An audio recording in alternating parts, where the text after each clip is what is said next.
12th of May. And if you'll all join and salute to the flag. Ready, begin. I pledge allegiance to the flag of the United States of America and to the republic for which it stands, one nation, under God, indivisible, with liberty and justice for all. For the public, the members of council and staff are participating in the meeting via the Zoom system, and the council meeting is also being streamed to the city's website and YouTube.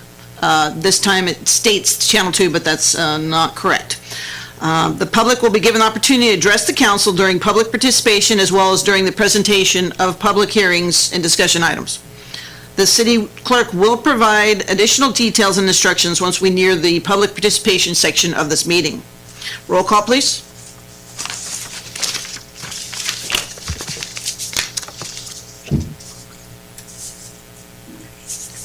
Councilmember Larson? Yes. Councilmember Ariano? Yes. Councilmember Nazrati? Yes. Councilmember Esquer? Mayor Bublak? Yes, I believe we're all here. And then for declarations of conflicts of interest, if you could do. Is that you, Gil? Yeah, I don't. Can you send him an updated Zoom link if he has one? No, he's watching us, he just can't speak yet, so we'll keep working on that. If we can just do a roll call for the declaration of conflicts. Councilmember Larson?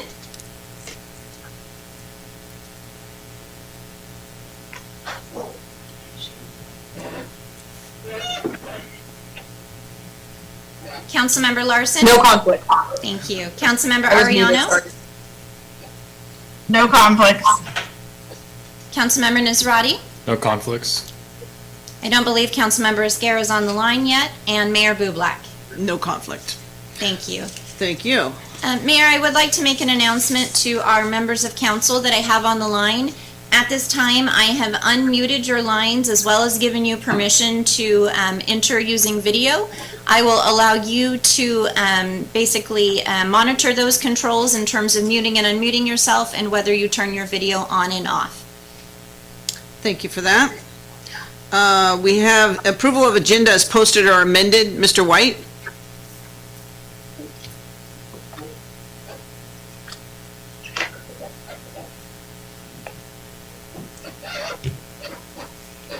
Or You're muted. how about, You're muted. Okay, now, Okay. I'm unmuted now, I got back my controls. So, yes, Mayor and Council, due to the publication of some of the state standards, mitigation standards, including the ones for in-room dining that were published today, it is staff's recommendation that item 8H be removed from the agenda as it deemed is no longer, as staff deems it no longer necessary, and we don't want to create any redundancy or confusion.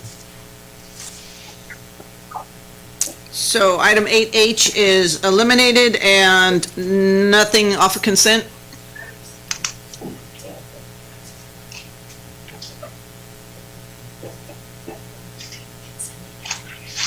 Okay, fair enough.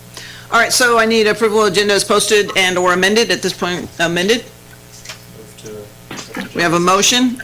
Is there a second out there? Seconded. Second, thank you.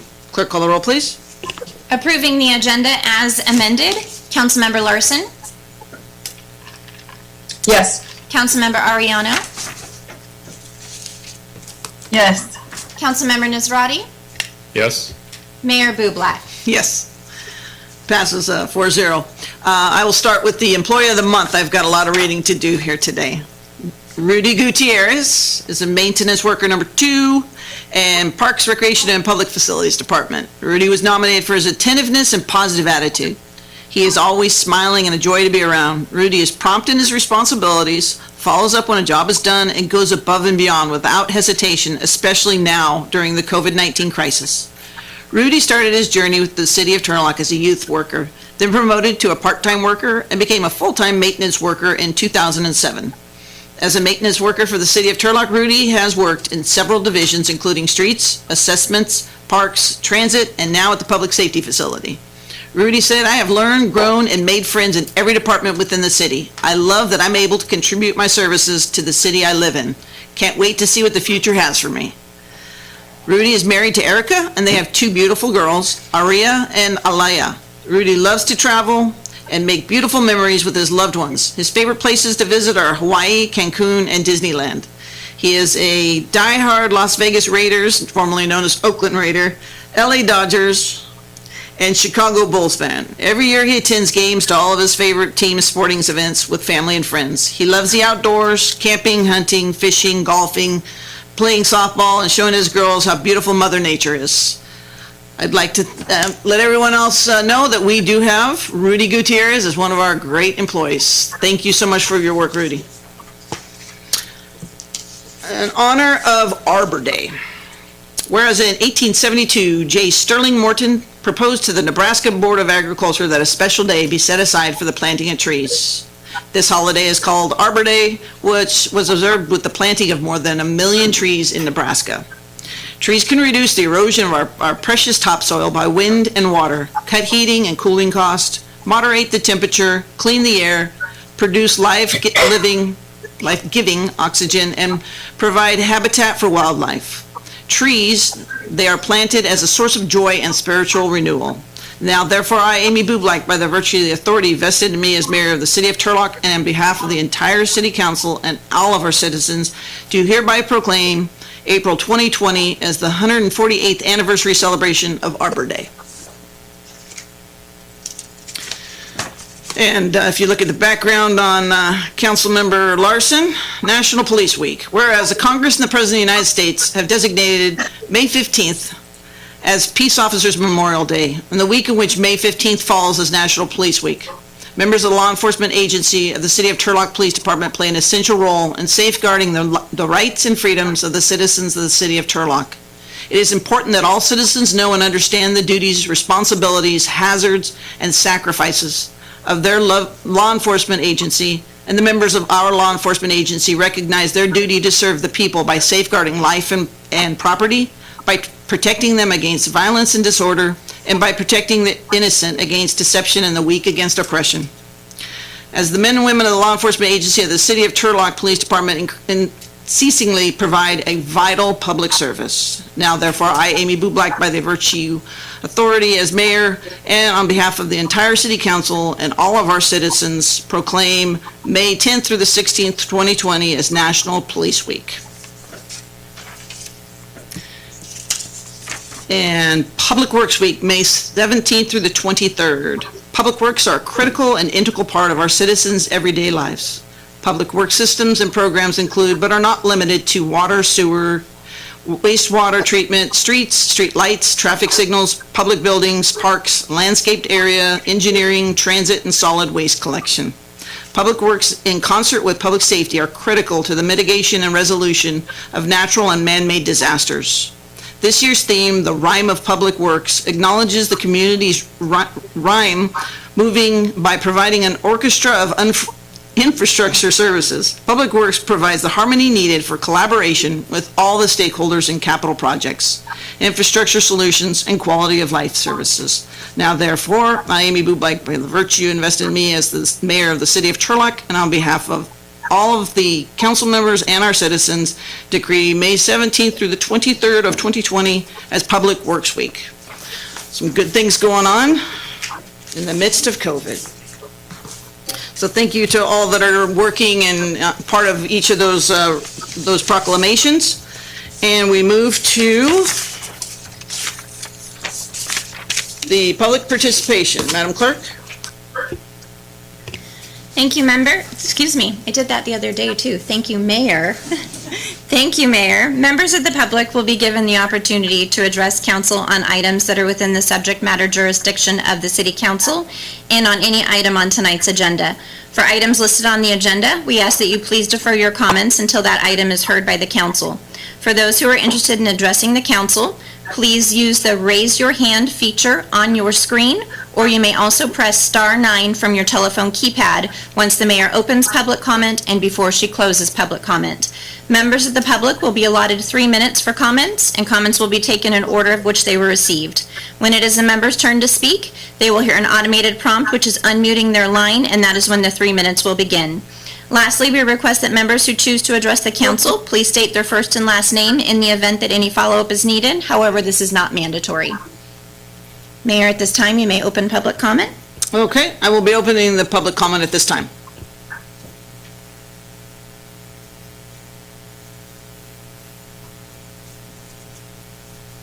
Thank you, Mayor. I have a few members who have expressed interest in addressing the council, and I'll take the calls in which the order they were received. Excuse me.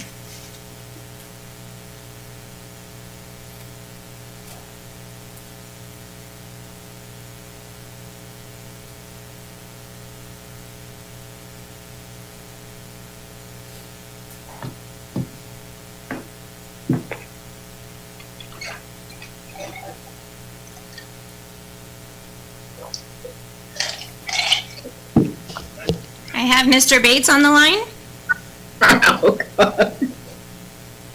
Good evening. Am I zooming? Welcome, Mayor Bates. Okay. I can't tell what is showing, so am I starting or am I waiting? I think I have my camera engaged. Please proceed.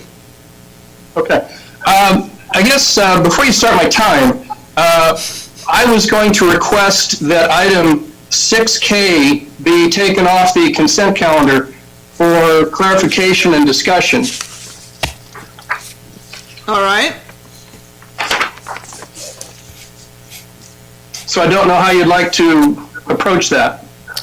Well, we can do that. We'll do it for you as a citizen request. That is part of the norm. So we can do that, and we'll just keep you on the line after. Or did you have something else to speak to? No, just I would like to have some comments and have item 6K addressed specifically. And one housekeeping item, I did notice that when I signed on, it said that Zoom was going to allot 40 minutes, but then after that I would have to they were happy to sell me an upgrade. So I'm just curious if anybody has any information on that. Wow. That's it. You get a cut. Well, no knowledge of that, but if we find out, I'll let you know. So can we keep him in the pool and bring him back up for the consent, Madam Clerk? I'm not aware of any time restrictions for our participants since we're using our webinar ID, but and maybe someone else knows a little bit more in terms of when someone's using through their either a free account or if they've logged in via our webinar. But Mr. Bates, you're welcome to, after your public participation, if you have concerns relative to those time restrictions, you are able to disconnect and then call back in, to stay within that 40-minute window that it advised if you'd like. Okay. Mayor, this is the city attorney. Yes. The 40 minutes is usually what you get when you sign up for your account, but that's as a host, not as a participant. So he should be fine. So if anybody got that, that's just if you host your own meeting. Great. You got that, Mayor Bates? Okay. Then we'll go to the second caller.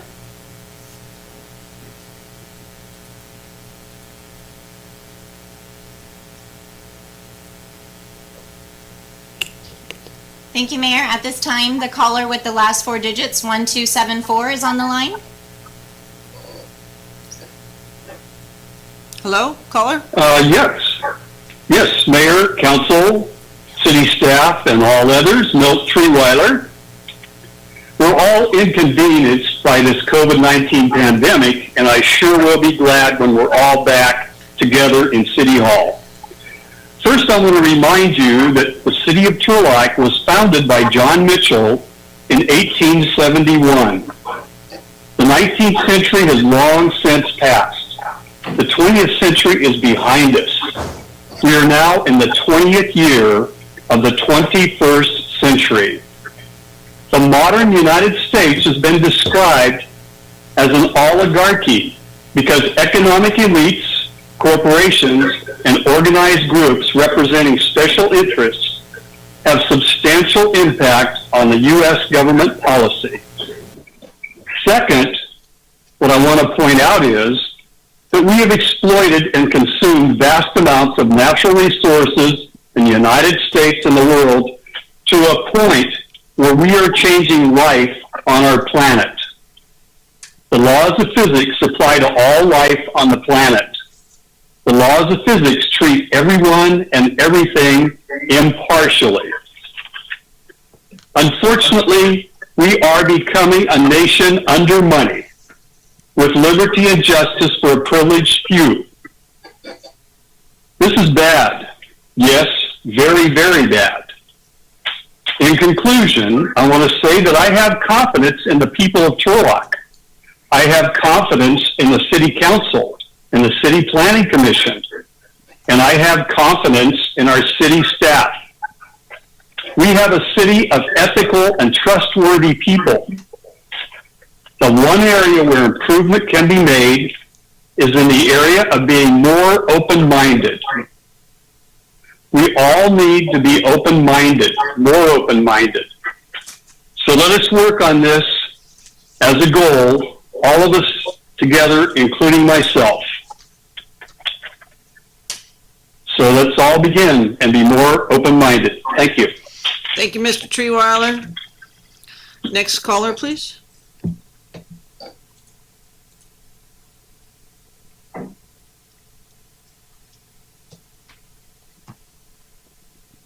Thank you, Mayor. The next caller, the last four digits are 0849. Hello, caller?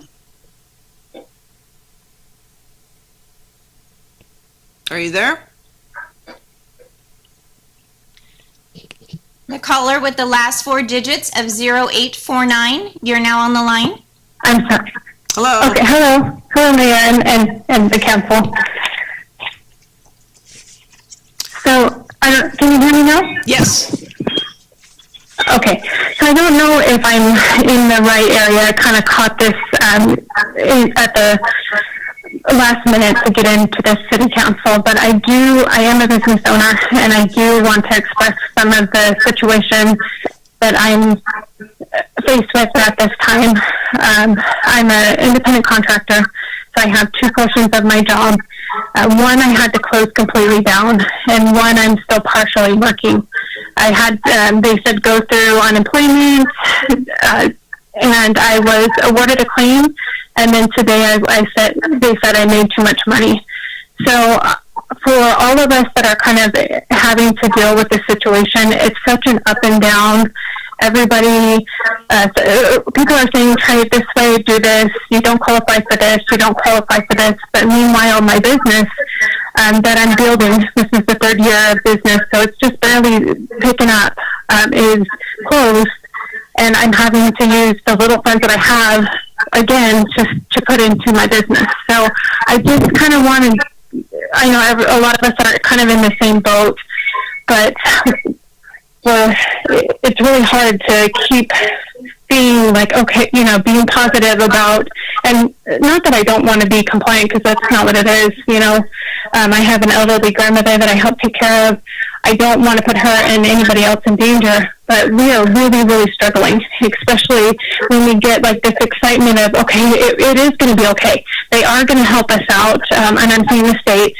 And then it gets kind of put right back in your face. No, actually, you're not going to get helped out. So I don't know if anybody else is experiencing that, but it's just, I want to put it out there that this is what business owners and especially self-employed smaller businesses are experiencing because of this. Yes, we are hearing a lot of that, and we're trying to figure out how we can help you. So we'll have some conversations that if you stay tuned and watch, hopefully things will start to have some solutions. But thank you for calling in. Next You're caller, welcome. please.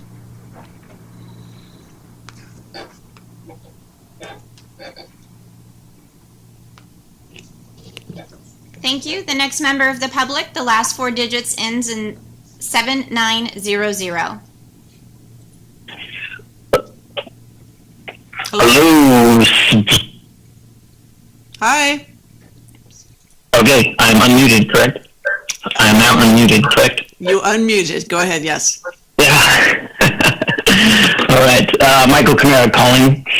I had a couple questions to present in regards to probably some financing issues.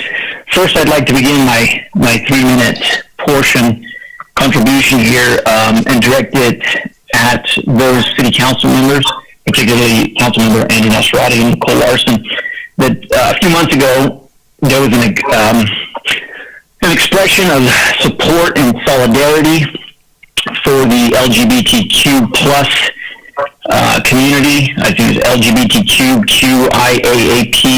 You have to include queer, questioning, intersex, asexual, ally, and pansexual in there. But there was an issue over a flag, and Andrew had spoken very aggressively about condemning hateful rhetoric, language that was used that was not inclusive, that was not tolerant. And I'd like to call attention to that and hope that he'll act recently in regards to a demonstration that was held on Wheeler Road, a protest of sorts, that he will and other council members will unify as one and come out and condemn the hateful expressions that were posted on various social media platforms in regards to the actions of those individuals. If we are truly in this together, I don't necessarily think it's wise for certain members of the community to literally be wishing death upon other members of the community for exercising their constitutional rights. So I'm hoping there'll be a formal statement condemning that sort of divisive rhetoric amongst the community. And lastly, just a report on things downtown. There are a couple businesses that have pulled the plug to give an idea of the level of stress and strain and how it's impacting the downtown community. So we all know that Geiger's Jewelers had announced they were going out of business, say long before Corona Chan arrived. However, I've since spoken to the owners of that building, the Mason Lodge. They had a real estate brokerage firm that was expressing interest and was all but certain that they were going to go into that space. They've since pulled out as a result of this lockdown. Next door, Dean's Floral, they pulled the plug. They are not coming back. That's the oldest flower shop in Turlock. They're done. Rembrandt and Rose is done. Minerva's Furniture, they occupy 2 showrooms, the old Youngdale's building, as well as a second showroom on West Main, which is, I believe, right next to Cafe Rome. They'll be pulling the plug on that second showroom. There is a furniture store, which escapes me, more or less right across the street from the Dust Bowl tap room. Mr. Camaro. Yes, am I over right now? Yep, you're beeping. We have some more items. I should have timed myself. If you need to talk about it, any more specificity, but appreciate you giving us the update. It doesn't sound good. Yeah, no, I just wanted to give you a field report because there seems to be a miscommunication or lack of communication between what's happening in the real world and what's happening on the media in general speaking. So, Okay. yeah, all right. Thank you much, folks. Cheers. Next caller.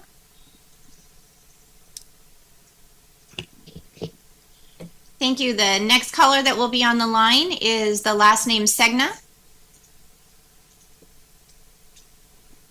Hello, caller. Hello, this is Jordan Segna. Hi. Hi. I am a hairstylist in Turlock. I've been a hairstylist for 11 years, and I am currently closed as well as all the other hundreds of hairdressers here in Turlock. We have tried to get help and do our unemployment, do all of the things that the governor has asked us to do, the city that has asked us to, and we are a career that is not being heard right now, and we are all deeply affected. And I would really like to call attention to the fact that the swap meet in Turlock was open today in very unsanitary conditions, but since they're considered essential because they sell food, I was curious if a hairdresser is allowed to sell food, would we be able to operate?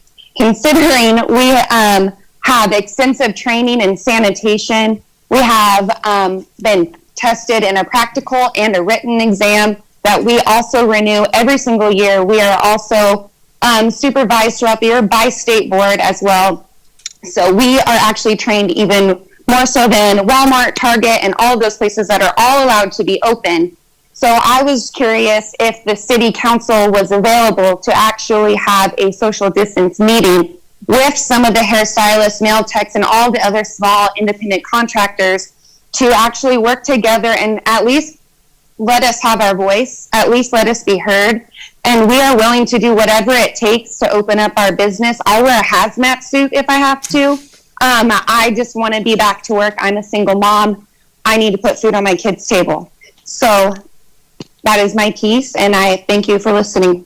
And I appreciate that. I will actually set up a Zoom to talk to barbers and hair salon people, and I'll put it out there for you. Thank you for that. Thank you very much. Next caller.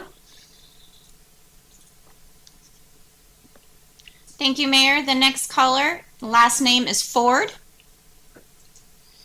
Hello, somebody Ford? Caller with the last name of Ford, are you there? Hello? Hello. Hi. Sorry. Yeah, it's a little delay on this. That's okay. Question, can you give us just a detailed plan on what basically we're planning on doing as far as the city on reopening, the timeline, barbers, gyms, stuff like that? Are we going to go basically with the governor on everything he does, or are we going to kind of allow a little leeway for certain individuals, or do you guys have an idea of what you're going to do in the upcoming future? And especially when it comes to budgets, we were already kind of financially hurting before COVID-19 even hit. So, I mean, are we going to rely on federal bailouts, or what is your guys' plan going forward? Well, thank you for calling. We do have a lot of items on to talk about COVID specifically and what we'll be doing, and then budget tomorrow at 4 o'clock to talk about our finances. So feel free to call in tomorrow and or stay on today and listen to some of the things that are happening, and we'll have a complete COVID update at the end of this meeting. Okay, sounds good. Thank you. Thank you. Next caller.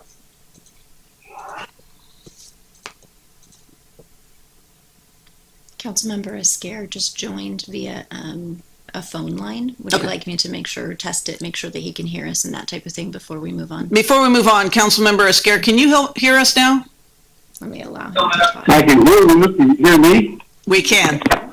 Success. Thank you. All right. Some more public participation. Are there any other callers? Thank you, Mayor. Thank you, Mayor. The next caller is the last four digits ending in 4958.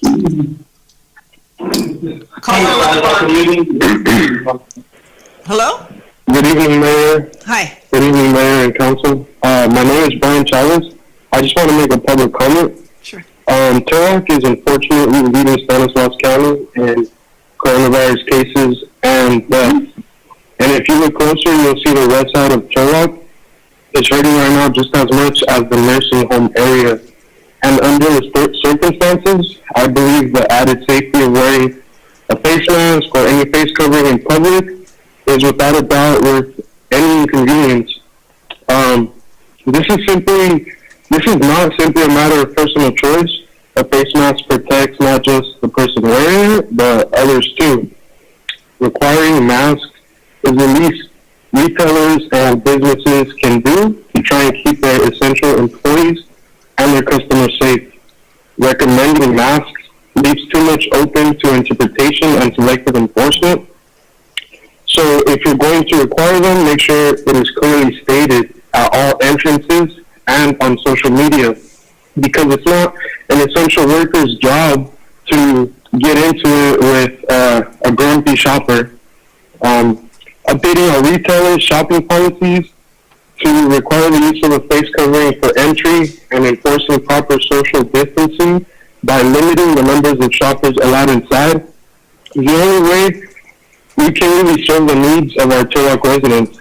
If you complain about having to wear a face mask because you can't breathe, I just want to say, imagine being on a ventilator shutting down Turlock was never going to be a long-term solution.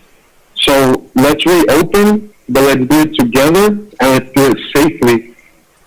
Thank you. Thank you, Mr. Chavez. We do have an item later about the wearing of face coverings. Thank you. Next caller.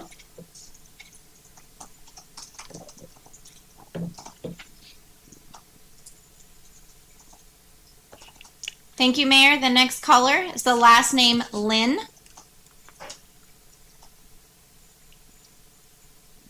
Hello, caller?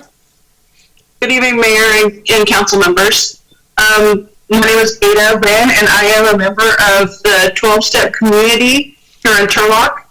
And we were wondering if there was an opportunity for our 12-step community to open back up, as they are accepting patients into treatment facilities in Stanislaus County. And we would like to have our 12-step program run as the poor and the elderly are unable to reach our meetings under Zoom, and being that alcoholism is a disease that needs constant care to be able to recover. And we would like to know if we are able to hold our 12-step meetings without repercussion. Okay, I'm just curious, how many are typically in your meetings? There is 3 12-step meetings here in Turlock, and they hold between 10 and 30 people. Wow, okay. If there's a way that you can communicate with our fire chief, that he'll find the right appropriate answer for you as soon as possible. Thank you very much. So can you email Fire Chief Carlson? I will definitely do that. Thank you so much. Appreciate you. Next caller.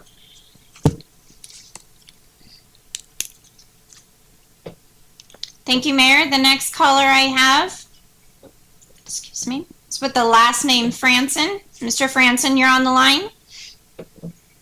Mr. Franson? Okay, are you there? Yep. Okay. I just wanted to say that and ask that the city council and city government communicate a little bit better and more. It's always been a request of mine. I know that the city had hired a communication consultant, and I really have not seen the benefits of that. But in a crisis, we see communication coming from other leaders pretty much like daily, and we don't have that from the city of Turlock. I also saw a post by Councilman Andrew Mizrahi that says, as of yesterday, there are still large factions of our population, tribes that will not fight for a common interest, and he put that we're fumbling around awkwardly, bumping heads at every turn, lost and unable to have productive conversations, and to let alone agree on objective truth. Now, to a lot of us in the community, that sounds like the city council. We've actually read news articles where the council members are saying that they weren't told what the mayor's doing, and the mayor is telling people what the other city council colleagues are doing or not doing. We have no communication. So I'm just asking that you actually take the lead in communicating and with a plan. And also, when we're talking about trust as well, I believe Councilman Andrew Mizrahi also is actually asking people to trust the government and the people that elected them to lead. And at the same token, I'm saying that council should also trust the people that elected them and who are communicating. We're all online somewhere and we don't really see any engagement.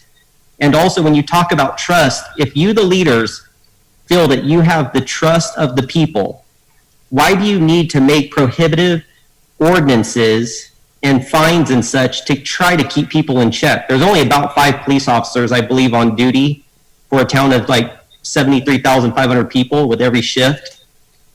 How do you think prohibiting people, enforcing people is going to work out versus actually working with the people?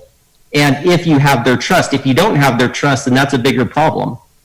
So I'm asking that you work with the people and don't make prohibited ordinances. Just have the governor's orders and you lead the best you can. And if someone has to open, I mean, I don't know, we're seeing it, how the governor's doing it in California. Some people are opening and he's aware and he's like doing what he can, but also he's letting some slide. So with the intention of just being as safe as we can. So I'm just asking for more communication and work with the people. It's very visible where the people are, especially online. And you can all do Q&A videos every day. I have not seen that at all. I've seen it by other leaders, so I ask that as well. All right, thank you. We understand communication can be better. We'll work on that. Next caller, please.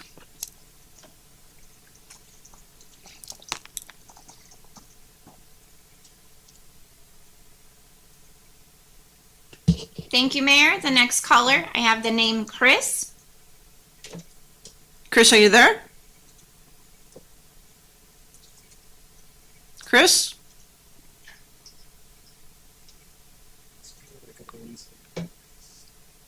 Chris on the call, are you there? I do. Right. And I always look up like they're there. Hello, caller? Chris, are you on the air? Give me 1 second, Mayor, to see if I can.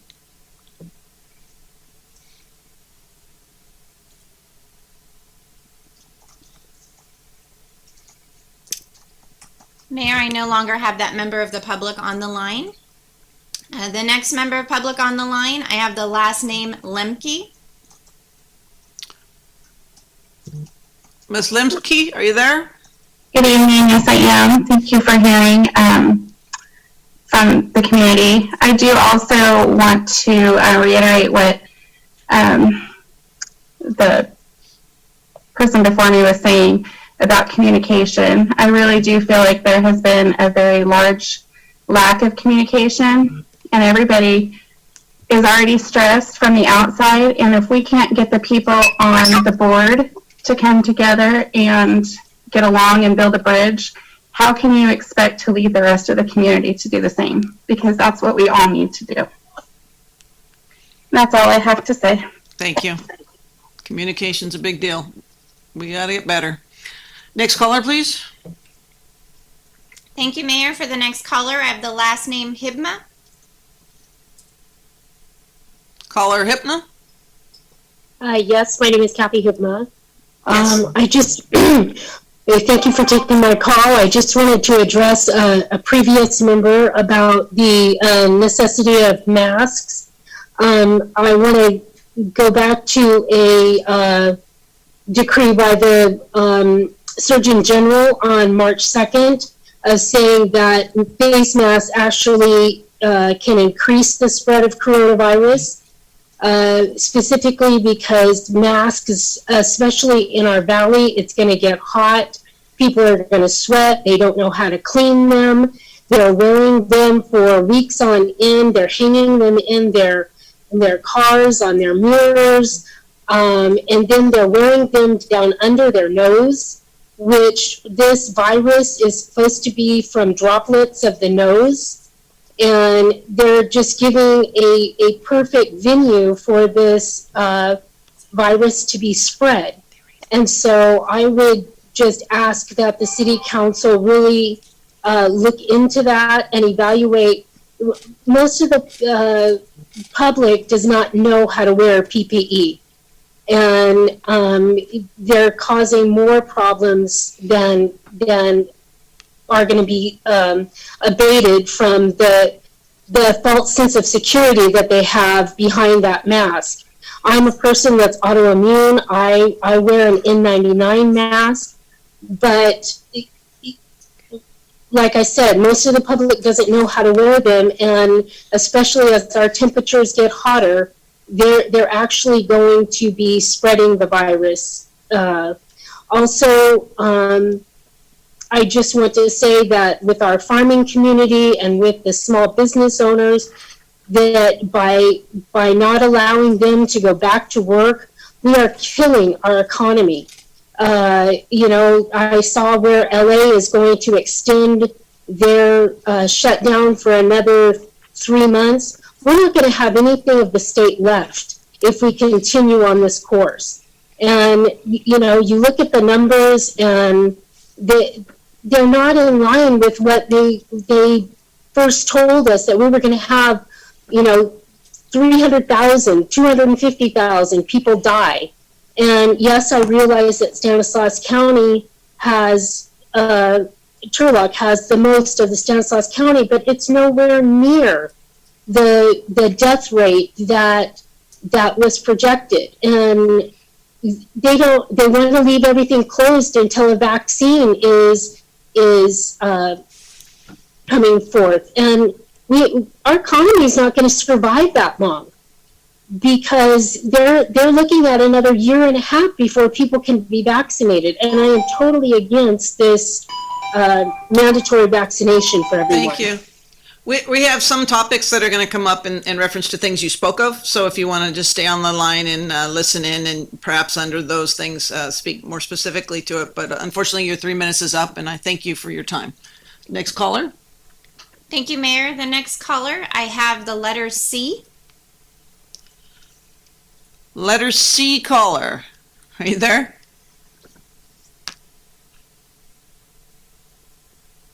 Letter C caller. Are you there? C caller. It is. Yeah. Yeah, not a V-neck. I'm guessing we don't have that person. Oh, there you are. Hello? Oh, yay. Yay. All right. I'm a computer illiterate. It's not working, and I'm spotty. So this is Carrie Dompey. I'm speaking on behalf of hairstylists and barbers as well. Some stuff was mentioned. We need to all get together and figure out what we need to do to get our businesses open as well.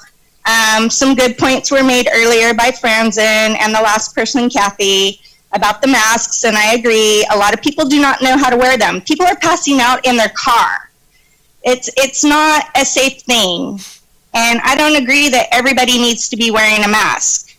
So that's just my opinion, and it's killing our economy, and I don't think that we should be having public nuisance and fines for business owners when the homeless and the people that are coming out of jails are getting nothing. You're gonna hurt people that want to work and do all these things for the economy, but yet other people are getting away scot-free. That's just beyond me. I have no idea. Plus the mitigation, we mitigated. We all went to see how this was going to go and so forth. And it's not proving. The numbers are not proving. So that's my 2 cents. I think it's just a fear thing. The heat now is supposed to kill it. People aren't doing stuff properly with the masks. And a lot of people have anxiety. So I'm not saying that you don't have to wear one. If you feel comfortable wearing one, wear one. If you don't, you shouldn't be forced to. Healthy people should not be forced to wear a mask. And that's just my opinion. So thank you for listening, and glad I was able to get on. Thank you for calling in. Next caller. Thank you.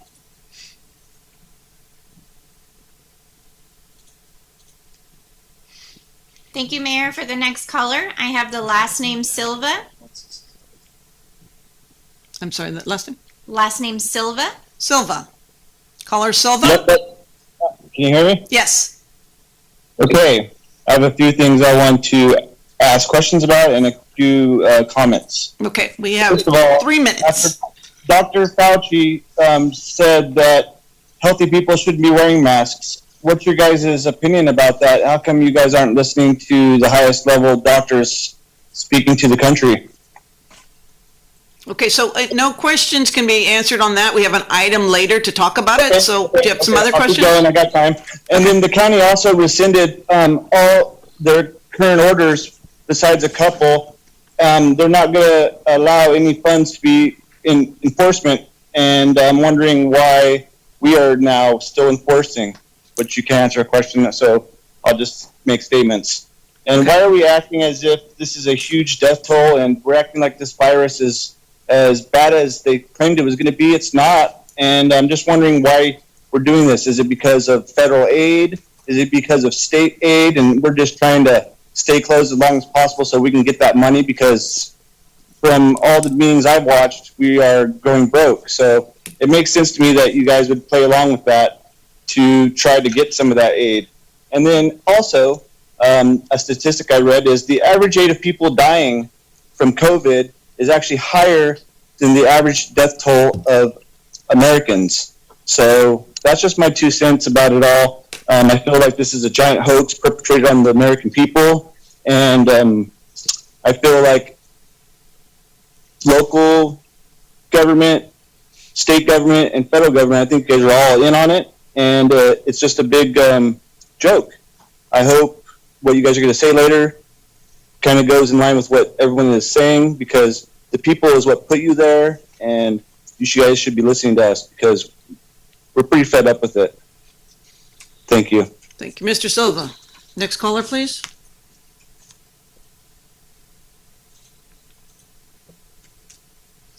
Thank you, Mayor. For the next caller, I have the last name Ford. And I believe this caller may have already spoken before, so my apologies if you have not raised your hand again, and if I just forgot to raise your hand, or if you are wanting to speak again, if you could please clarify that for us. Mr. Ford? Yeah, I had time. I just wanted to use up the rest of my time. Oh. Because my question was about the budget, and I could tune it tomorrow, but I wanted you guys to talk about how you're going to do it right now, because a lot more people are listening today than they are probably tomorrow. And then another thing is that I just wanted to address the tension that's going on in the city between people with masks and people without masks. It's kind of a deal right now. It's going on in the nation, in the state, and now it's hitting our city. And people are strong, their beliefs politically, and they're going this way, they're going that way. It would be nice if the council would have a united, hey, this is why we should wear masks, or this is why we shouldn't wear masks. This is why barbershops are closed, and this is why Costco's allowed to open, Home Depot's allowed to open, stuff like this. And we're only going to enforce laws. And we don't really have a message system going on. And we're basically going off the cues of the governor. And then there's even board members or council members that are commenting, on protesters. They shouldn't be saying what they're saying, that these people are unkind. I mean, Andrew Nazarati said that they're kind people. They're just frustrated, and they're losing their money. They don't have to work. They're losing their business. A lot of them are months behind on rent. So to come out on Twitter or Facebook, whatever you said, and was like, these are unkind people. Thank God, it's only a small percentage. You represent them, whether you know it or not. I mean, you represent all of Turlock. So you shouldn't single people out in a very stressful time when people are just trying to keep their head above water. Maybe you don't agree with what they're doing politically, because we all know which way you lean, but you shouldn't target them. We need to come together as a city and come with a plan. That's what I was asking earlier about a plan to get people out, not to blame and not to say, oh, well, it's this person's fault or this person's fault, or we're going to do this, we're going to do that. Do what's best for Turlock, not for the state, not for the country. Do what's best for this town, the people that live here. That's what I'm pleading with you guys to do today. Put about your political partisanship and come together and do what's right. Not for your own career advancement or whatever, but do what's right for the community that lives here. Thank you. Thank you, Mr. Ford. And again, the theme is communication. We are going to work on that a lot. Next caller, please. Thank you, Mayor. The next caller I have on the line with the last name Bridegroom. Mr. Bridegroom, you're on the line. Mr. Bridegroom, how are you doing? Mr. Bridegroom, are you there? Yes, I am here. Please, we can hear you. Go ahead. Oh, good. You can hear me. Okay. Yes, sir. Sorry about that. This is new to me. Thank you for asking how I'm doing. I'm doing fairly good. Let me get to my comments. Okay. I would like to ask the city attorney to answer why he did not properly advise the city council, staff, planning commission, and the public on the proper procedure for approving the cannabis development agreements. Both Turlock Municipal Code and State Government Code, which are simple and easy to understand, were violated. Counselor, what is your excuse for failing to do the job the city paid you to do? Concerning the Turlock Nursing and Rehab Facility, I wonder why the city evidently did not protect the most vulnerable among us. Doing an investigation afterwards is like closing the barn door after the horses have left.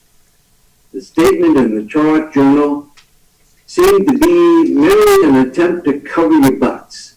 And Councilman Nasrati's statement giving praise to TNR I found very disgusting.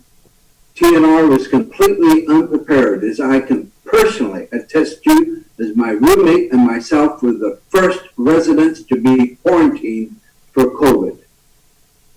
On another subject, if there was a gay pride parade and people were yelling at the people in the parade and posting on Facebook that they hoped their whole family got HIV and died, and that people like them needed to be gone, as in what the Nazis did, the council would be up in arms.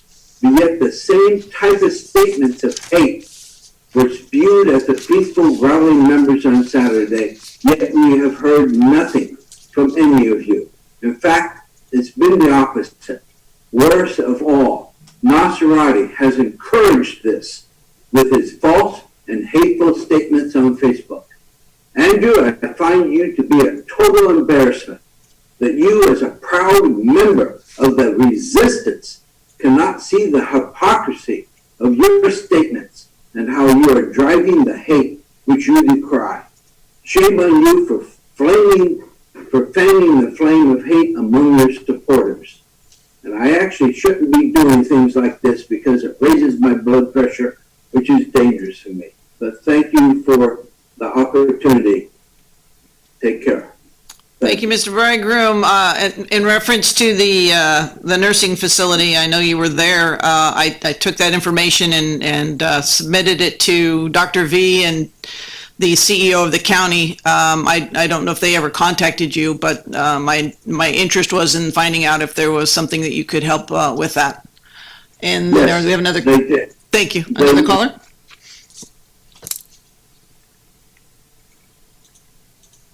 Thank you, Mayor. The next caller is the last four digits ending in 1630. Caller 1630. Hi, my name is actually Jennifer. Okay, thank you thank for you. accepting my call. I have a few concerns about some of the points previous speakers have said. First of all, the not wearing masks properly. I'm pretty sure everyone with a brain and a high school degree will know how to properly wear a mask. Wearing a mask is just another precaution taken for protecting others against COVID. Obviously, it's not foolproof, and some people who don't wear masks or wear them properly will have issues. But continuing to wear a mask is what the governor has recommended to do, and that is what we should all do. Secondly, about the rally and not having any sort of recommendations or sorry about that, not having any sort of Condemnation. yes, for these people spewing hate. Most of the protesters are uninformed.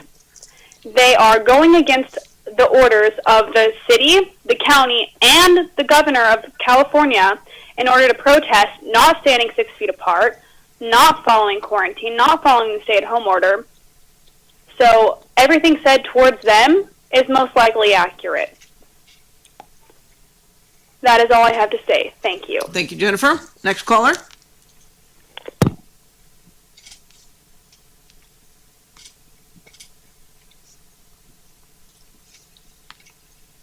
Thank you, Mayor. For the next caller, I have the last name Hibma. Caller Hibma? Yes, I had spoken earlier, and I want to speak to the last caller that called. I have personally witnessed going into the bank because we had some issues that they had caused with our account, and even before that, the tellers are wearing the mask under their nose, complaining that they're too hot, and they even said to me, "Caller, I'm sorry, Speaker. Hang on, this is the attorney. Hold on.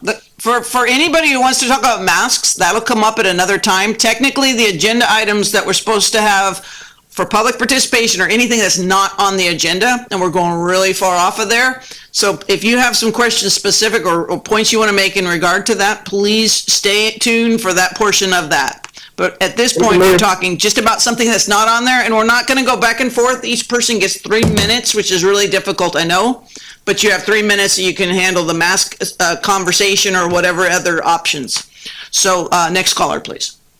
Yeah, and Mayor, if I could just real quickly, yes. Callers are required to address the city council. They're not allowed to address each other. Those need to just be directed towards comments for the city council. Thank you for that. Got it. Next. Thank you, Mayor. At this time, I have no other members of the public that would like to address the council during public participation. Okay. So there will be more times. I'm sorry, Mayor. There was one person that just popped up. Always happens. Thank Go you ahead. very much. At this time, I have one additional caller with the last name Andrade. Caller Andrade? Caller Andrade. Caller Andrade. You there? Can you hear me? Yes, go ahead. Okay, perfect.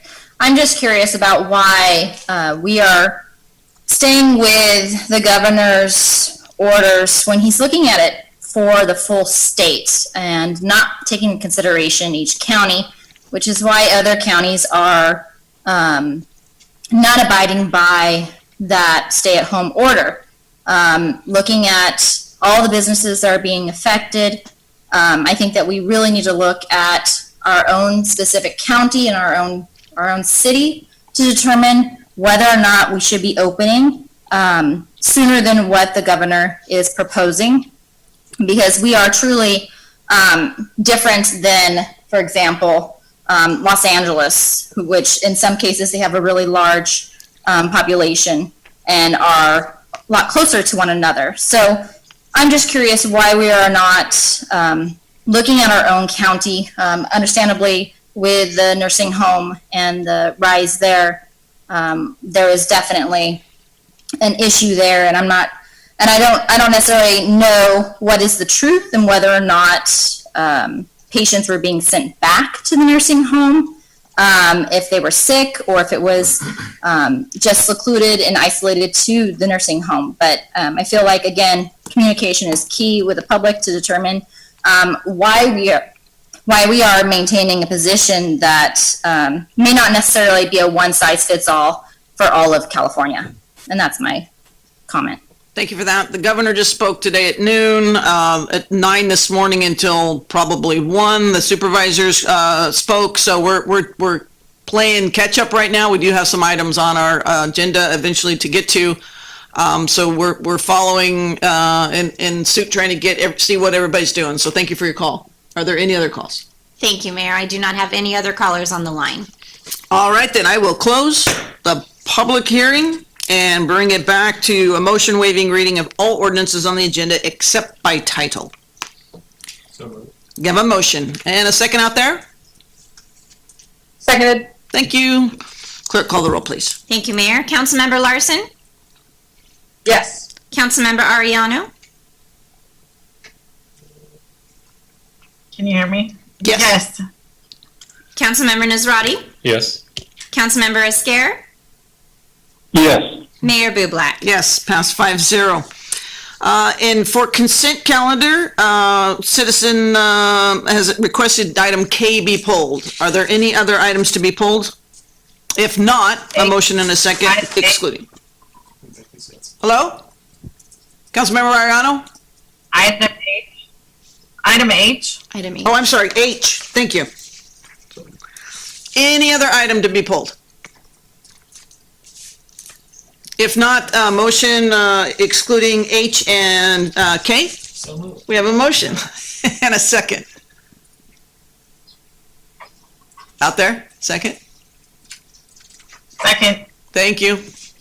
Clerk, call the roll, please. Adopting the amended consent calendar, Councilmember Larson? Yes. Councilmember Ariano? Yes. Councilmember Nazrati? Yes. You take an H. Councilmember Esquer?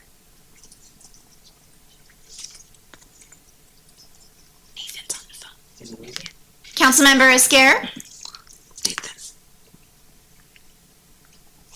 Councilmember Scare? Sorry, I was on mute again. Dang it. This back and forth mute really sucks. Anyway, yes. Thank you. Mayor Bublak? Yes, passes 5-0. We like that mute. No, I'm just kidding. Okay, so I know you do. item H, Councilmember Ariano, can you ask the question so that Mr. Brea can answer? I had members of the public inquiring on the LTF funding that's not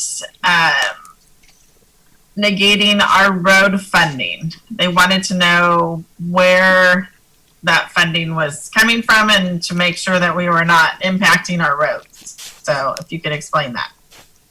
Mr. Yeah, Bray? good evening. Oh, look at you. Yeah, thank you. Getting foggy. I figured out the background. It's pretty cool.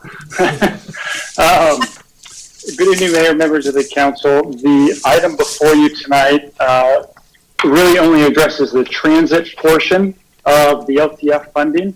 StanCog and the executive board have voted on to hold any LTF leftover monies. Those were the funds that were used as part of the redistribution effort that would go out to the cities for their other purposes, their local roads purpose. Those monies are being held by StanCog in a separate pot of funds. The action before you tonight does not address those monies at all. The action before you tonight really is just on the claim for the transit system to operate, and that's all. Thank you. Any other questions for Mr. Bray? Just a quick question for Nathan while he's up there. Sure. Nathan, can you clarify, does this resolution have any effect on the transit working group that's going on right now? Yeah, this does not. No, this is in accordance with the funding projections that we've had so far, as well as the short-range transit plan that council unanimously adopted not that long ago. We recognize that there still is some stuff to figure out, and there is this transit cost sharing, the consolidation discussions that are occurring. So whatever happens with that would then need to be brought back for separate consideration. Okay, great. Thank you very much. Any other questions for Mr. Bray? If not, I will open it to the public. This is approving a Transportation Development Act transit claims for local transportation funds. Any public citizen wishing to speak in regard to this specific item? Thank you, Mayor. Mr. Bates has raised his hand, and I'm not certain if it's for this item or for the next item, but I'll go ahead and open up the call so that we can get clarification from him. Mayor Bates, are you there? Yes, I just have my hand up for the next item, just to let you know I'm here. All right, thank you. Any other public comment for item H? Mayor, at this time, I have no other members of public that would like to address council regarding this item. Thank you. I will close the public hearing and bring it back to council. What is the will of council for item H? Move to approve. We have a motion. Seconded. Second. And 3 seconds. Clerk, call the roll, please. Councilmember Larson? Yes. Councilmember Ariano? Yes. Councilmember Nazrati? Yes. Councilmember Esquer? Yes. Mayor Bublak? Yes, passes 5-0. Item K, authorizing the city manager to execute side letters between the city of Turlock and various city employee groups allowing the accumulation of vacation leave above the current cap during the COVID-19 pandemic.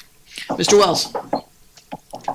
Would you like me to give me I'm sorry. presentation or have the question asked? Mayor Bates, did you have a specific question in regard to this? Yeah. Item 6 is regarding that amendment to the agreements for the various employee groups to allow the higher levels of accumulated vacation time. When I looked at the staff report, the synopsis, it refers specifically to essential city employees as the target population for the benefit. But then when you look at the resolution itself, it only refers to city employees generically. There's really no distinction about a subgroup of essential city employees or just all employees. So I guess the question is this benefit intended to apply to a category of essential city employees, or does it apply to every city employee? And I guess the reason I ask this is because, just to a layperson with no information, it does appear that, there's not a lot going on. The bars are closed, the parks are closed, traffic is down. So I'm kind of curious, again, just in terms of explanation, where the overtime is being generated. I think that would be a good point of conversation. And I guess my point is this. I mean, the city is in a very tenuous financial situation. The biggest component of that is the cost of salaries and benefits. And the reality is that Turlock right now isn't even close to being able to afford the current schedule. And yet this is actually, an additional benefit, if you will, a bonus. And it's not about, people being deserving or anything else, but we're in different times right now. There are a lot of people in the community that have lost their job. They're on unemployment.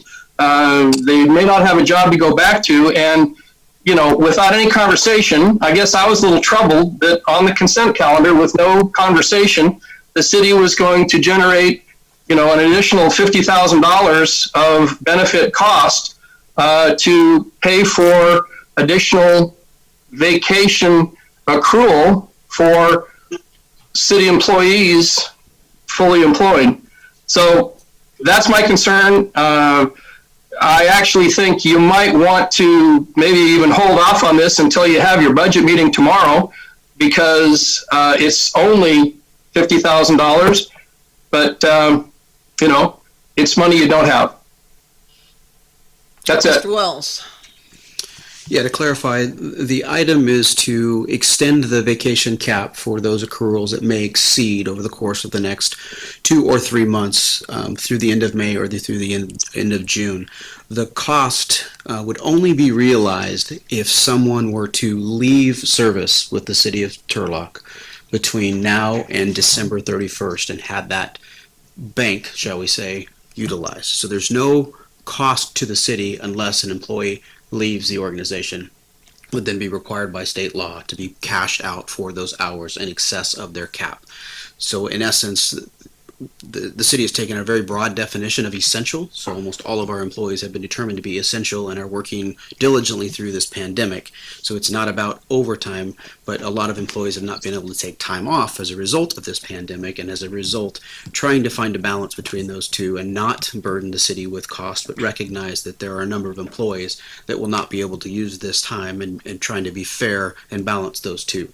So the concept here is to allow a limited period of time so that they could use that time, and they're required under this arrangement to use that time first, the first time used, as soon as they're able to mitigate that impact. We also balanced the caps, so to speak, so that it doesn't, it affects as few people as possible and not be a broad participation. So it depends on the time frame. If it went through June 30th, there would be 42 employees who would potentially exceed the cap. And again, that assumes they don't use any time between now and then. For example, we have some employees who are out with child that was born or other things. They will likely use some time. But if someone is not able to use any time, they would exceed the cap. So if it goes only go through the end of May, then it's 28 employees that would likely exceed the cap. And the average exceedance doesn't hit the 32 hours. It's somewhere more in the 20-hour range. So again, it's finding a balance between those. And then again, the cost is only if those employees were to leave the organization between now and the December 31st timeframe to use those hours. Any questions for our city manager from council? Yeah, just for clarification for the public, that estimation of $50,000 is in the theoretical instance in which every single employee maximum accrues and is unable to take their leave and leaves the organization. Correct. We're absolutely worst case the scenario. Worst case scenario. Correct. Yeah. Any other questions for Mr. Wells?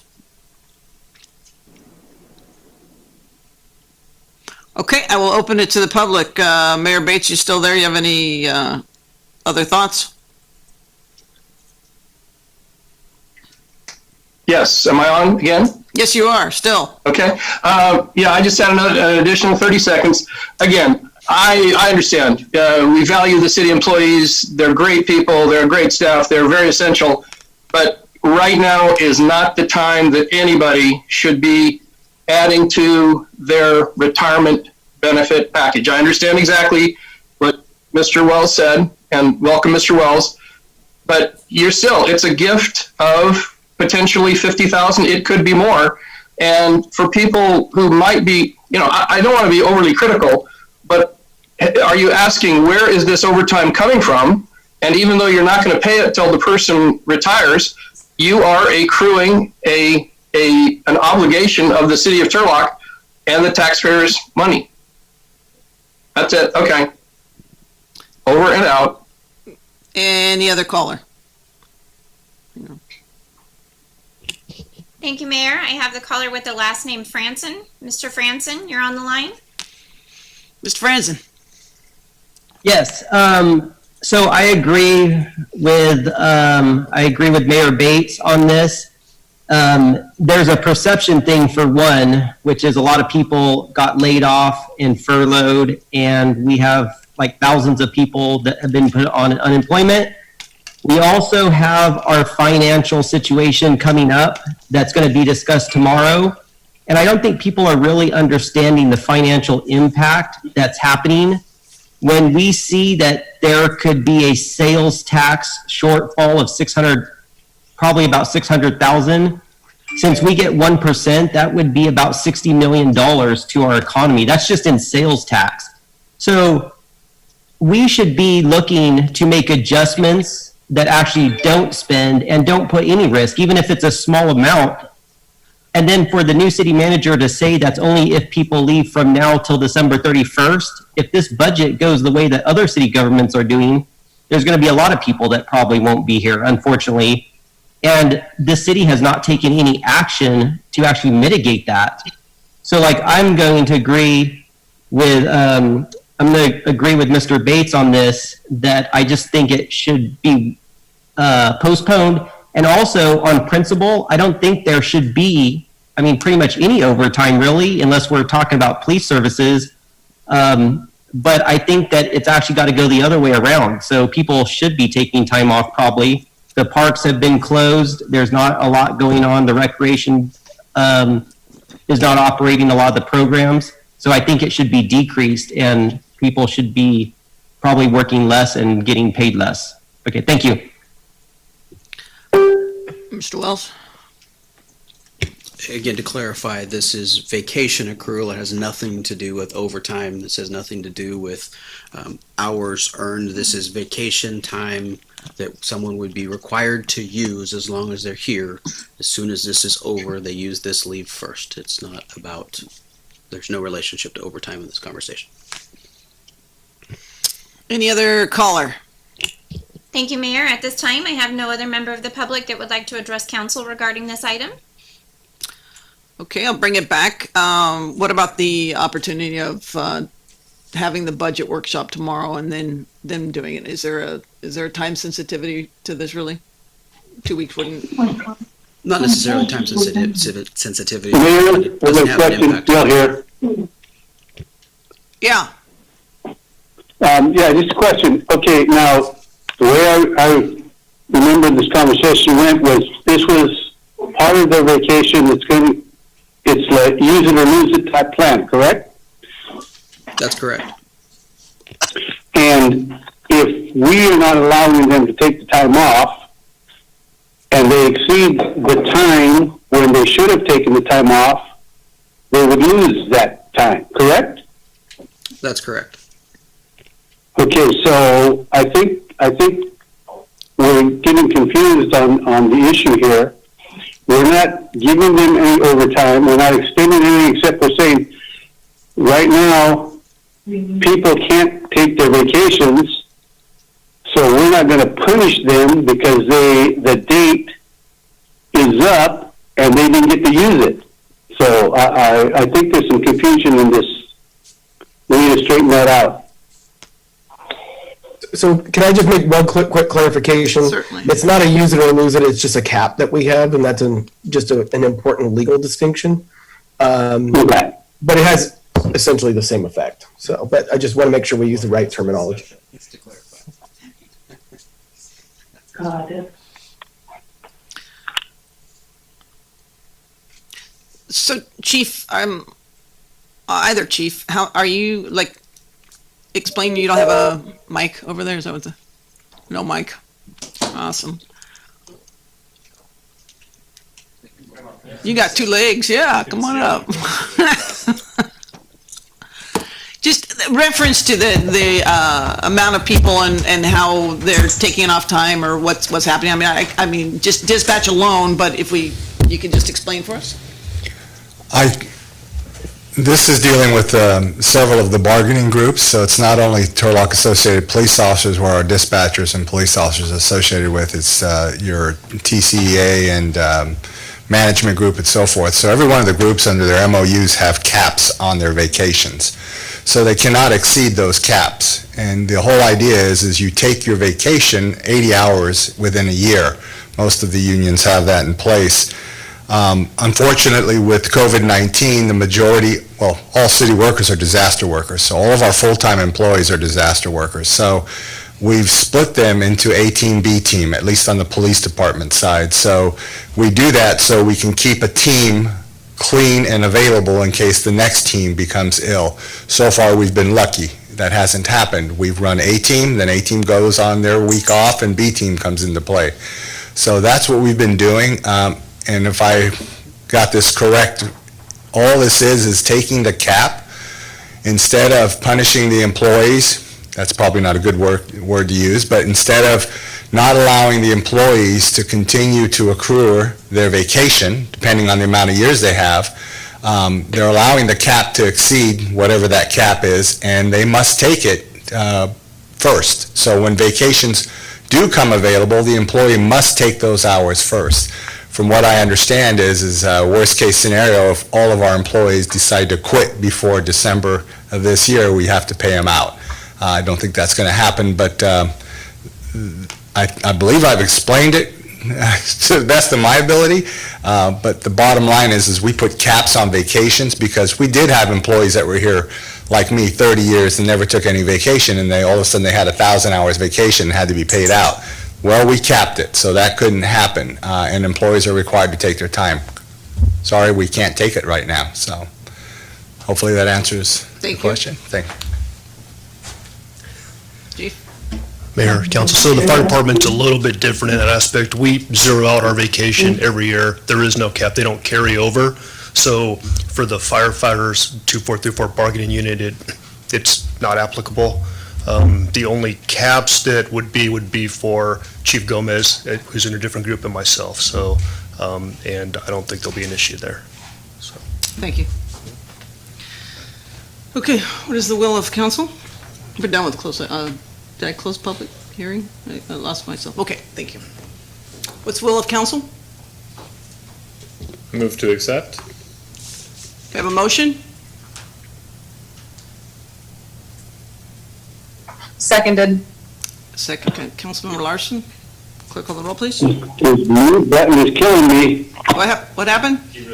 Oh, dang. His mute button. Councilmember Scare. You did it on purpose, didn't you? Yep. Councilmember Larson? Yes. Councilmember Ariano? No. Councilmember Nazrati? Yes. Councilmember Esquer? Yes. Mayor Bublak? Yes, it passes 4-1.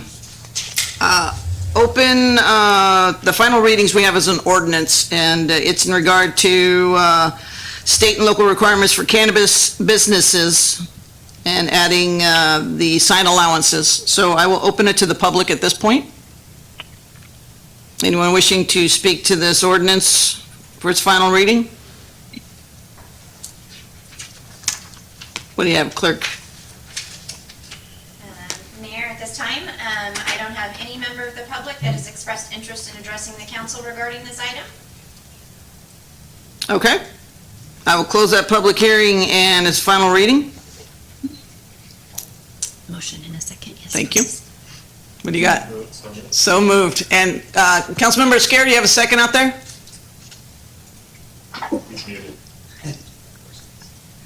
How about anybody? Seconded. All right. We have a motion and a second. Clerk, call the roll, please. Thank you. Adopting an ordinance adding Section F to Title 5, Chapter 5-21, Article 103 regarding state and local requirements for cannabis businesses, and adding Section 4 to Title 9, Chapter 9-2, Article 518B6 regarding sign allowances for cannabis uses to the Turlock Municipal Code as introduced at the April 28, 2020 City Council meeting. Councilmember Larson? Yes. Councilmember Ariano? Yes. Councilmember Nazrati? Yes. Councilmember Esquer? Yes. Mayor Bublak? Yes, passes 5-0.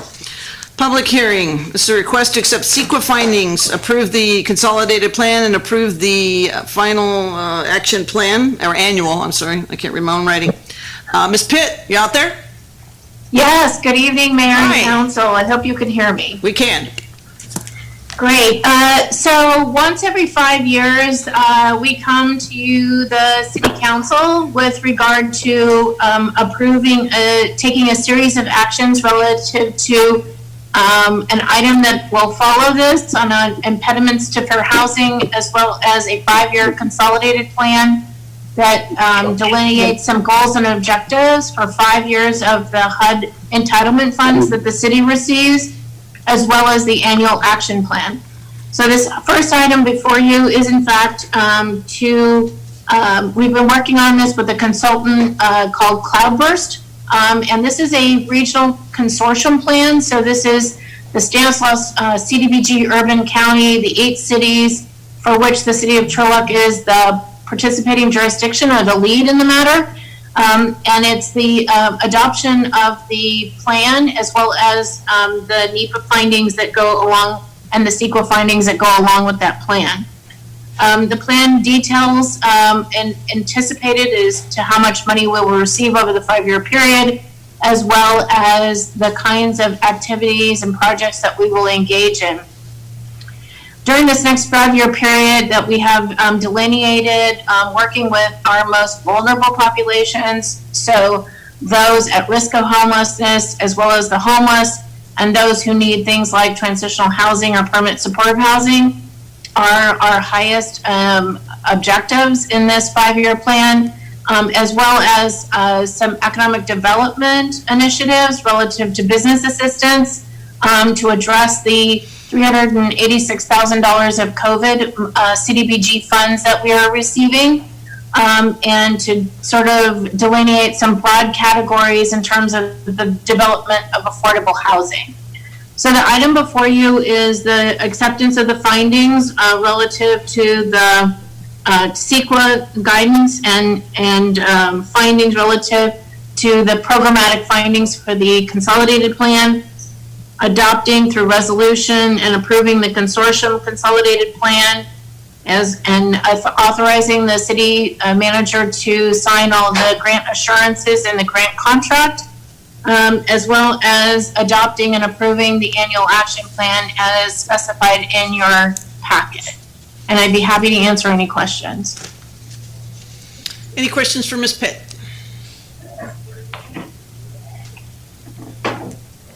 Once this is approved, it's actually for the next fiscal year, is that correct? And the next... The consolidated plan is for the 5-year planning period, and the annual action plan is for the next fiscal year, correct, Mayor? Any questions for her? Okay. Can I chime in? Oh, yeah, I'm sorry, go ahead. Can you hear me? Sure. Is the $386,000, was that to be used next fiscal year or this fiscal year? In order for us to, it's planned to use next fiscal year because it was never contemplated in this current fiscal year. There is a process, but there is a public hearing and notices, and then we have to roll out policies and procedures. And by the time we do all that, we weren't really buying ourselves any additional time. We felt that it was important to get the COVID-related program off the ground and do it correctly. Although if there's some kind of emergency project that the council would like to contemplate, then staff can bring back an amendment to the current annual action plan and current consolidated plan to try and implement something before July 1st. Are these matching funds or these are just straight dollars? They're straight grant entitlement dollars that have the same provisions of most of our other CDBG funds, so there's no required match. Thank you. Any other questions? I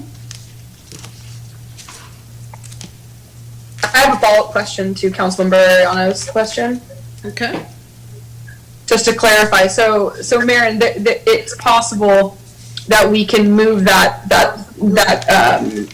almost $400,000 quicker if we wanted to implement. I know there's other jurisdictions that are trying to utilize those CBDG funds to for programs in response to the COVID pandemic.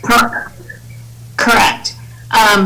What we would need to do is bring back an item, and there's some noticing requirements with regard to that that are dictated by HUD and our our citizen participation plan.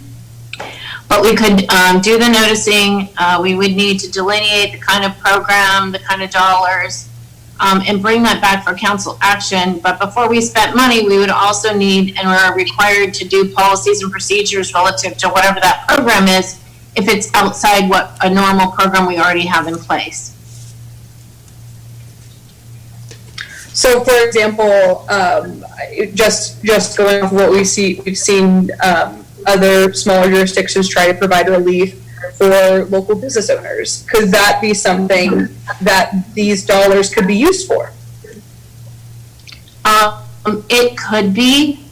We would need to do a consolidated plan amendment, an annual action plan amendment, an RFQ, because I don't believe that we have the city staff to do a grant program to business. So we would need to do an RFQ for an agency, could be the Downtown Association, the Chamber, somebody, any of those, but we would have to be required to do an RFQ process in order to do that and bring that RFQ process and then the subsequent contract back to council. So the deadline right now already for the June 26th meeting is, and I would defer to the clerk, but I think we're almost to that point. And if that's the council's direction relative to the upcoming consolidated plan and annual action plan, we can get busy and do that now. I'm not sure that we're going to buy ourselves a lot of time getting it mobilized and getting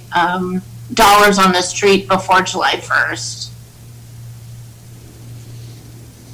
But we can try. I mean, we can try. I'm not sure how fast we can bring items back to council and get them on the agenda. I believe we're working on the June 25th or 6th agenda deadline currently. Madam Clerk? I would defer to the clerk. Thank you, Mayor and Maren. We would have some flexibility with the agenda timelines, taking into account that I know Maren said that there may also be some public noticing requirements. We would want to look at that a little bit closer because that would be more of the finite details that we would want to make sure that we're able to adhere or comply with.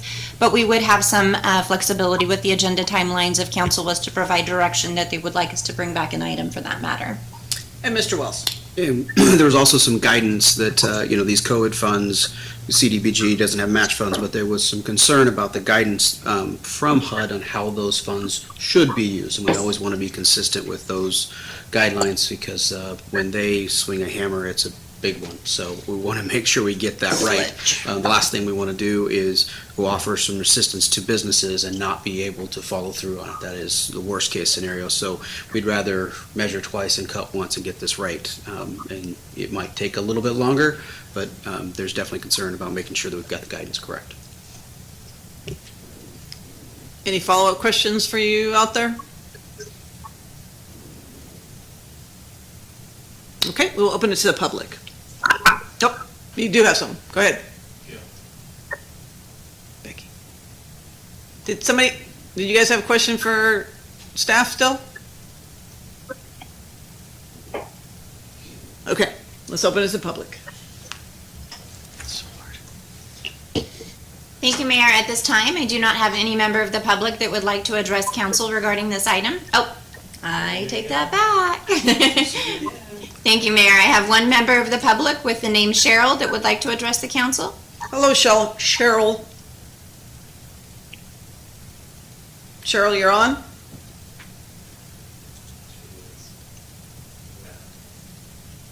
Cheryl, go ahead. You're ready.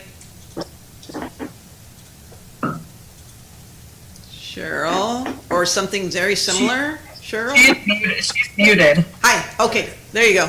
That's Becky. I believe. Sorry. Oh, dang it, I was so excited, I heard a voice. So, is there a caller out there with the name Cheryl? Hello? Give me just one moment, Mayor. I've attempted to unmute her, but it doesn't seem like the line's unmuting, so I'm going to disable her and then try her again. Oh, wow. Sounds painful. All right.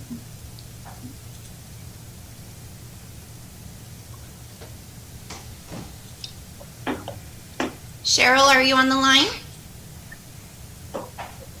Hi, Cheryl.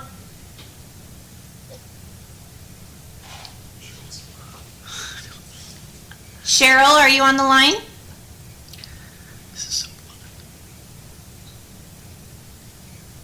Mayor, I have the member of the public open and available on this end to talk. However, it doesn't appear that we have anyone on the other end. Okay. Is there any other caller? Maybe try, Cheryl, if you're talking and we're not hearing you, call right back in. Thank you, Mayor. At this time, I do not have any other member of the public that would like to address the council regarding this item. Okay, thank you. We will close the public hearing and bring it back. There's a motion, a resolution, and another resolution. What is the will of council, or? So we can take these all together. Move to approve. We have a motion to approve all three. Second. Second. And we have a second. Go. Yep. Clerk, call a roll, please. Thank you, Mayor. For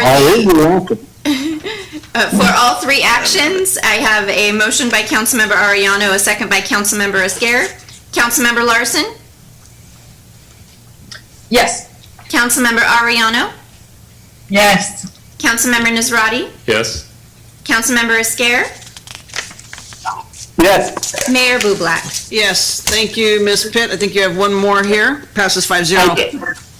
All right, so this is a request to accept the analysis of impediments to further fair housing report. Ms. Pitt.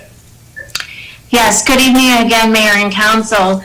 The item before you is a companion item to the item that you just heard, that as a requirement of the United States Department of Housing and Urban Development, that in preparation of the consolidated planning process, that jurisdictions and participating jurisdictions and entitlements must engage in an analysis of impediments to further fair housing, to understand what those impediments are, and that you are then required to attempt to address some of those impediments as part of your consolidated planning process. So this item before you is to accept the analysis of impediments. This was done by our consolidated planning consultant, Cloudburst, and was done regionally for the first time with the city of Modesto, the county of Stanislaus, which is the urban county and represents all the smaller cities, as well as the county housing authority. So this is the first time that this document, which is relative to all areas in the county, has been done in a uniform and collaborative fashion, for which we're all very proud of since we've been doing it siloed in the past. And you're required to do this once every 5 years. So I think that from here on out, you'll see this as a regional document in furthering the collaboration of and delivery of services relative to our most vulnerable populations. And so with that, I'd be happy to answer any questions. Questions for Ms. Pitt?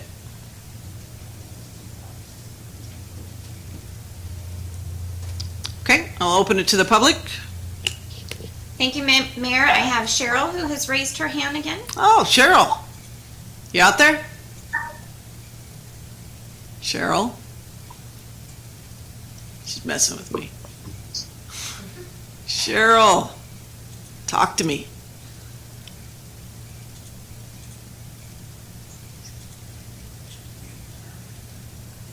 I guess. Cheryl, are you on the line? She was unmuted, now she's on. I know. Cheryl, are you on the line? Do you have another phone nearby? Somebody with you? Use their phone? Kick that mute button. It's the mute button. Yeah, see? Okay, is there another caller? Thank you, Mayor. At this time, I do not have any other member of public that would like to address the council. Sorry, Cheryl. Okay, we're going to close the public hearing. Bring it back to council. What is the will of council on item B? We have a motion. Second. We have a second. Call the roll, please. Councilmember Larson? Yes. Councilmember Ariano? Yes. Councilmember Nazrati? Yes. Councilmember Esquer? Yes. Mayor Bublak? Yes, thank you, Ms. Pitt. It passes 5-0. Mayor, if I may, if the caller Cheryl would still like to add comments. Sure. Relative to the consolidated plan and the analysis of impediments to fair housing. Yes. If she'd like to call our office tomorrow, we'd be happy to take her comments and make a response prior to our submission. What number would you like her to call? Cheryl's going to call? Number? She can call directly 668-5439, and I'd be happy to speak with her. 668-5439. Thank you very much, Ms. Pitt.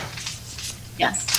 Okay, on to request to make no change in the cap on the number of beds that may be permitted under the non-discretionary permit process with the SB2 Emergency Shelter Overlay District. Ms. Quintero. Yes, good evening, Mayor, Council, and members of the public. Tonight's item before you is the required annual review of the cap on the number of emergency shelter beds that may be permitted under the non-discretionary permit process established within the Emergency Shelter Overlay District. The Overlay District is roughly bounded by A Street to the north, Center and F Street on the east, Linwood to the south, and Lander on the west. Within this overlay area, emergency shelters are permitted uses that can be permitted through a non-discretionary process. The ordinance includes a cap of 200 beds that may be permitted under this expedited process.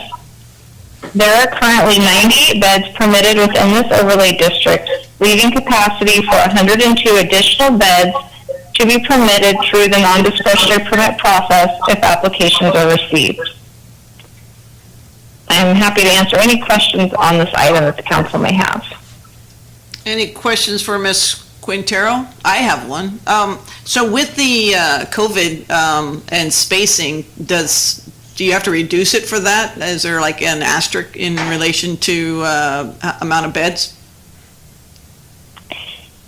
That wouldn't be something that would be controlled through this provision of the zoning ordinance. That would be more operational and what they could actually fit in meeting the spacing standards due to capacity. But this is really about the number that can be permitted through the non-discretionary permit process. So we could permit additional beds through the non-discretionary process, and then it would really be up to the operation of the shelter and how they were able to fit those beds and accommodate the requirements for the social distancing. Thank you. Any other questions for Ms. Quintero? I will open it to the public. Thank you, Mayor. At this time, I do not have any member of the public that would like to address the council on this item. Okay, I will close the public hearing and bring it back to council. What is the will? We have a motion. Second. And second by Councilmember Ariano. Clerk, call the roll. Councilmember Larson? Yes. Councilmember Ariano? Yes. Councilmember Nazrati? Yes. Councilmember Esquer? Yes. Mayor Bublak? Yes, passes 5-0. Thank you, Ms. Quintero. Moving on to request to strongly recommend that all residents or visitors within the city of Turlock wear a face mask or face covering that covers the nose and mouth when leaving their place of residence to support the safe transition of reopening businesses. Mr. White. I was actually going to take this one this evening. But it says White. Yes, my apologies. Mr. White and myself discussed this afternoon, and Mr. Wells. for these items, I will do the introduction and cover the items, and Mr. White will hit clean up or back up, whichever is necessary. So this item this evening, as we heard from our opening prayer, to comments from the public, the global pandemic that is COVID-19 has significantly impacted every single one of us, from our city workers to people that we know and love. This pandemic has really created a huge change in operations of everything that we know around us, and what is used to be considered normal is far from normal today.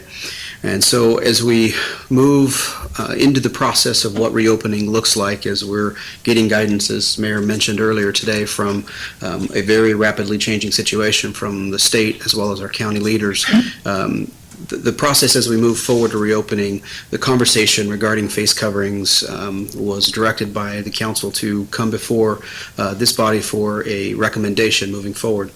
So a little history, a little background. We heard some of the comments earlier about face coverings or masks. The messaging is really around face coverings because of the concern about masks and taking up valuable resources for the medical community and the first responders to be able to use true N95 masks. So we'll use the language face coverings. And I know a lot of the public is confused because of different guidance. Early on, the CDC said don't wear a mask. Then that changed. And so currently, kind of top to bottom, there is a recommendation from federal government, the state government. So federal government with the CDC recommends face coverings. Surgeon General, although it was a confusing statement, initially said no, then clarified the concerns about how people wear them, as we heard callers earlier, but then put a video out demonstrating how to properly wear a face covering. So again, at the federal level, it is recommended. State level, CDPH is recommending face coverings.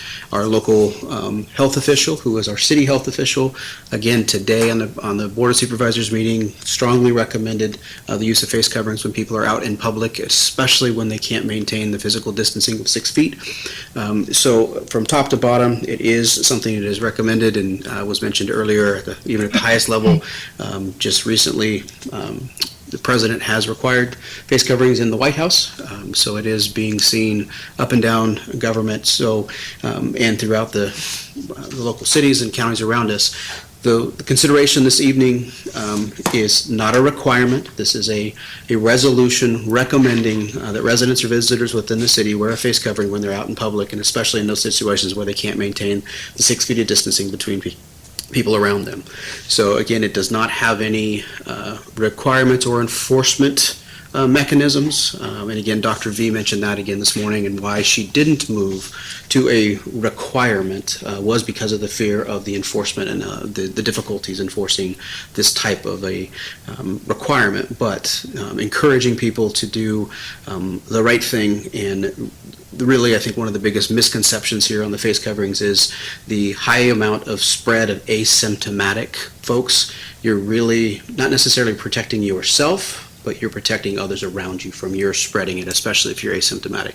So that is the overview of the item, and I'd be happy to answer any questions you may have. Any questions for Mr. Wells? Can I? Yeah. Hang on real quick. Mr. White, did you want to clean up something? Yeah. Can I just add, the one thing about this is really kind of geared towards preservation and advancement of our business community. And I say that because the idea is, as you see what the governor has rolled out, that the only way that we can let additional businesses reopen is if we keep our infection and death rates down locally within the county. And those are the metrics that are being used. And it's also important once we get those businesses open that we continue to keep those rates down, so that when folks like the cosmetology industry that we've heard a lot from today and we're really sympathetic towards, when they get the opportunity to go and operate, that they will continue to be able to operate. And the only way to do that, again, is to find preventative measures. And this is one of the few things that we know that we can do and we can implement. It doesn't necessarily protect us, but it protects others against us if we happen to be asymptomatic, as the city manager said, and prevents us from being able to, from spreading it unknowingly. So again, one of the reasons that this is here is really to support our business community and to help to get Turlock open quicker and to remain open and to let those businesses be profitable. So I just wanted to add that. Okay, are there any questions for Mr. White or Mr. Wells? Okay. Yeah, just clarification. Yeah, I'm trying to get in here again. Okay, just clarification again. This recognition, it does not require you to wear your face coverings in the car or at your home, right? It's only when you're in the public, dealing, close to other people where you cannot have the social distancing. Is that correct? That's correct. Not entirely, Mr. Wells. That is the clear intent, again, as the resolution, as. Not required. Yeah, but it's not required, right? So the idea, the way it's written, every resident or visiting city upon entering city or leaving their place of residence continue until they return to their place of residence are strongly recommended to wear a face mask or covering that covers the nose and mouth. Can be fabric covering such as a scarf or bandana. In our recommendation, we are not specifically calling out the locations of where someone is or isn't recommended to use those within the resolution as it's currently drafted. I.e., if somebody's out exercising, there's lots of different guidance there. That is not in our resolution as it stands today. It's a more broad conversation about in the public. And if a store chooses to mandate it, that's on them, much like no shirt, no shoes, no mask? Correct, yes, exactly. And we see local examples like Costco at a corporate level is requiring that, and others at a more local level have that same ability to require that, and that would be, independent and irregardless of anything that we do here this evening. Okay, let's open it to the public. Thank you, Mayor. With the member, the last name Silva. Oh, Mr. Silva, wasn't it? You there? Sure. Yep, I'm here. There you go.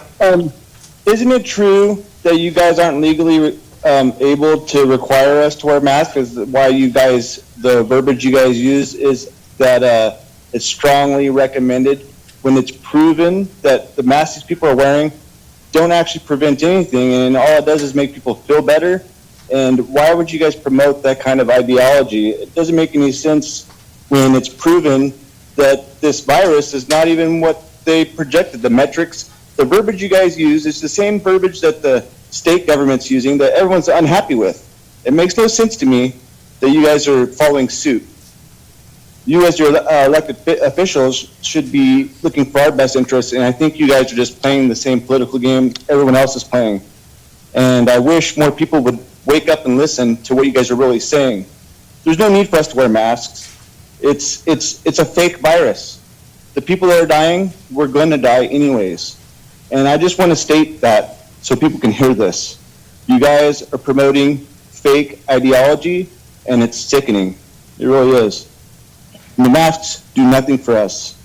It's a joke. And it makes no sense to me. Thank you, Mr. Silva. Next caller.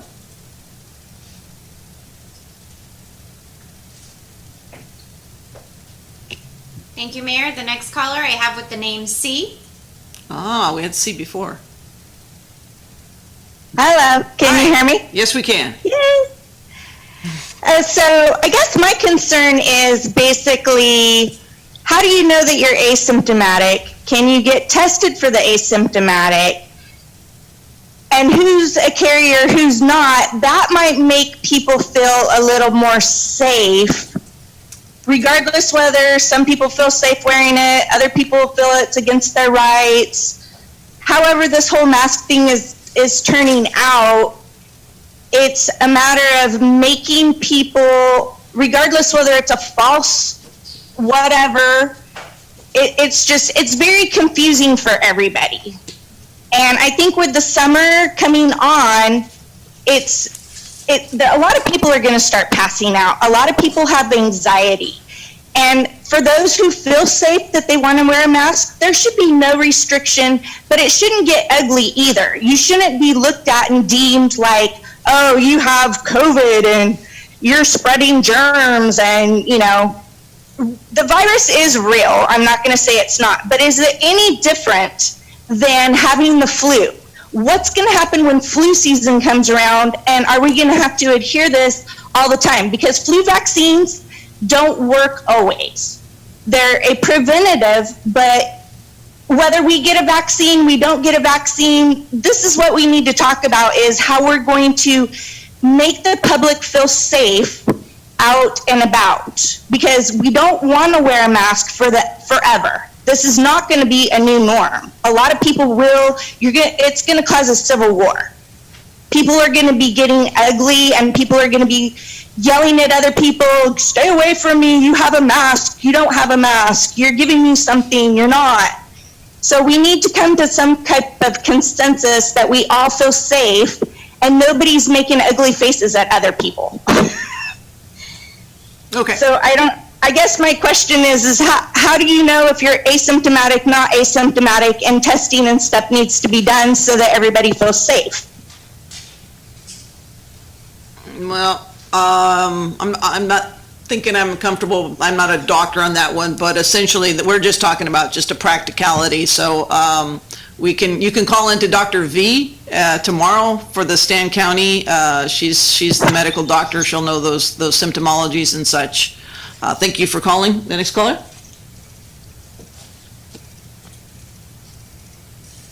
Thank you, Mayor. The next caller, I have the last name Lemos. Yes. Lemos? Caller Lemos. Hello, how you doing? Hi. So my question for you guys in regards to masks is one, is the city prepared for the onslaught of lawsuits that are going to come? There's already a giant lawsuit going on in San Bernardino County where a law firm is suing the county for a must-wear mask order because it's deemed unconstitutional. Or is the city prepared to provide mask coverings, whether it's a medical mask covering or some kind of fabric, to all of the citizens of Turlock, whether they be tax-paying citizens or homeless or transient, because it gets very slippery when you require something like that. And I know that you're not requiring it, it's a heavy recommendation. But what happens is you create division in businesses where some businesses will take people without masks. Some businesses won't let somebody in unless they have it. And you're going to end up having businesses that close down because they're not supported, or you're going to have businesses close down because they are. And so my question to you guys is, people who are in control of the government right now, our local government, how are you going to accurately navigate through this situation for a virus that has a 99.3% in the state of California of recovery? And if we just take a step back and look over like H1N1, when it came, we did not do all this. We did not implement all this. People were told to wash their hands. People were told if they were sick to stay home, but never have we ever, in the history of the United States of America, quarantined the healthy. So that was statements along with questions, but I just appreciate your guys' time, and I hope that you take a lot of time in discernment to figure out what's going to be best for all the taxpayers and the businesses that keep Turlock afloat. Thank you, caller. Just so everyone knows, you can call in once, and it's 3 minutes per topic. So if you didn't get what you needed out of that, then call a friend and ask them to call for you. Next caller, please. Thank you, Mayor. The next caller, I have Mr. Franzen. Mr. Franzen. Yes. Okay, for me, this is on principle again, and also to reduce the liability from the city. I don't really see why this is important to actually make a standing resolution when all of you can use your own public figure Facebook pages. The city can go ahead and spread the message, which I think they've been doing, to wear face coverings. And to me, this is potentially putting the city at risk. We don't know what the repercussions could be from someone that does hyperventilate or has heat exhaustion, or who knows whatever other issues. We don't know everyone's medical issues, so to strongly advise that, I don't know that I would do that. And also, I mean, don't we have enough problems? The city of Turlock keeps adding stuff to be, I guess, responsible for and to be liable for. And I'm not sure if you saw, but the Stanislaus County Board of Supervisors this morning at their meeting actually rescinded all orders except for a couple, I think, regarding food manufacturing and something else. But the Stanislaus County Board of Supervisors rescinded all their orders and just said, hey, the state of California orders apply. So that's from our Governor Newsom. His orders apply, and that they even voted and said that they will not expend any of the county resources or funding to enforce the governor's orders. So they're basically just turning a blind eye and just asking, because I think the Stanislaus County has the trust of the people, and they're trusting the people to do the right thing. In Turlock, you're adding stuff already at the tail end. You're coming in late, and you're adding more issues. So I would ask that you do not do this, and you just go and spread it yourself. You actually spread the message of wearing face masks or face coverings like you have been, and you don't put the city in more liability, and you don't create more division. There's already an issue with this. If businesses need to have masks, trust me, it'll be in demand from their customers. If their customers feel safe with a mask, then they will make the businesses wear masks, trust me, or they will not have business. So I think that government's getting in the way here and causing more issues than it needs to. So please, I ask that you pull this and you move on to actually the recovery part. We have health departments at the state and the county. The city of Turlock is not a health agency, does not have a health department. I think it just needs to stay out of it. Thanks. Next caller. Thank you, Mayor. The next caller I have with the name of Carlin Bailey. Carlin Bailey? Hello. Hello. My name is Carlin Bailey. I am a physician. I worked at the Turlock Medical Clinic for about 13 years in the Urgent Care Center. I was co-chair of the center there. During cold and flu season, my partner and I would see upwards of 100 patients a day suffering from these issues. I'd like to just share a little bit of information that I picked up from the California Department of Health and Human Services site and the CDC site. When this all began, we were asked to provide our best efforts to mitigate and try to flatten the curve. For Stanislaus County, the highest number of ICU, intensive care unit COVID beds, was 14, and that was back on the 5th of April. Since the 1st of May, we have had 3 or fewer people in the intensive care unit. Currently, there are only 2. That represents a 7-fold decrease in the intensity of care that people have needed in our county. If you take aside, remove the deaths from the nursing home that everybody's been talking about, we've been having 2 deaths per day or less since the start of April all the way through to today. That's for Stanislaus County. If you look at California as a whole, there have been no deaths for anybody under the age of 25 years. In fact, 80% of the deaths in the state of California are all over the age of 65.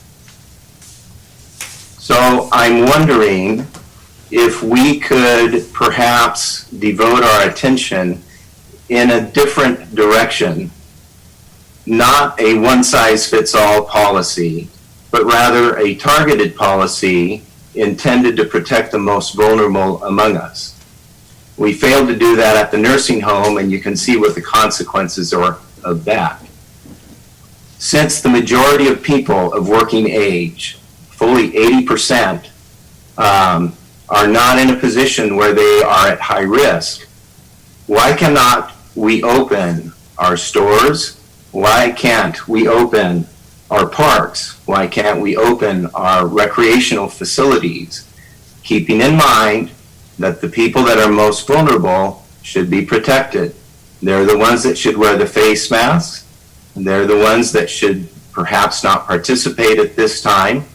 But I think alternative thinking could provide us the opportunity to do what's right for the population of Turlock. Thank you. Thank you, Dr. Bailey. Next caller? Thank you, Mayor. The next caller, I have the last four digits ending in 4958.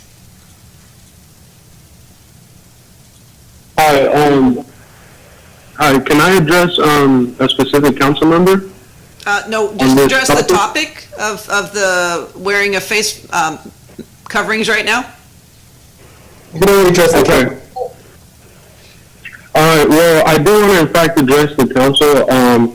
What are you guys planning on doing when the numbers rise? A few days ago, there was a protest on gear. It was foolish, in my opinion. We've seen protests like that across the U.S., and a week later, 2 weeks later, 70, 100 people are infected. Why do you guys think it's not that urgent to say, hey, the least these businesses that want to reopen should do is require a face covering? You take a t-shirt to rubber bands, you put it on. All I hear is Turlock is financially, going down. So it makes sense to me. If you make people feel safer, more business is going to come. I think a lot of people right now are holding off on going out shopping. I know a lot of people are doing it online. However, for those elderly who cannot do that, who don't even know how to get on the call on Zoom, these people are going out there. They have the weakest immune systems. They're getting sick and they're dying. And also, I want to say one more thing. To those people who are saying this virus isn't real, my neighbor was working 70 hours at the Safeway warehouse in Tracy. He contracted COVID-19 and he passed away. So for anyone saying this is not real, stop getting the news from YouTube and open your eyes and care about one another, and let's do the right thing here. That's it. Thank you, caller. Next caller? Thank you, Mayor. The next caller, I have the name Neighbor. Hello, neighbor. Jim Neighbor? Neighbor, you're calling?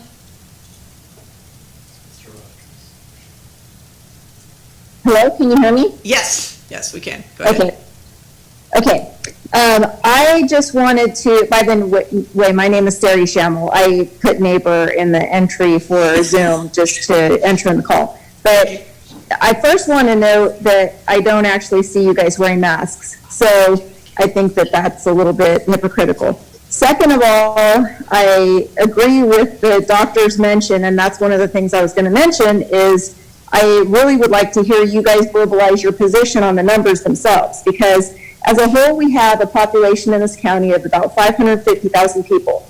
We have 508 confirmed cases and 367 recovered cases and 21 total deaths, of which 14 were at the nursing home. So if you extrapolate those numbers, there's 120 active cases that exist in its entirety. Those numbers are nowhere near our typical flu season. In fact, our typical flu season exceeds the number of deaths that we have in COVID in our entire country every single year, even in our smallest year. So these numbers do not extrapolate to creating a level of fear. I don't know if as a city that you can feel like you have a conscience to be having an entire generation of children growing up with masks on everyone's faces so that they're afraid to go outside, because that's what's happening. We already had a suicide problem where kids were isolated on social media and suicide has increased. We've had all sorts of problems in that area, and now you're going to have them put masks on, and they're creating more fear, and it's unwarranted fear because there's been disease since the beginning of time. And this has not happened since the history of our entire country. It didn't happen with Spanish flu. They didn't run around like this. It didn't happen with H1N1. It didn't happen with Ebola. And Ebola people were certain to die if they received the virus. So none of this makes sense. It is it's not that the virus is fake, it's obviously real. The problem is how it's being handled is manipulated. And if you follow the money, we know that you're paralyzed by the fact that your money comes from the county and from the governor, and then the governor needs money as a bailout from the federal government. Now, whether that comes or not doesn't affect the people in the community, but you know what? The businesses that die, those aren't going to come back. And people have motives for that to happen. There's a reason why that part of it is happening. You have to consider the population that lives in your town for humanity's sake. That's what you need to do. And that's all I say. Thank you, neighbor. Thank you. Thank you, Mayor. The next caller I have with the last 4 digits ending in 1274. Caller 1274. Mayor and council and fellow Turlock citizens, Milt Treeweiler. I'd like to add a little history and science to this discussion. First of all, both sides of my family moved to Turlock in 1918. So I've heard a lot about the Spanish flu and how it was here in Turlock in 1918. The farm was actually the farm just to the west of Costco. That almond orchard there, that's where our farm was. And in 1918, when they moved here, they wore masks. There were my grandfather, my grandmother, and 8 children, and they wore masks here in Turlock. They did not go to church on Sundays because it wasn't permitted, because people were dying. And they were dying, a lot of people were dying. So I want to give you a little bit of information from a Smithsonian magazine. It was published in November of 2017. This was published 2.5 years ago. There's an article in here called Journal of the Plague Year talking about the 1918 outbreak. Okay, here's what it's telling us. The population of the United States in 1918 was 105 million people. You know how many people got it in that time, 1918? 25.8 million. That's almost 25% of the citizens in the United States in 1918 got this flu. How many of them died? 670,000 people died in the United States. 670,000 people. It was terrible. It was disastrous. Fortunately, no one in my family died. However, they had friends that they were going to school with who did die. This is a real thing. Another thing I'd like to show or talk about is the fact that this flu will come in waves, just like it did in 1918. In the first wave, hardly anyone was dying. A lot of people were getting the flu, but people were not dying. The second wave, and it basically started like it does this time. It started in March, April. People were getting it, but they weren't dying. In the second phase, which started in August of 1918, it was a disaster. It started in Switzerland, so it doesn't necessarily have to start in this country, but it got all the way around the world again. In the second phase, just a little example here, an Army training base 35 miles south from Boston with 45,000 soldiers who could accommodate 1,200 patients. On September 1st, they held 84 patients in their hospital. On September 7th, there were dozens of men in the company diagnosed with it. They were coming to it. They couldn't even house them. The outbreak peak, 1,543 soldiers reported ill of influenza. Mr. Treeweiler. And they couldn't take care of them. The hospitals were overloaded. Thank you, Mr. Treeweiler. The system was overloaded. Thank you. Next call. You're welcome. Next caller. Mayor, the next caller is Victor Costa. Mr. Costa? Hi, Mayor and Council. So, from what I've heard so far, a lot of folks have been saying, I would probably say some inaccurate things. The fact that masks don't work as effective as they should, or that, this is a hoax. I don't necessarily think this type of disease or what's being dealt with is a hoax if, this is a worldwide pandemic. I do think it's very important that, as a city, as a county, and as a state, we do consider how can we move forward in a smart manner to not allow a second wave of the coronavirus to happen, as well as making sure that we are doing what we can to track the virus. I think on the current statistics, we have less than 8,000, tests that have been conducted in Stanislaus County, which is clearly nowhere close to the amount of people who actually live here. Obviously, we need to be focusing on ways to allow more available testing for residents. I don't think it's that big of a concern to allow people or to ask folks to wear masks in public. As we've seen in Costco and other businesses, they've started doing that to provide masks for their workers, as well as ensuring that folks are wearing some type of face covering. Mind you, they're not asking every person to wear like an N95 mask or anything like that, but at least something to cover their mouth and nose.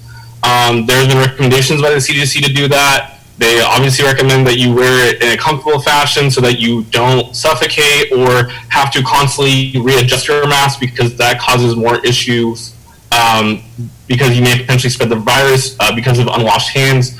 I honestly think, we just need to conduct this, in a more effective fashion. If folks want to have these businesses open, if we want to go back to normalcy, that means we may have to do certain things in order to protect ourselves. And that means wearing masks. That means being more cognizant of wearing gloves or washing your hands in public, making sure that we're not so close to each other, so that we're not spreading this illness. There has been discussion earlier that, this is more of a disease that affects older folks. Well, guess what? Younger people can, carry the disease. You can be immunocompromised and not realize it. With current scientific data, it shows that you may be compromised with the illness up to 14 days, right? And so I just think that there's no issue for us to be, a little bit more cautious of our actions. And I don't think it's an issue for the city to actually consider passing an ordinance to recommend businesses to pass policies in their stores to force, employees and customers to wear face coverings, or to provide, any type of things to help us out in this time of need. And also maybe looking to seeing what we can do to provide more free testing for folks here in Turlock. I know they're doing it in Salida, I know they're doing it in Patterson and Keys, but I don't see any work being done specifically in the city of Turlock to allow testing to be conducted here. But yeah. Thank you. That they're done by the state. They get to pick the location, so we keep begging. Hopefully they'll hear us sometime for the testing. Next caller? Thank you, Mayor. The next caller is Terry. Terry Shaver? Terry? Terry, your next caller. Can you hear me? Yes. Yes. Oh, good. Okay, first of all, I want to say thank you for all that you guys are doing. I know this can't be easy, but I believe that this might just be a waste of a resolution. How about we just educate people, and maybe we're going to have to continue to distance. I know if my mom goes out, I'm making her wear a mask, but not everybody really needs one. I think that we need to honor the businesses that want us to wear masks, but I really think that we need to allow people to make their own decisions and use their common sense. But really, jogging, walking my dog, riding in my own car, that's not going to work for me, and I don't think it's going to work for others. And I was just wondering, maybe at this time, after listening to everybody, maybe this just needs to be tabled until there's a little bit more research done. And that's about all I have to say. Thank you so much for listening to me. Thank you, Terry. Next caller? Thank you, Mayor. The next caller, I have the last four digits ending in 8383. Caller 8383. Hi, everybody. This is not Cheryl. It's Mike Warda. Hello, Mayor. Cheryl's gone. We can't find her. Dang it. So Dr. Bailey, I want to thank him very much for calling. You made a very important point, which is to focus on the right message, which is to protect the people that need protection, and that's the elderly and the people with compromised immune systems. And those are primarily the people that are affected by it. I respect Milt a lot. He appears a lot before the city, but when he talks about the Spanish flu, that flu targeted young people. Not middle-aged people, not old people, but primarily young people. So you got to look at what the situation is that you're dealing with and make a decision. What I'm worried about with this resolution is that it's going to create havoc within the community, where people are not wearing masks.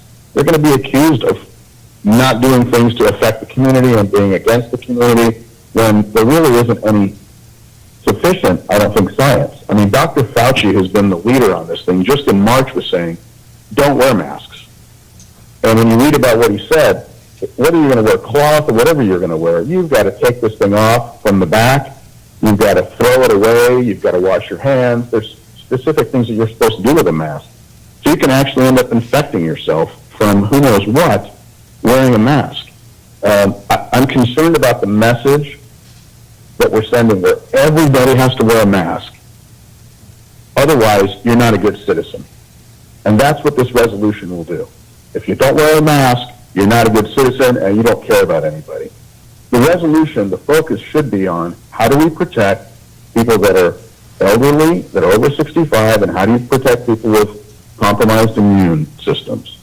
It is not about that. The other part of it is every community does this. The cost of masks is going to continue to climb.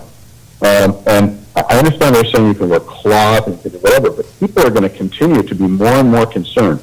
This is it's a hyperreaction to a situation that is completely out of control at this point. There's no doubt this is not a hoax. This is a real disease that's killing people, and people are dying prematurely from it, primarily the elderly and people with compromised immune systems again. But you're going to turn people in Turlock against each other. It's already happening in stores where they're looking at people, they're saying, well, you're not wearing a mask, or you're not. The vast majority of people in this community are not wearing masks. And when the Turlock Journal or DJ sitting there says, City Council passed this resolution, people are going to say, oh, I've got to wear a mask, and anybody that's not wearing a mask is public enemy number one at this point. So I encourage you to listen to Dr. Bailey. I mean, he's exactly right. What Dr. Fauci was saying was originally correct, too. It doesn't do anything to protect. They're for limited purposes. Hey, Cheryl, your time's up. Thank you, Mayor. Thank you, Mr. Warda. Next caller, please. Thank you, Mayor. The next caller is the last name Roberson. Roberson, you're the caller. Hi, this is Marie. Hi, Marie. I wanted to just say that I agree with DJ and the last couple callers, that as I am an at-risk person. I was born with a heart defect. And I've talked to my doctor and my heart doctor, and they aren't even worried about me. I don't wear a mask. I'm not going to wear a mask. It's my choice. But just so you know, according to the ADA, you can't force us to. And if you do, or a business does, and I show you what the ADA has showed me and given me, because I've been on the phone with them several times this past week, you can actually get fined. The Surgeon General has said, my own doctor told me the same thing, that the mask is there for those who are sick, not those that are healthy. And Dr. V said today at the county board that during the summer we're going to see a big decline because the heat helps destroy it. Playground equipment is okay. Yes, we're going to see a next wave. That's not going to go away just like the flu doesn't, but we have to build herd immunity. So we need to stop. We have other more important things to do in this city.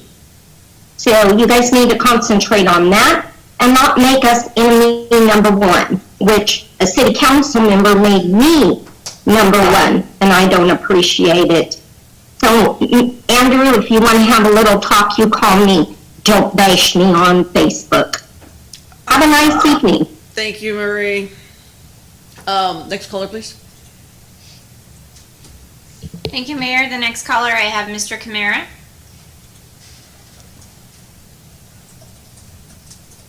Can you hear me? Can you hear me? Hello? Yes, can you hear me? Yes, we can. Okay. I'm using Zoom this time. I think the clarity of the call via Zoom is superior to the landline. So, Agreed. in regards to, it's interesting to listen to all the comments that have been made today. DJ, Mike Warda, even Neil Treeweiler and Marie.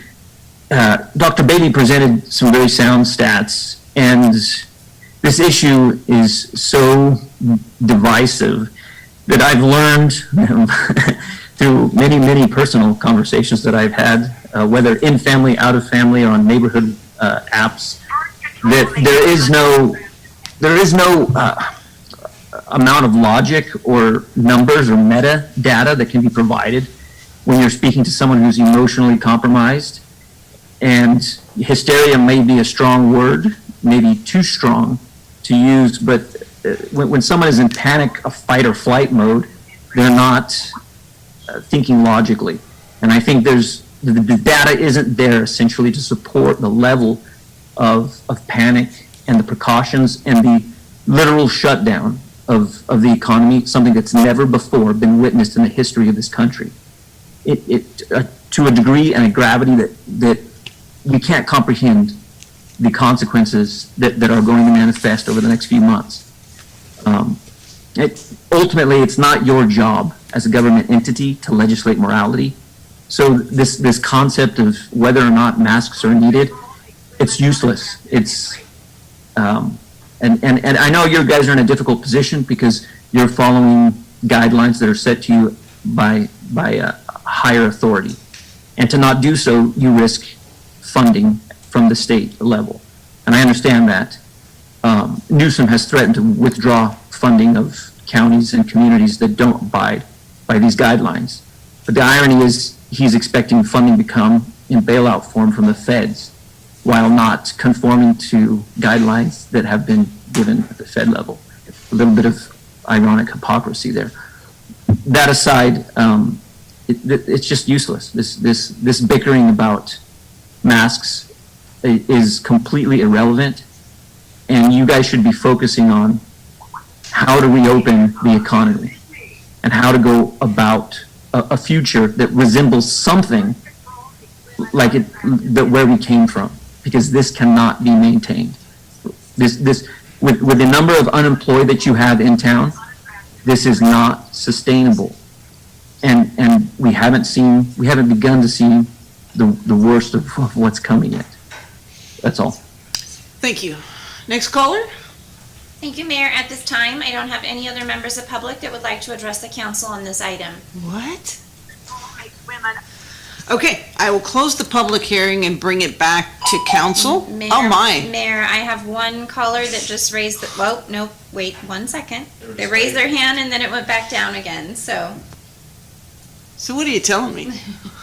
I have a member of the public by the name of Shay that their hand was raised and then their hand went back down again. Shay, are you shy? Last chance, last call, Shay. You wanna talk to us? Thank you, Mayor. I don't have any other members that would like to address council. So I can really close it? I think. Okay, I'll close the public hearing and bring it back to my colleagues. What are you thinking? Comments?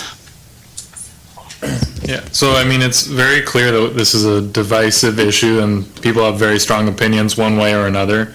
And I think that what people are saying about the educational component being a significant part of it, there's a lot of misinformation out there, and people are citing things that clearly indicate that, we're not necessarily in agreement as to what the real science is, the real and best science of our country and of our state, or anything really out there. So I think while this proclamation probably isn't going to achieve much, but contributing to an additional divide, I think it's absolutely critical that, like they talk about, that we create a unified, clear communication to our residents as a body about what the recommendations are based on our best science. And when we talk about making sure that we're protecting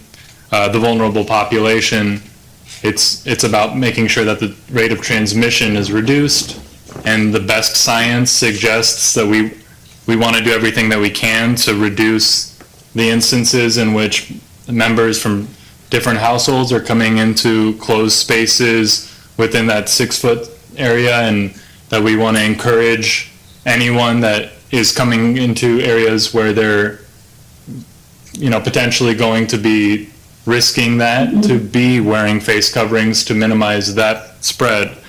I think that maybe a specific proclamation or anything like that is not going to be the thing that gets the information out there, but I would, regardless of how we vote on this, want us to pursue an educational campaign from City Hall where all the members of the council show a clear desire that if in the event that I was sitting there or we were passing a hall, when we were in our closed session, we had these on. We were closer than 6 feet. And those are the things that we want to communicate to the public. And I don't think that the reality is that this specific request will be able to effectively change what's happening in the world. And we just need to do our best to communicate good information to our public so they can stay calm, they're not fearful, but they understand the risks in a real way.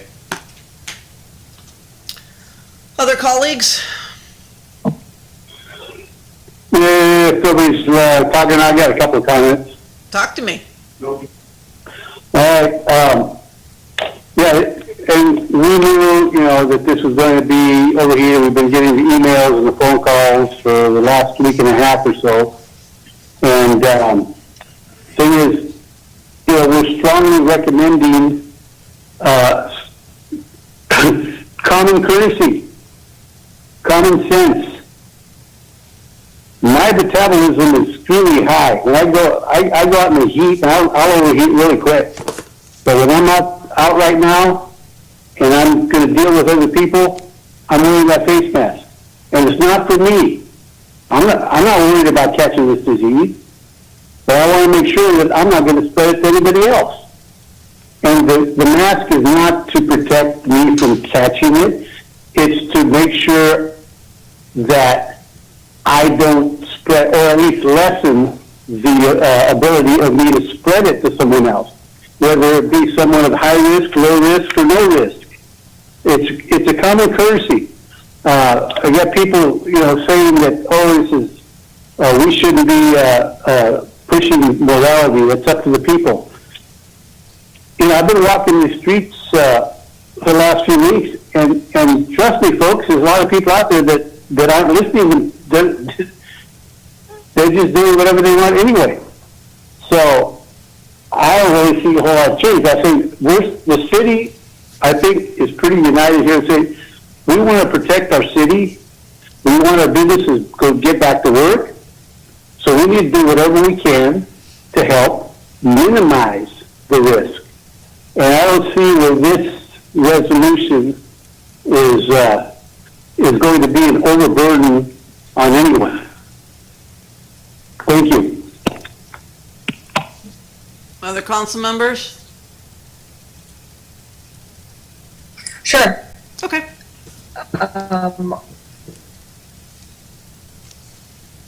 I view this trying to be in public service during a pandemic, and I think it's our job, and what I'm charging myself with, and what I'm sure the residents of my district are charging me with, is to do everything in my power to save as many lives as possible. So I know that there are, and it's simply it's a concern of everyone. How do we protect those with compromised immune systems and our most vulnerable populations? It's consistent with all of the health advisors and leading scientists of our nation, CDC, the state, and even in other parts of our country, that this is just factually and simply a safe recommendation for those that are in the situation where they're going to be in contact with other people. It's a recommendation because I realize that people's individual rights and their choice is something that is their own. But it is important, I think, for us as a council to be consistent and to further the, minimize the risk of this disease further being passed along. And that is simply, the fact of the matter is, if you wear a mask in public when you're coming in close contact with others, that it will stop any type of transmission coming out of your mouth or from somebody else's that's going into your face. I wear a mask every day, all day, because I'm still working at an essential workplace. It is uncomfortable, but I do it for my coworkers. I do it for their families. Asymptomatic is something that is very clear and prominent and proven, that people don't show symptoms that can still be tested positive. And that's something that we all have to be very aware of. It won't do any harm for individuals to choose to wear these masks when they're in public. Thank you. Councilmember Ariano, anything? I'm here. Okay. So I've heard what everybody has said. I know for myself, with the asthma that I have and the asthma that one of my youngest child has, wearing masks really inhibit our breathing capacity. So for those people that have some underlying conditions and can't wear it, going out and, without a face mask when I'm exercising or whatever is imperative. I can't have one on. Do I make sure that I can social distance ourselves away from people? Absolutely. Is it common courtesy to do that? Absolutely. Do I have to have a mask on the whole entire time? No.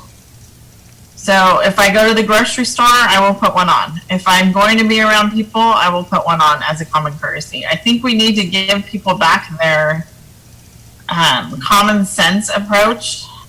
The protesters that were protesting the other day did not have masks on. I didn't think that was responsible. They were not 6 feet apart.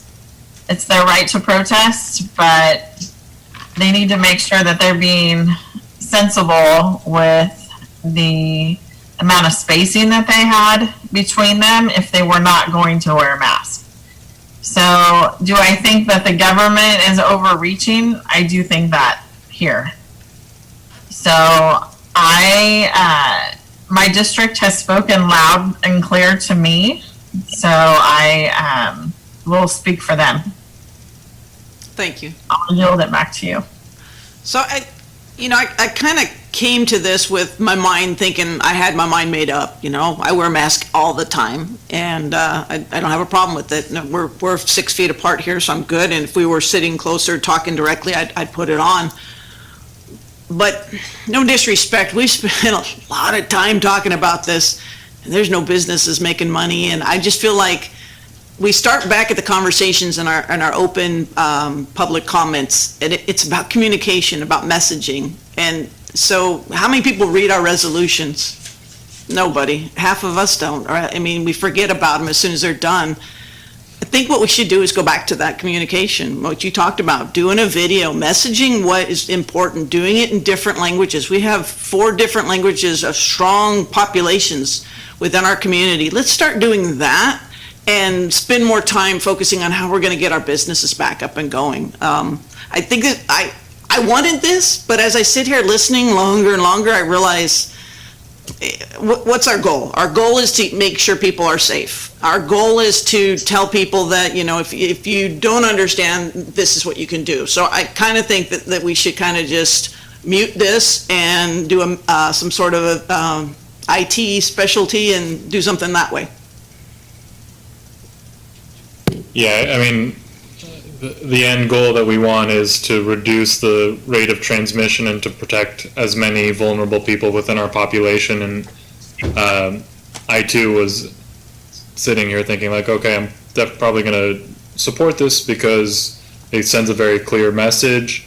But the problem with the resolution is it's printed, it's not nuanced, it doesn't have the reach that we're really trying to do, and can't educate the public in the way that we really are wanting to do right now. There is known science, there are CDC recommendations, there are the things that our county and our state and the federal government all agree on, that the public right now is maybe just looking for some clear guidance. And the business community, we can make a series of videos related to the types of recommendations that we have for enclosed spaces, the recommendations related for, exercising and stuff like that. But at the end of the day, we want to send a clear message and actually have it be received. And, at the end, if we approve this resolution, it does send a message that we strongly recommend it. And I would be okay with making that recommendation too.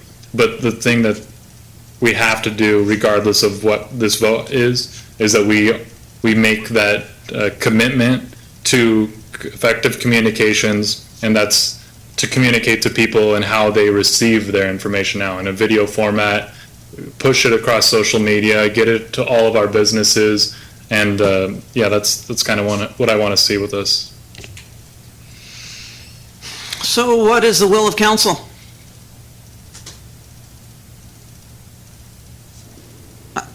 I would suggest we just go with video. Make an amendment to. I don't think we need it, though. I mean, this is just more paperwork, right? Yeah, you don't need to take any action. If there's no. You can give direction If there's to no staff. motion, then you give direction, to staff, and we can carry out. It's clear, we heard what the will of the council is. Institute an educational campaign on face coverage. Covering the different CDC guidelines languages. and all the best recommendations to our public. Yep, that's easy, as long as the council. Are you, the other three out there in cyberspace, you guys okay with just leaving into messaging on video and such? Yes. Councilmember Scare, Councilmember Larson? I'm here. Was that yes or? I'm listening. Okay. You done talking? Yeah, we're just trying to find out if you guys are okay with us just giving our city manager some direction to go forward with messaging. Okay, but I thought that was part of the program anyway. We're going to continue the communication program. So are we going to do more than what we said we were going to do, or I'm confused again? I don't think we need a resolution. I think we need education. And until we find out what the absolute stipulations are that we have to abide by, education, education, education.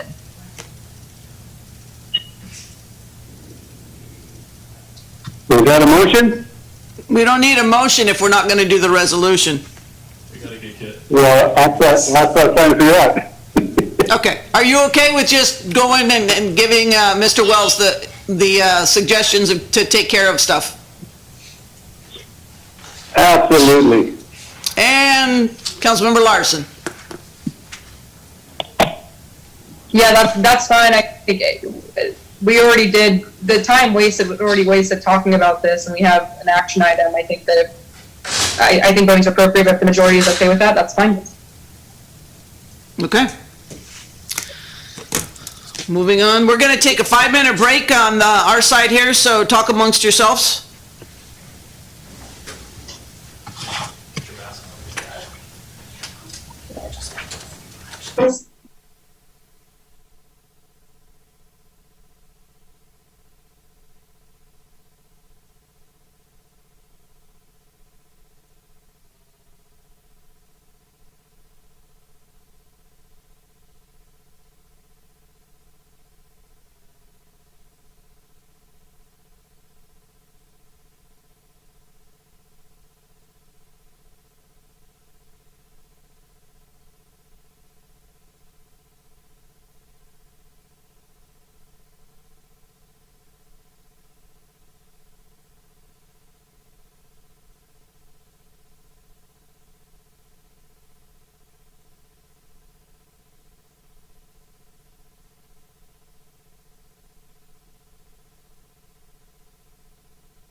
they didn't have it, so I had to go back in and order it online again. And It's awful quiet. Anybody still there? so I had to change, I added.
I appreciate you. Hello? Anybody still there? It's awful quiet. I didn't get lost, did I? He gave us a little something different. Councilmember, they're still on their 5-minute break. Okay, cool. I was beginning to wonder, it was getting awful quiet. I was going, oh man, did I get cut off again? Thanks, Doug. Be back in a minute. No problem.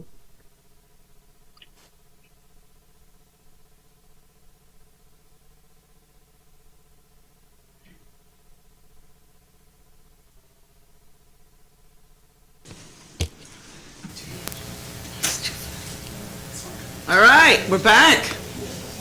So we're back in item 8E, D and E, well, yes.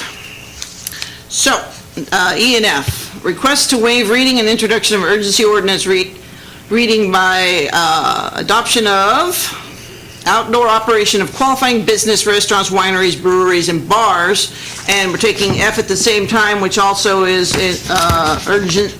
urgency ordinance, and it covers outdoor operation of qualifying business, which would be retail and commercial. Mr. White, but Mr. Wills. Thank you, Mayor. Council, this item this evening, as we've all discussed this evening regarding COVID-19 and the challenges we've been through over the past couple months since the governor put the statewide order in place in the middle of March, followed by our county public health officers' orders was intended to provide some clarity from the statewide order.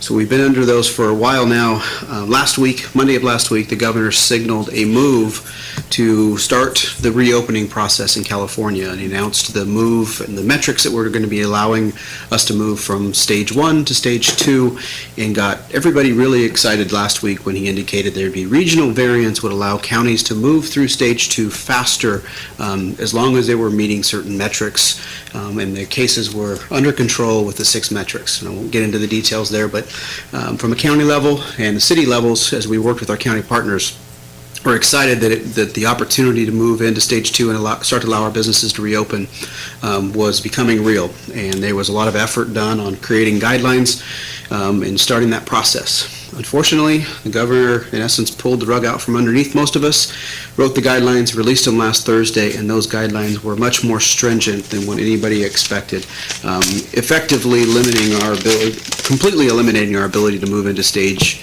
later phases of stage 2.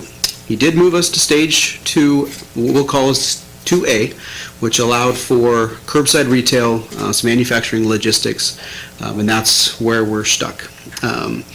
This morning, the County Board of Supervisors considered all of those items, as we mentioned earlier on the calls, and the County Board of Supervisors took action to rescind their public health order for the public-facing orders, those affecting, in essence, everyone and the businesses, to eliminate any confusion, in essence saying the governor's not going to allow us any regional variation, therefore we'll default to whatever the governor says at the statewide. So, good news, there's one less layer of order in the way of businesses opening. Bad news is the state's order is still in the way. And for us to consider any movement in that direction, we are backing up against that statewide order. So as of today, in the governor's message, he indicated that 2 counties, Butte County and El Dorado counties, have been allowed to move to stage 2B, so the later phases of stage. There's 4 additional counties that are in consideration that should receive approval this week, but the county of Stanislaus has indicated they do not see any opportunity for us to move any quicker in stage 2 and be consistent with the state order. Therefore, their direction they took today with that rescission also changed potential items that we'll talk about at our next item regarding enforcement. But for this item, we're talking about how we can get our business community in 2 specific sectors, the restaurants and the retail, how we can assist their planning efforts to move forward as quickly as possible once we are given the green light from the state in terms of opening those businesses in phase 2. So what the governor did release today for those 2 segments, because of the counties that were allowed to reopen, 2 guidance documents for retail, so in-store retail, as well as indoor dining, so in-place dining. So that guidance provides us a pretty good framework as to what the governor's thinking when we get to that stage, which we're all hopeful is sooner rather than later. So in that guidance, one of the key parameters, and this is why we're having this conversation, is the encouragement and the strong recommendation for outdoor dining and outdoor space usage to allow for residents or restaurants to have the ability to meet the social distancing requirements of 6 feet. So the ordinance this evening recognizes that where we're at in the current stage 2, that indoor dining is not permitted in Stanislaus County as long as we're in what we'll call stage 2A. So it recognizes that indoor dining is not permitted. However, if this were to be approved, the council will give us direction to be able to start working with the business community to start laying out plans to utilize outdoor spaces to be able to be ready to go once we are able to move to 2B. So that is the general concept. It would apply to both restaurants as well as retail. So for that boutique, small mom and pop store to be able to use their sidewalk, other areas to expand their space to ensure that they're able to maintain the social distancing requirements that are built into these documents and the 20-something pages that the guidance that the governor has created, both on checklists and procedures they need to put in place in order to comply with the order. So that's the concept in a nutshell. And again, the purpose here is to help our businesses move forward. We haven't done extensive outreach at this point. We wanted council to provide some direction to make sure that we're able to move in this direction, and then we would go meet with all our constituents, the Downtown Association, our shopping centers, because you could see where there's opportunities in a shopping center to utilize maybe a few parking spots. There may be some opportunities for some street closures in certain areas. All of those things would be vetted. We have some programs and procedures already in place with some special events type of mechanism that we could use as well. So there's lots of activities to pursue if council were to move this way in this ordinance. Again, this is not about holding anybody back, but rather allowing our businesses to start planning for that reopening process. And it is we'll call it a prospective ordinance looking forward to what we can do to help those businesses get back to capacity. Because we know, especially on the restaurant side, for a restaurant to operate at 50% capacity, they have to move half their tables to keep the distancing.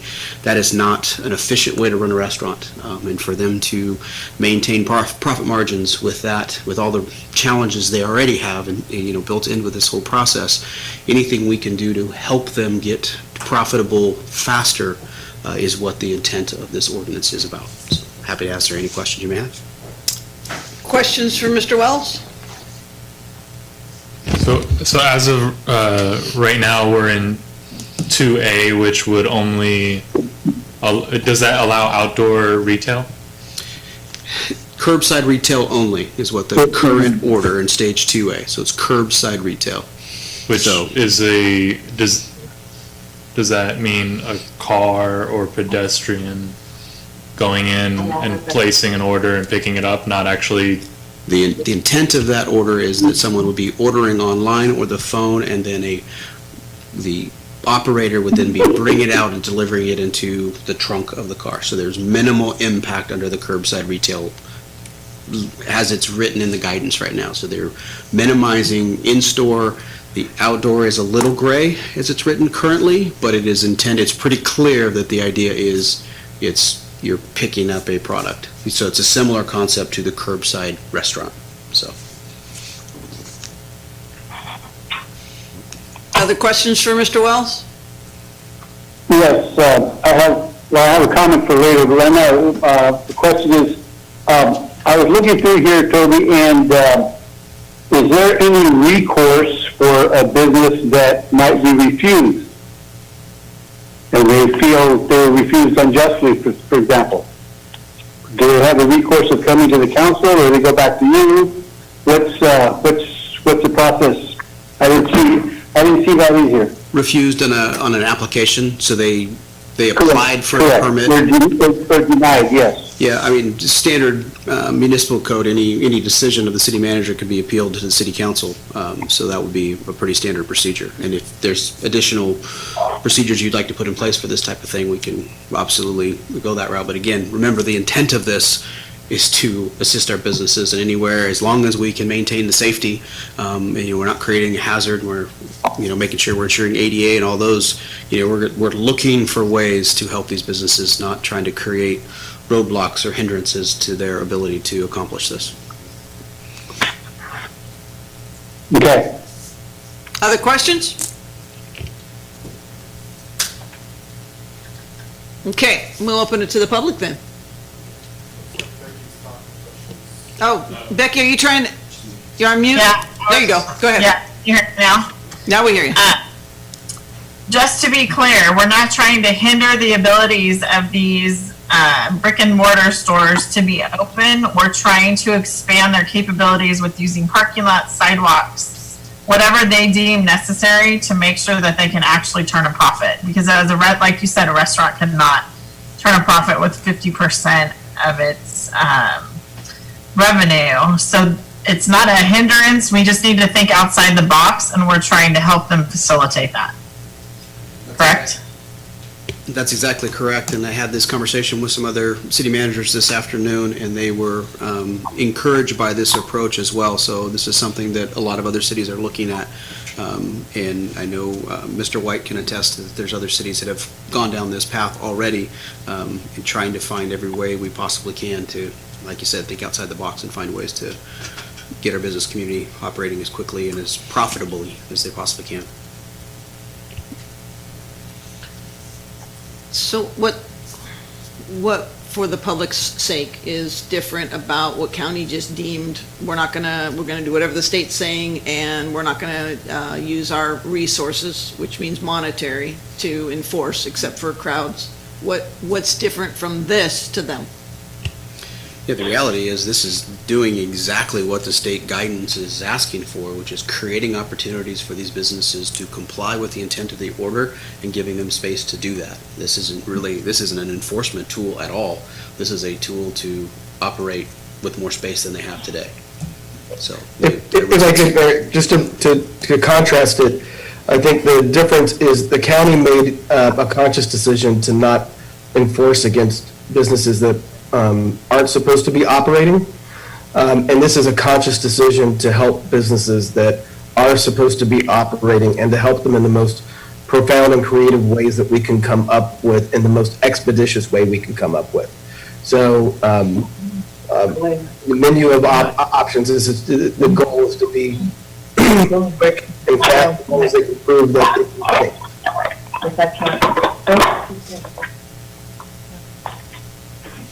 Any other questions? Okay, we'll open to the public. Thank you, Mayor. I have a member of the public with the last name Sani that wants to address the council. Caller Sani? Hello?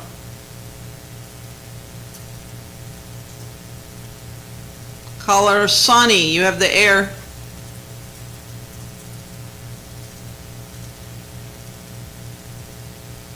They're muted. Okay, caller, we can't hear you. Can you hit the mute or call in again? Yeah, I've tried unmuting Sani, and unfortunately I'm unable to. Oh, Sani and Cheryl are in a bad spot.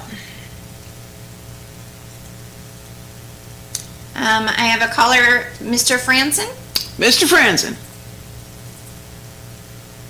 Yes, I had some questions with this. I had emailed it over, but I hadn't heard anything. In the language of this agenda item, it says that to limit the spread of COVID-19, that the restaurants, wineries, breweries, or bars that serve food or beverages on-site may serve food or beverages exclusively outdoors and only in compliance with the state and county guidelines. And then it says that the ordinance will prohibit restaurants, wineries, breweries, or bars from serving food or beverages on-site and indoors.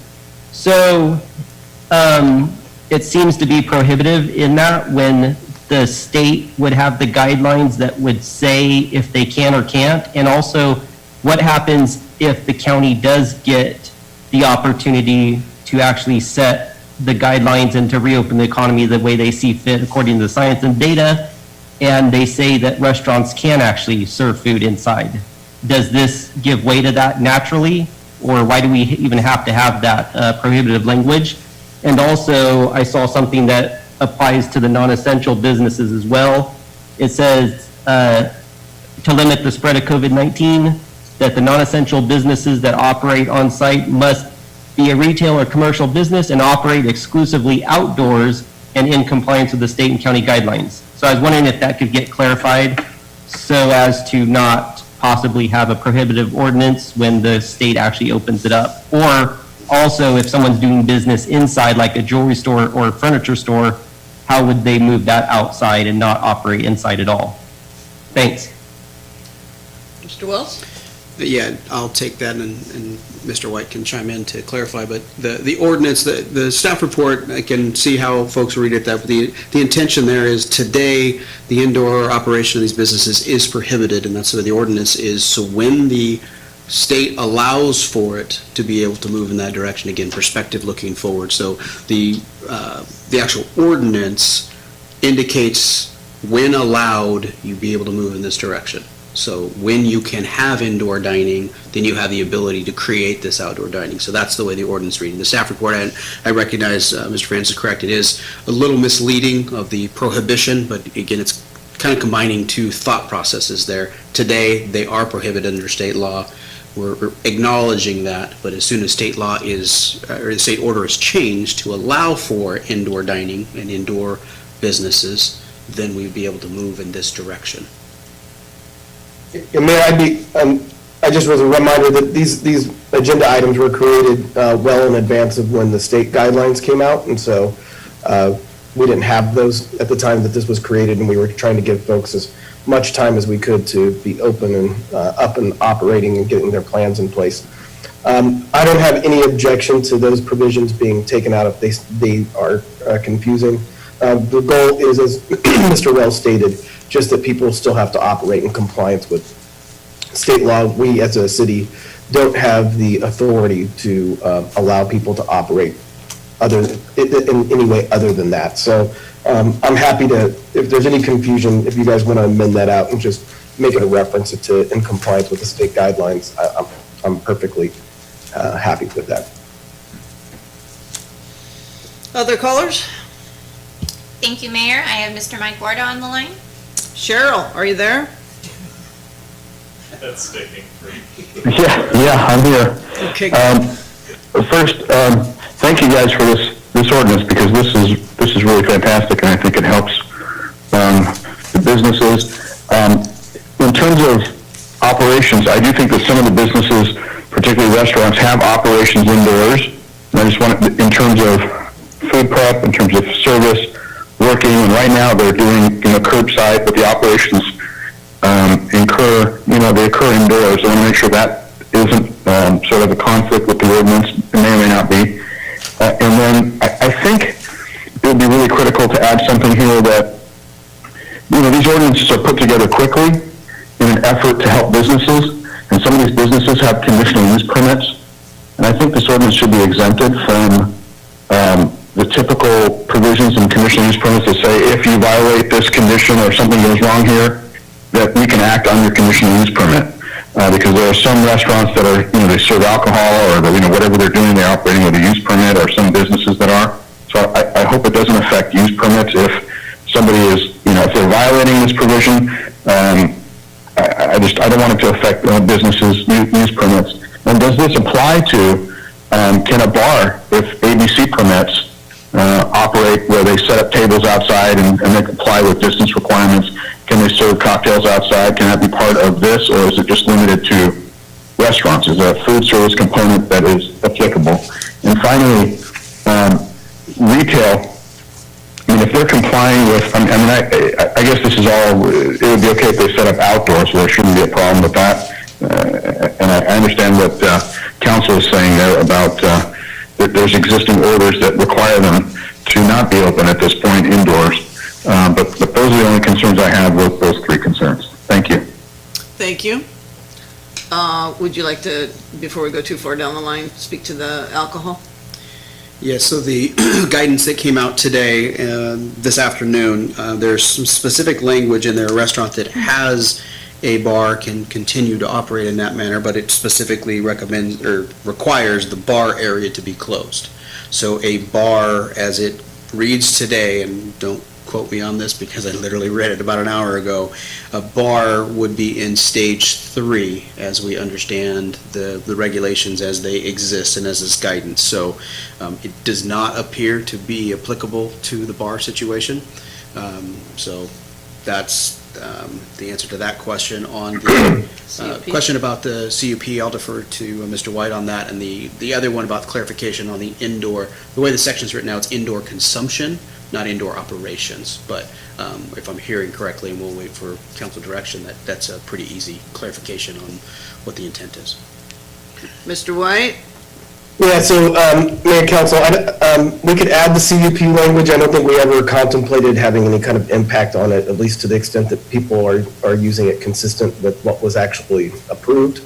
So, as part of this, folks are going to have to complete an application and do some kind of drawing and explanation, with the narrative on how they're going to ensure people's safety and comply with laws, like as the city manager mentioned with the ADA. So we could add that. I don't think it's necessary because we haven't really contemplated it, but if that's an area of concern, we could do that. And there's one last point that I think bears being made, which is in order to operate outdoors, some businesses may need to get special permits from the county or certain departments with the county. What we're doing is just allowing folks to have the right to go and use that area, but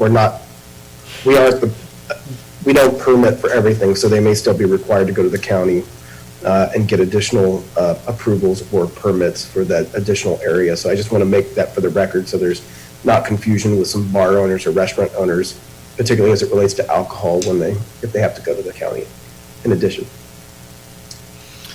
Okay, another caller? Thank you, Mayor. I have a caller with the last name Julio. Caller Julio or Julio?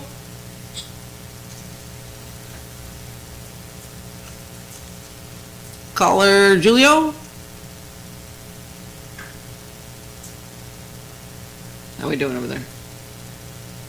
Do we have muted? That caller is no longer on the line. Goodbye, caller. I have a caller with the name C. Uh-oh, we're back to C. Caller C, go ahead. Hello, how are you? Good. So I have a concern, and that would be, I'm going to just call out a business, for example, Angelini's. They're only indoor. So how is that going to be, or Old Time Pastries has a little tiny area, but, you know, Angelini's doesn't have any area. So they're just only going to be able to do curbside? Mr. Wells? The concept here is, this is when indoor dining would be allowed. So under the guidance that the state put out today, they're required to change their seating inside to maintain and provide 6 feet of separation from all of their seating, so they will lose seating indoors. This concept would allow them to potentially use their sidewalk as well as some of their parking areas to be able to expand to the outdoor area of something they don't have today. So that is the key here of, this is different than what their normal operation is, and giving them that flexibility to pursue that, whether that makes sense for them. Now, for some businesses, they may make a decision that the parking is more valuable than the expansion out to the front area. However, we want to give them that opportunity to make that business decision. Okay, well, that was a clarification. I just want to be clear and fair to all businesses, because all businesses don't obviously have seating outside. So basically, you're operating at a maybe 25% and doing your social distancing indoors. And with the weather getting hotter, we don't want people passing out and food getting rotted and all that fun stuff. All right, thank you. Okay, thank you. Next caller? Thank you, Mayor. The next caller I have is the last name Lemos. Caller Lemos. Hi. Go ahead, caller. Caller Lemos. All right, can you guys hear me now? Yes, go ahead. Okay. It's that pesky mute button.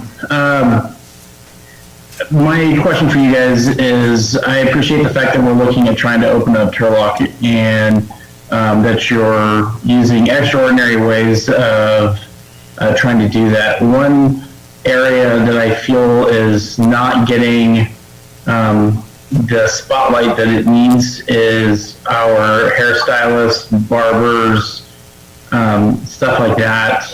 I understand that barbers or hairstylists would be in close proximity, but I wonder if there's a way that you could, for those industries where social distancing is not an ability, or an open air seating or an open air place, because they're obviously not going to move their barber chairs out to the curb. Is there a way that you guys can help those businesses? Turlock has, several long-standing barbershops that have been there 30, 40, 50 years that have been closed down, and I don't even know how many salons there are up and down Main Street. And a personal friend of ours owns a salon downtown, and they may not be able to reopen after all this is done, to wait to get to level 3, I think is what I heard. So do you guys have any thoughts on that? Mr. White? I can tell you that cosmetology, I'm going to use the industry kind of in general, is probably the single most difficult area to try to figure out a workaround. And everything that we're hearing from the state right now as it relates to that industry is troubling, I think is a fair way to say. Things like not being able to use hair dryers indoors, not being able to do that. So we continue to work on it. One of the assets is my office is a block away from the Capitol. We have a lobbyist as part of our firm. So we're pretty in touch with what's going on, and we're actively involved in trying to figure out solutions for the cosmetology industry, and have even explored, I know it sounds crazy based off of what you just said, but the idea of being able to do some of the stuff outdoors to kind of enhance capacity, or just be able to provide services that currently the state's not envisioning. So I would say that that's probably the biggest challenge. So restaurants, not to take away from anybody else who's been affected, but restaurants and cosmetology have been the main focus of trying to find workarounds. And I think we're getting there with restaurants. And this was an important first step, but cosmetology is really, really difficult. And if you have any suggestions, feel free to contact me, because we are running ideas by the governor's office and trying to get them adopted. So it is a work in progress, though. It's a tough one. Thank you, caller. Next call. Thank you, Mayor. At this time, I do not have any other members of the public on the line that would like to address the council. Okay, bring it back. Oh, there you go. What are some comments? I think, you want to go, Gil? You were unmuted, so I'll give you the chance. Okay, yeah, just a couple of quick concerns, and as I read the application, you know, it looks pretty basic, pretty easy, but what kind of, I guess, documentation or so, whatever is going to be needed to ensure that there will be the parking allocations, whatever it is going to be outdoors, it's going to be safe. And I'm not real big fan of closing off streets. I think that would be a total nightmare. But I mean, and I realize you're trying to work this out as best you can, Toby. I'm just trying to get an idea of, you know, how. Yeah, the concept that we're kicking around is using, our special permit process or others, and with the idea of as simple a sketch, as I think Mr. White had indicated, something better than a bar napkin, but a sketch of what the layout might look like. If somebody has access to an engineer or an architect, obviously the better the drawing, the better understanding we have. But keeping it again as simple as possible, and we in government often struggle with that. But the idea is keeping it easy to illustrate what the business is looking to do, finding the way to mitigate any issues and move that forward as quickly as we possibly can. So simple drawing of the area that they're looking for with some dimensions of where things are at, so we can check for any of those pitfalls and safety. And we're not expecting this to be a 50-page application process. It's more difficult. We're thinking, a couple pages, several at most, to be able to clearly identify what the business is trying to do and recognize it's going to be a work in progress. I mean, the idea of the ability for us to roll out an ordinance such as this in the time frame that we've done it, in literally about 4 days, is very unique, and that's the approach that we're trying to do. So it will be definitely a work in progress. I guess the other thing that I had came to mind is how is liability insurance going to play into this? I mean, I'm assuming most of these companies or businesses are going to have their own liability insurance, and so are they going to have to get some kind of waiver or something? I mean, I don't want to get technical on that, but I'm just curious as to how this might play out. Yeah, typically it would be an additionally insured, Mr. White. I mean, that would be something that would be a standard, normal condition. Well, yeah, it would be that they might have to get a special rider if they're going outdoors for the first time on their policy. So we would certainly encourage them to talk to their insurer to see how and in what ways they might be affected. I think for the vast majority of them, the regular general liability insurance and operation insurance should cover them, but they might have to buy a rider, as an example, if their coverage was limited to operations indoor. So. Okay, thank you. Other comments or questions from my colleagues? You want to go, Andrew? Yeah, I'm itching too. I know. So yeah, I think this is a great ordinance that you brought forward here. I mean, it really speaks to our desire as a city to be as business friendly as possible during these times. I know we have really difficult regulations above us to navigate, but it really just want to promote maximum flexibility to allow our businesses to innovate during these times. And we talked about the sidewalks and we talked about the parking lots. I personally think that we need to be, looking at potential semi-permanent street closures in areas that are, rich with businesses, like a downtown area or otherwise, that if you have multiple applicants that want to work together on basically saying it's in the best interest of our shared area to open this up to like a market type of atmosphere. I know that the intent at the end of the day is to help support that. The application and approval process will likely reflect it.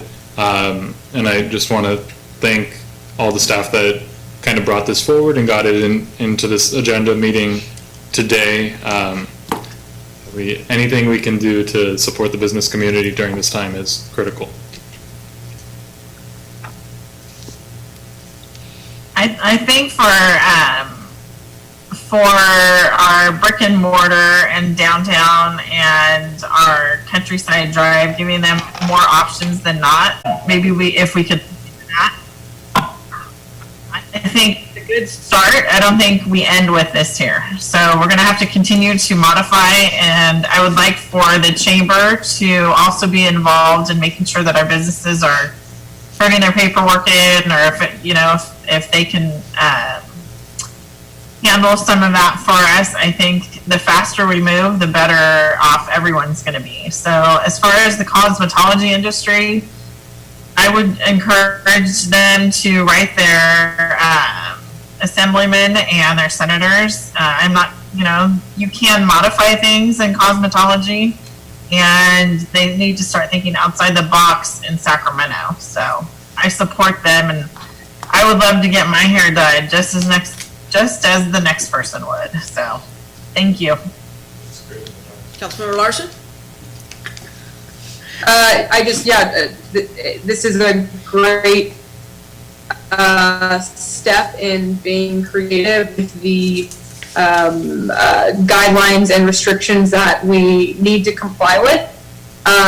It's also allowing that first line of communication, or really that proactive line of communication with our business to say, what can you do? How can we be helpful? And let's see where this takes us. I think this is the beginning of really the partnership between that we've always had the partnership, but really the partnership during this pandemic between our businesses, our small businesses, and the government, the city government, to really team up on this and figure out that open up our local economy, doing it in a safe and compliant way, balancing and trying to get our economy back the way it used to be. I know it's going to be a very new, different type of situation, but this is exactly the types of tools that we are tasked with bringing to our business community, is things that can make it easier for these businesses to be compliant and us to be supportive of those efforts. So this is a great item. I applaud our city staff that they definitely hear us as a council and the community, that we're really eager to get our local economy open and up and running, and this is a great step in the right direction. You have something? Yeah. Yeah, and on the topic of cosmetology, I think it's a great idea to create like a meeting opportunity, a workshop, essentially, where the recommendations that they have can be brought forward with us, and we can work in any capacity that we are able to advocate for modifications at the state level. So, that's one where right now it's classified as phase 3, and we're very far away from that, but I know that this situation changes every single day.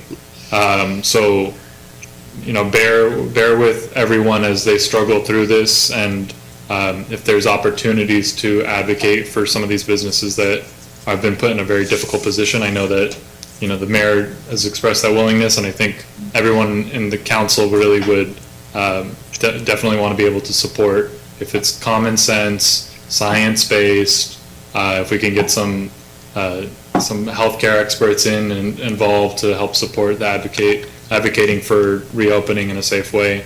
I can definitely get behind that as well.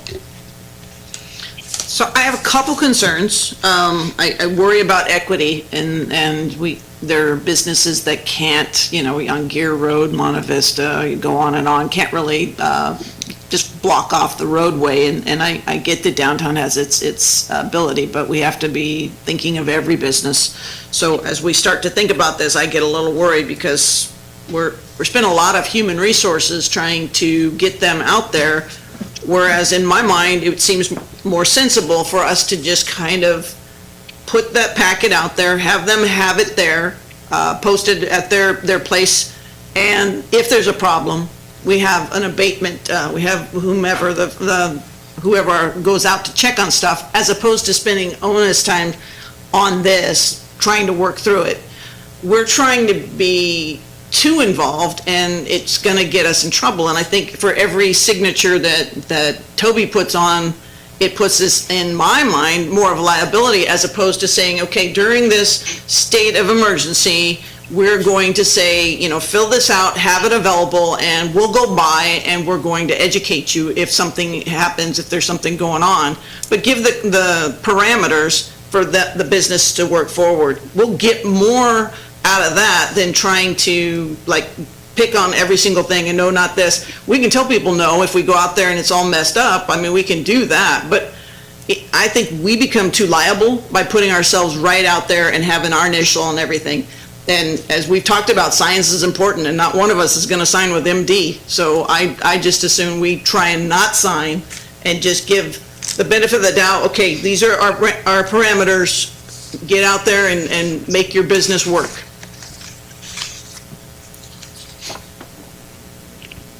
Sure.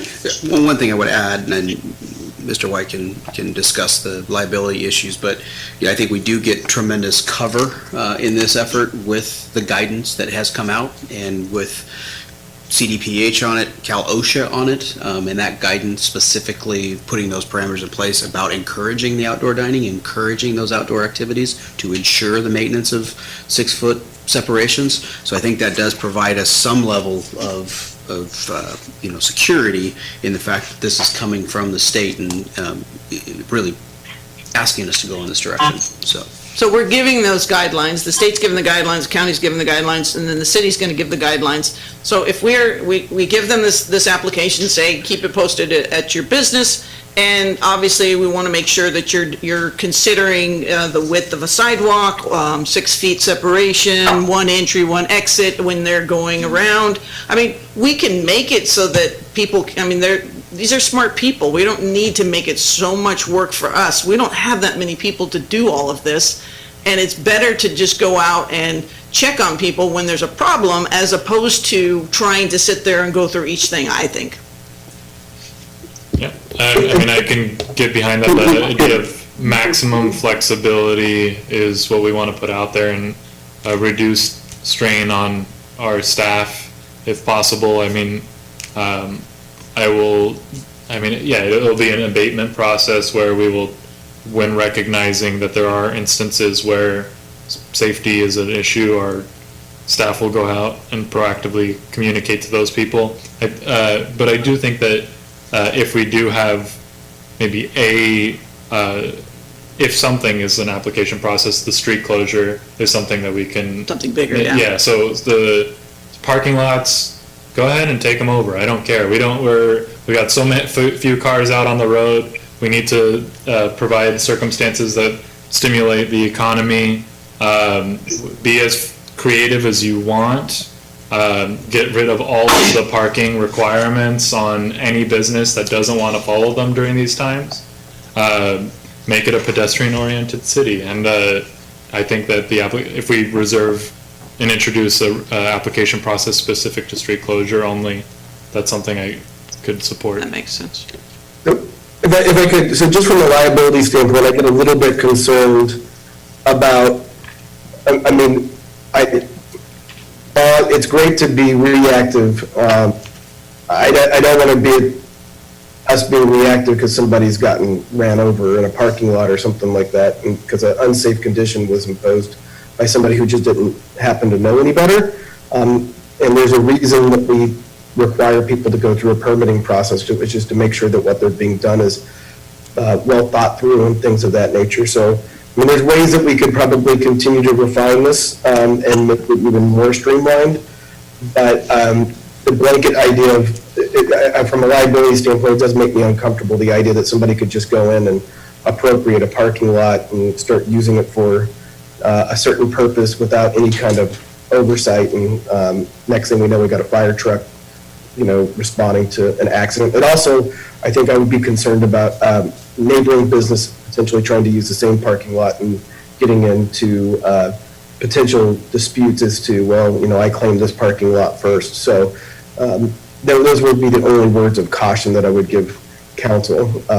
Again, we can continue to try to make it less administrative, over time, but those would be my concerns.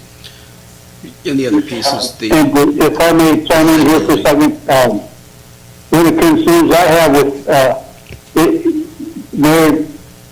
one of the problems and complaints that we keep receiving from businesses is that when inspectors come out with check on permits and businesses, they say, okay, you need to fix this, and then they come back later and say, oh, well, you need to fix that too.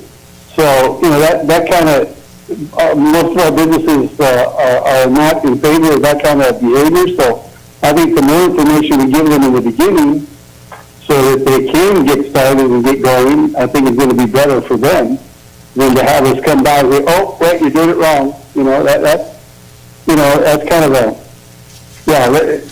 try to keep it simple, but at the same time, give them as much information as we can so that they can get started.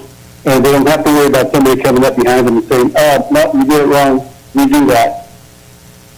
I hear you. The whole draft would kind of do that for you. I mean, you just put in a little bit more simplicity and it be available at their place. And if they're gonna want something more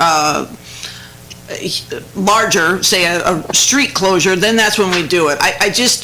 We only have a few employees and we can't think we're gonna be able to sit there and keep going through all these things. And then we're gonna have to call a special meeting because somebody got a no from the city manager.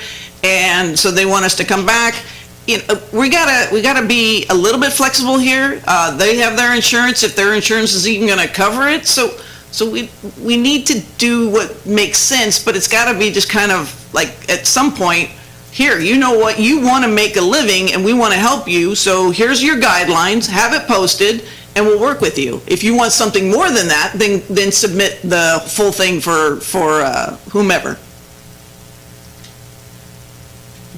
I mean, what we could potentially do is establish those parameters, publish them to the public, and then simultaneously have a permitting process that allows us to kind of accept these applications, and if as at our leisure, at our capacity, that allows, go through, and the businesses that are going to come through and make that request to get the city sign off, you could do something like that. Now, are we having a deadline to this? So when it's no longer a state of emergency, I mean, do we want to, if it's working, do we want to continue so that they can start recouping some of their losses? I mean, if it's something the community likes, and we can look at ending it when it's something that needs to be ended. I think right now we're all very much trying to react and be as creative as possible and give max freedom and flexibility. Maybe this is something that the community will be like, man, I didn't have this in my life and I needed it, and we'll stick with it once this is all done. But I'm cool with just putting it out there indefinitely.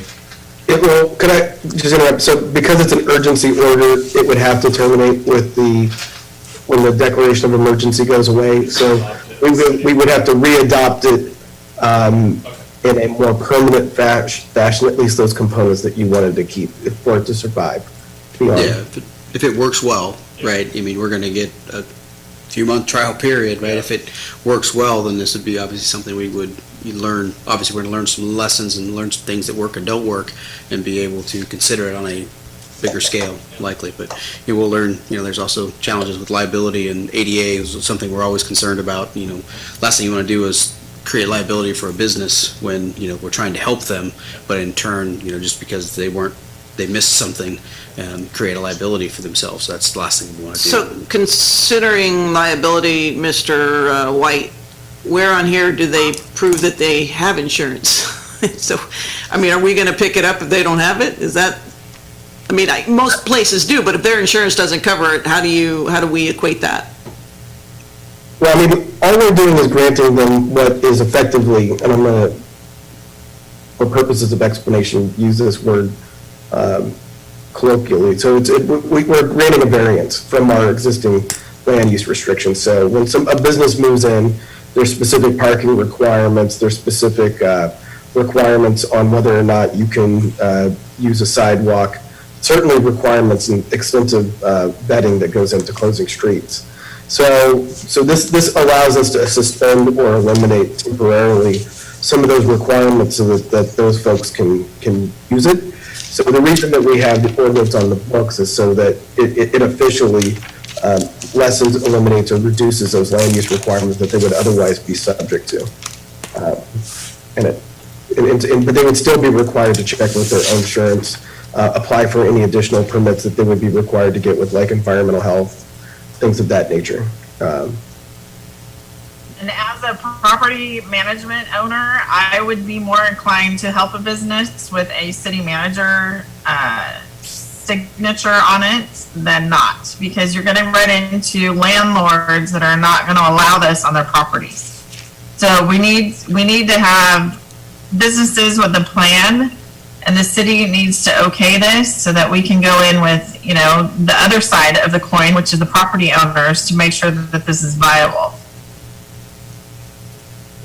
We can't just go rogue on this.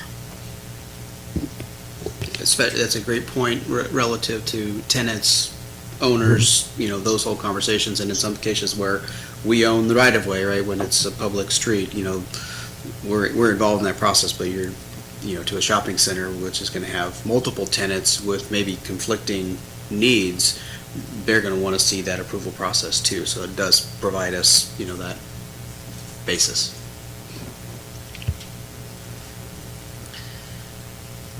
That's why we need to get the chamber involved, so we can make sure they work with the businesses every single day, and that we can ensure that we get these out in a very timely fashion. We want them to be open. We don't want to bog this down with bureaucratic, things that are out of our control. We want to make sure that we can get them open. What would preclude us from having a bunch of sidewalk sales right now then? Really just the order is specific. So if we pass this tonight, we can have a bunch of sidewalk sales and people can start getting business?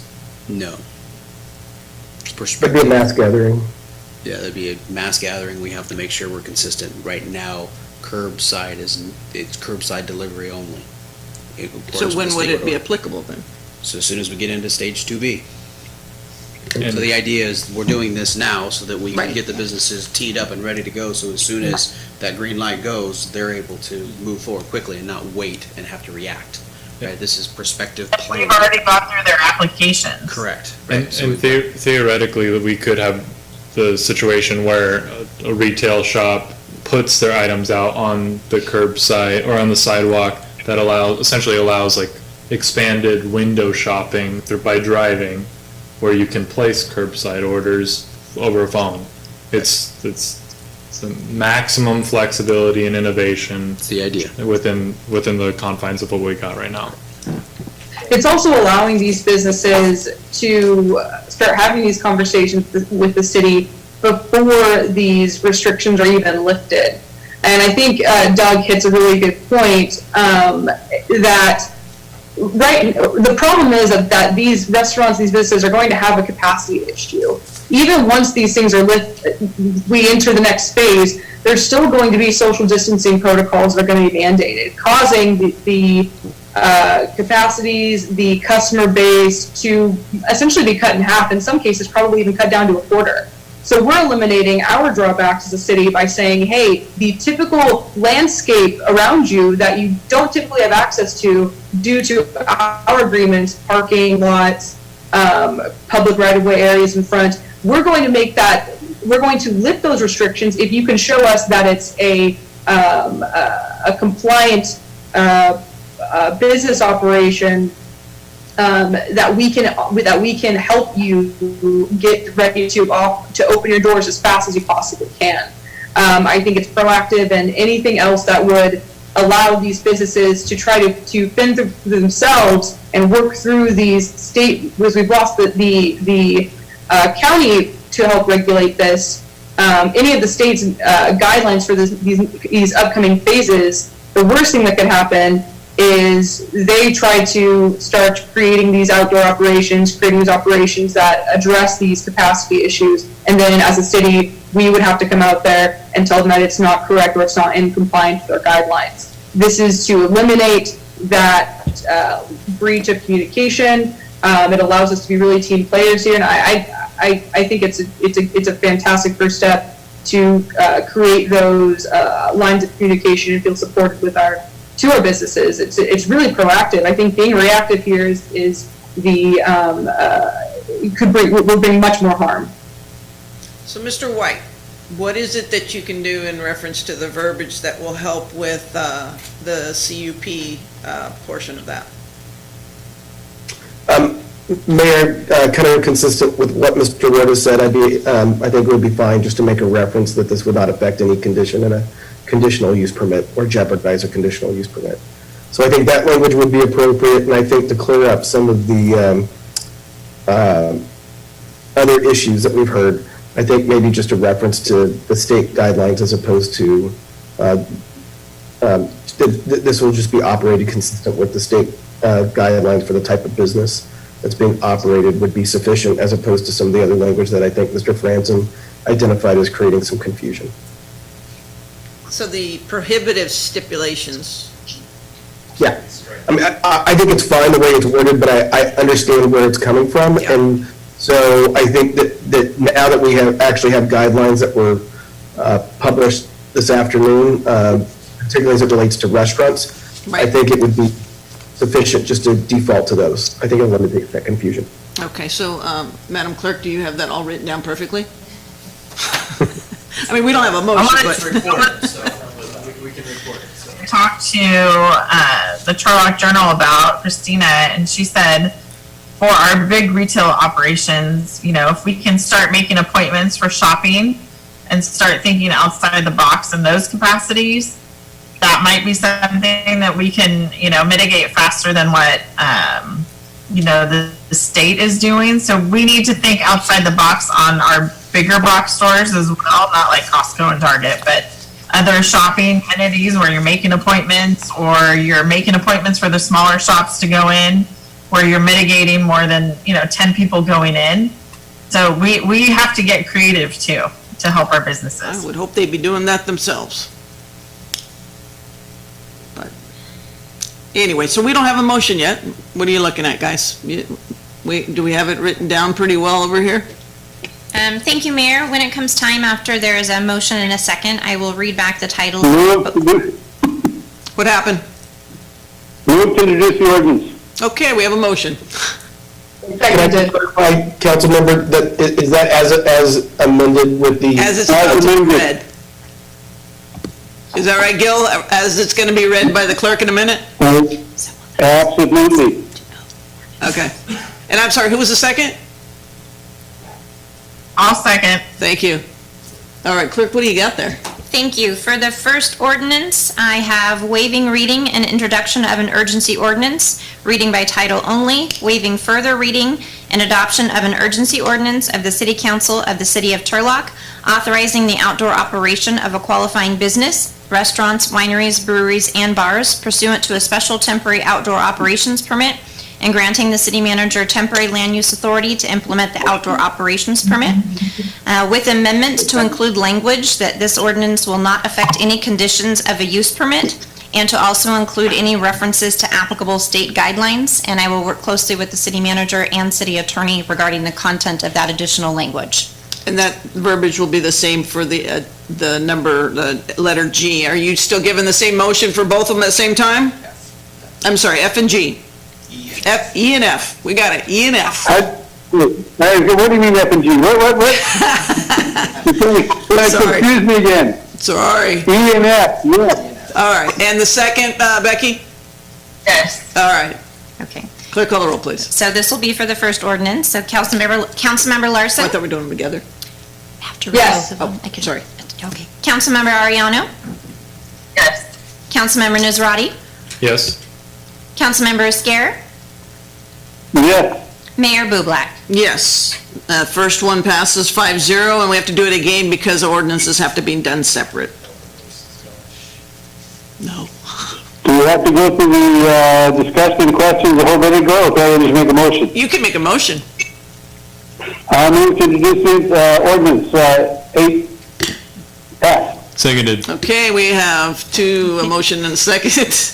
Clerk, call the roll, please. Thank you. Thank you. Waiving reading and introduction of an urgency ordinance, reading by title only, waiving further reading, and adoption of an urgency ordinance of the City Council of the City of Turlock, authorizing the outdoor operation of a qualifying business, retail and commercial, pursuant to a special temporary outdoor operations permit, and granting the city manager temporary land use authority to implement the outdoor operations permit to include the same amendments that were referenced in item 8E.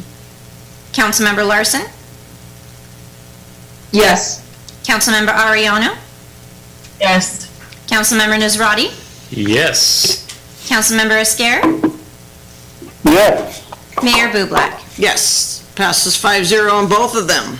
Moving on to the last item, G, request to waive reading and introduction of the City Council amending ordinance 1277-CS to provide that violation of the county state shelter-in-place be only enforced as a public nuisance. So I asked this to be placed on, and then all of a sudden there was a lot of emotion. I want us to be consistent, and I want us to work towards something that makes sense. In any time, when we do something, we should be consistent. That was then, when we were trying to shut everything down because we thought the sky was falling, and so here we are now. Even with our water, if you use excessive water, you get a warning, and then you can get a fine, but that fine can be taken away by virtue of going online and watching an educational thing, and then you can be fined afterwards. But none of it's $1,000. And so here we are, we have to be mindful that these people are desperate to get money to put food on the table for their family. And so all I'm asking is that we look at things like this and not get completely wrapped up in all this emotion and say, you know what, we should be educating. The whole point of any administrative citation is to gain compliance. And that's all we've done thus far, but we don't need to have this hanging over somebody like we think we're gonna make a bunch of money, right? That's not the point, and we wouldn't have. But I want it to make sense to people, and I want us to educate people on what's right and what's wrong. And so I thought it would be appropriate for us to bring this back and make it more applicable to what our standards are. Yeah, I mean, I understand that you want to waive these fees that as of now have not been issued to a single business in our community.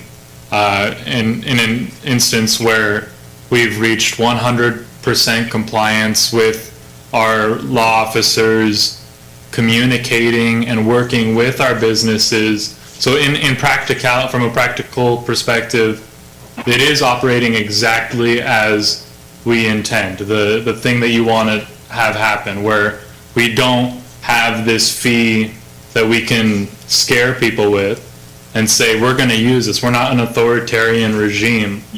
But what we do not want to signal to our community, which I greatly worry this action does, is saying, yeah, there are public health orders that we fully recognize are in the best interest of the public.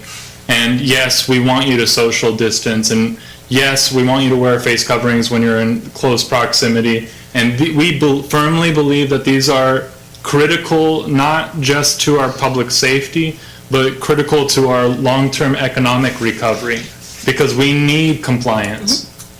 When we go through and suddenly rescind an act because there's public pressure associated with this fee structure that has not impacted individual businesses or individuals, I think what we're doing is basically looking at these, essentially the most extreme members of our public, the overwhelming majority of the businesses in our community are really outstanding players, and there's people that have contacted me from within the business community that are saying, well, what is it that you're telling the person that chooses to completely violate these orders? Well, you're basically giving them a stamp of approval saying the city of Turlock does not want to enforce these. Even if the reality is that we have an incredible amount of difficulty in enforcing this, and realistically, we're going to have so much difficulty in actually collecting, the message that we're sending is my greatest concern. And I don't want to rescind things because of really extremists that, in the event that they got a $250 fine, the first one, a $250 fine, that means that they ignored the initial message, that our staff went over and asked them to modify things because what they're doing currently is based on what our public health and public safety officials believe is detrimental to this community, that they are going to say, I'm going to raise a middle finger to you because you don't have any power. And at the end of the day, I'm not even going to pay it. Those are the people that I believe that this item has been forced upon us for. And those are not the people that I really want to represent with our actions. The people that I want to fight for are those that are going to be reaching out to City Hall and providing recommendations as to how they can creatively innovate within this climate and work towards things that are going to be in the best interest of the whole community. So when we first adopted it, it was put out there that, it's probably going to be like near impossible to enforce and near impossible to collect, but it's the message that we as elected officials are sending that, there is credence to the public health order, and we really want you to follow this and to work with us as an institution, as someone that desperately does not want to see a single business go bankrupt, despite knowing full well that it's going to happen. We're in really, really difficult times right now, and I think something like this, and the reason I got so frustrated and the emotions come into it is because you're bringing this onto an agenda in which it's not an issue, and that your colleagues did not feel like you knew essentially that it was going to be a 1-4 vote. I didn't count votes, and I didn't put my vote out in front of God and everybody. I made sure. We already did. You didn't know what I wanted. But we already did. You didn't know what I wanted. You thought I wanted to just rescind it. You guys didn't know. That's the whole point of having public conversation. When the time happened and we were trying to close down businesses, we're like, you got to make sure everybody's listening. Times are different now, and all we're trying to do is gain compliance. Just like we want a message with the mask, we want people to understand this is what you need to do. So we're not even in lockstep with our administrative fines from typical, nor with the water. So it just seems like we should be doing things all categorically. And I have nothing, I'm not running for office, I'm not doing anything political. I want us to think about things. I brought the mask thing today. I asked that to be on. And then I realized, that doesn't make sense. Can we not be wrong once? So I'm saying, it doesn't make sense now. It doesn't make sense. If we make it more of like any other administrative citation, we're doing the same thing, but we're working within the same means. We're not trying to be different for any other reason. I hear what you're saying, but the only way that I could possibly see myself backing something like this is if we proactively issue statements of condemnation for every single act of violation in mass gatherings. So if we as a city are going to take firm stances that the protesters that truly jeopardize public health and truly jeopardize the economic revitalization of this community because they refuse to follow the social distancing orders and refuse to follow face covering orders, if we're going to proactively go after every single one of these basic slaps in the face of governments, then sure, maybe. And if we're also going to go ahead and say, like, essentially we have no authority or no real way to administer these citations, why aren't we getting rid of other administrative citations? The most difficult to enforce citation that we have on the books is the encampment laws, the ones that the public demand that we uphold, and they want us to continue to make life as difficult as possible for a homeless person to sleep on the streets or to sleep in our parks. But we, for some reason, continue to have those on the books, and we have a fine schedule associated with those guys, and we'll go after them. Are we going to waive those too in accordance with this? They're a lot less than this. Okay, do you want to match it to those? It's extraordinarily high in comparison to everything else. And from this point on, whatever we're doing goes towards whatever. But we can't go back and start handpicking what I didn't like this or this. All I'm saying is we're here to educate and get compliance. And we've gotten it to this point, but things are going to be different now. More people are going to tempt fate, right? So we have to look at things in a different light because it's constantly fluid. And it's okay to think one way and then things come across and you look at it and you go, okay, now I look at it a little differently. That's where I think I'm in some real conflict with this, is that I don't believe really much has changed since the 2 weeks ago that we implemented this. Actually, I know that not a lot of things have changed. We are still dealing with a virus. We're still dealing with a pandemic that has no signs of herd immunization, no immunization itself, or guaranteed treatment. That's still the case. So when we're talking about that the discussion was different at that point, it simply wasn't. We knew what we were voting on, and if we're talking about communication, I think it's more damaging to our communication efforts if we're going back and forth on the only teeth that we really have to keeping these businesses in compliance to the safety of the public.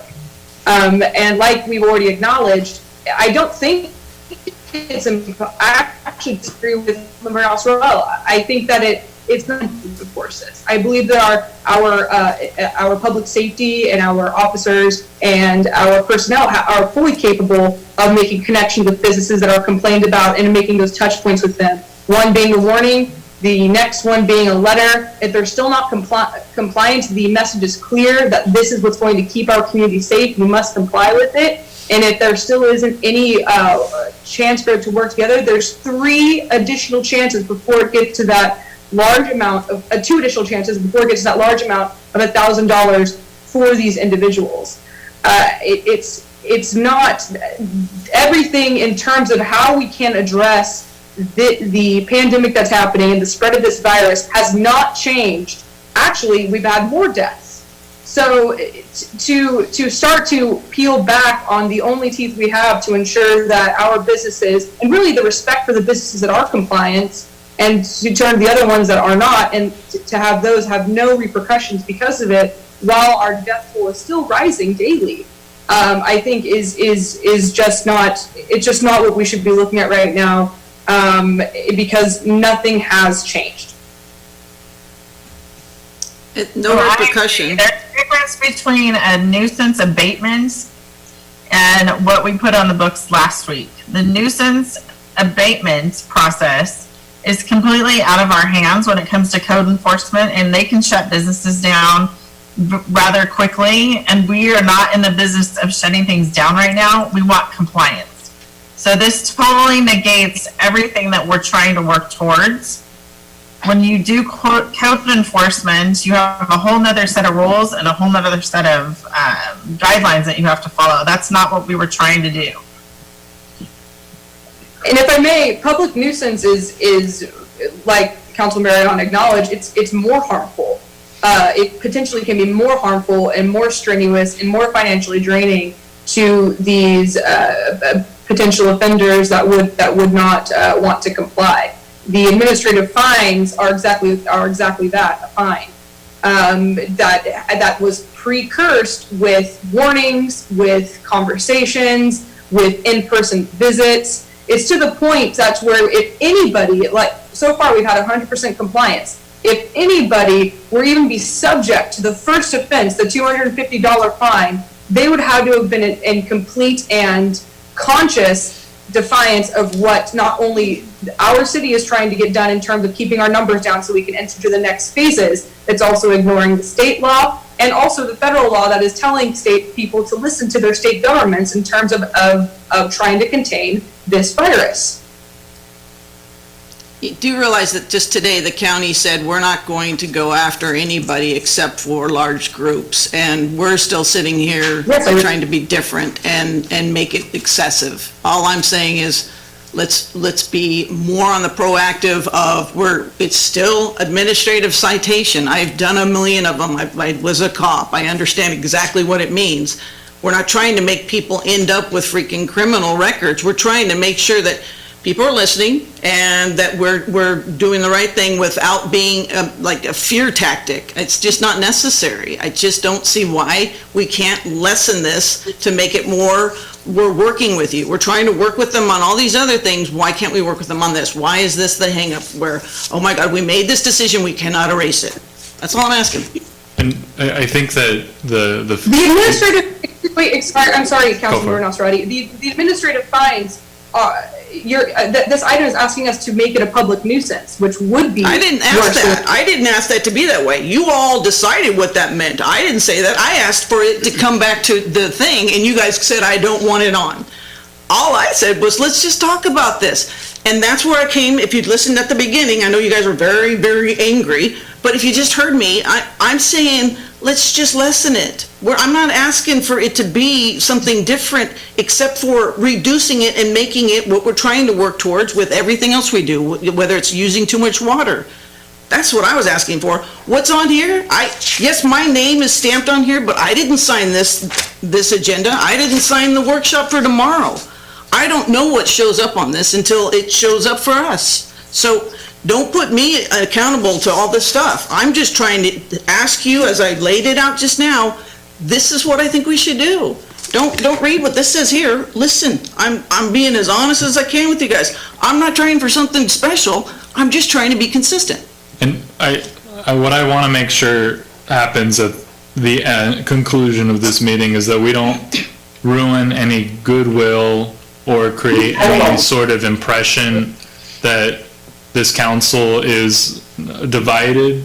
The mayor and I every person can disagree with every other person on the best way to lead, and every person in a seat of leadership right now is in an unenviable position where we're going to be second guessed, and the mayor has a significantly more pressure given her way, and I want to make sure that the public understands that we can disagree with one another about how we're going to go forward, but at the end of the day, we will continue to respect one another, and that, if at the end of the day we vote in opposition to one another, 4-1, 2-3, whatever it is, the intention of this is to theoretically support businesses or to not create hardship for these businesses. And every person on this council wants that and has displayed that with the actions previously. We've already given our staff the direction to make educational efforts that are going to support it. Go ahead and do this, go ahead and do that, because that's where we have 100% alignment on. My greatest concern, though, is making any sort of modifications to this really is where we're making the modifications for the people that, at the end of the day, have chosen to become a true outlier, someone that, if in the event that our public safety officers reached a point where that $250 citation was issued, when we're talking about accepting reality, where that $250 citation, the first one, was issued, that person at the other end of the citation deserves it, because our police officers did everything they could to tell them this is not safe what you're doing. And they're using their judgment when they're going out there and enforcing this.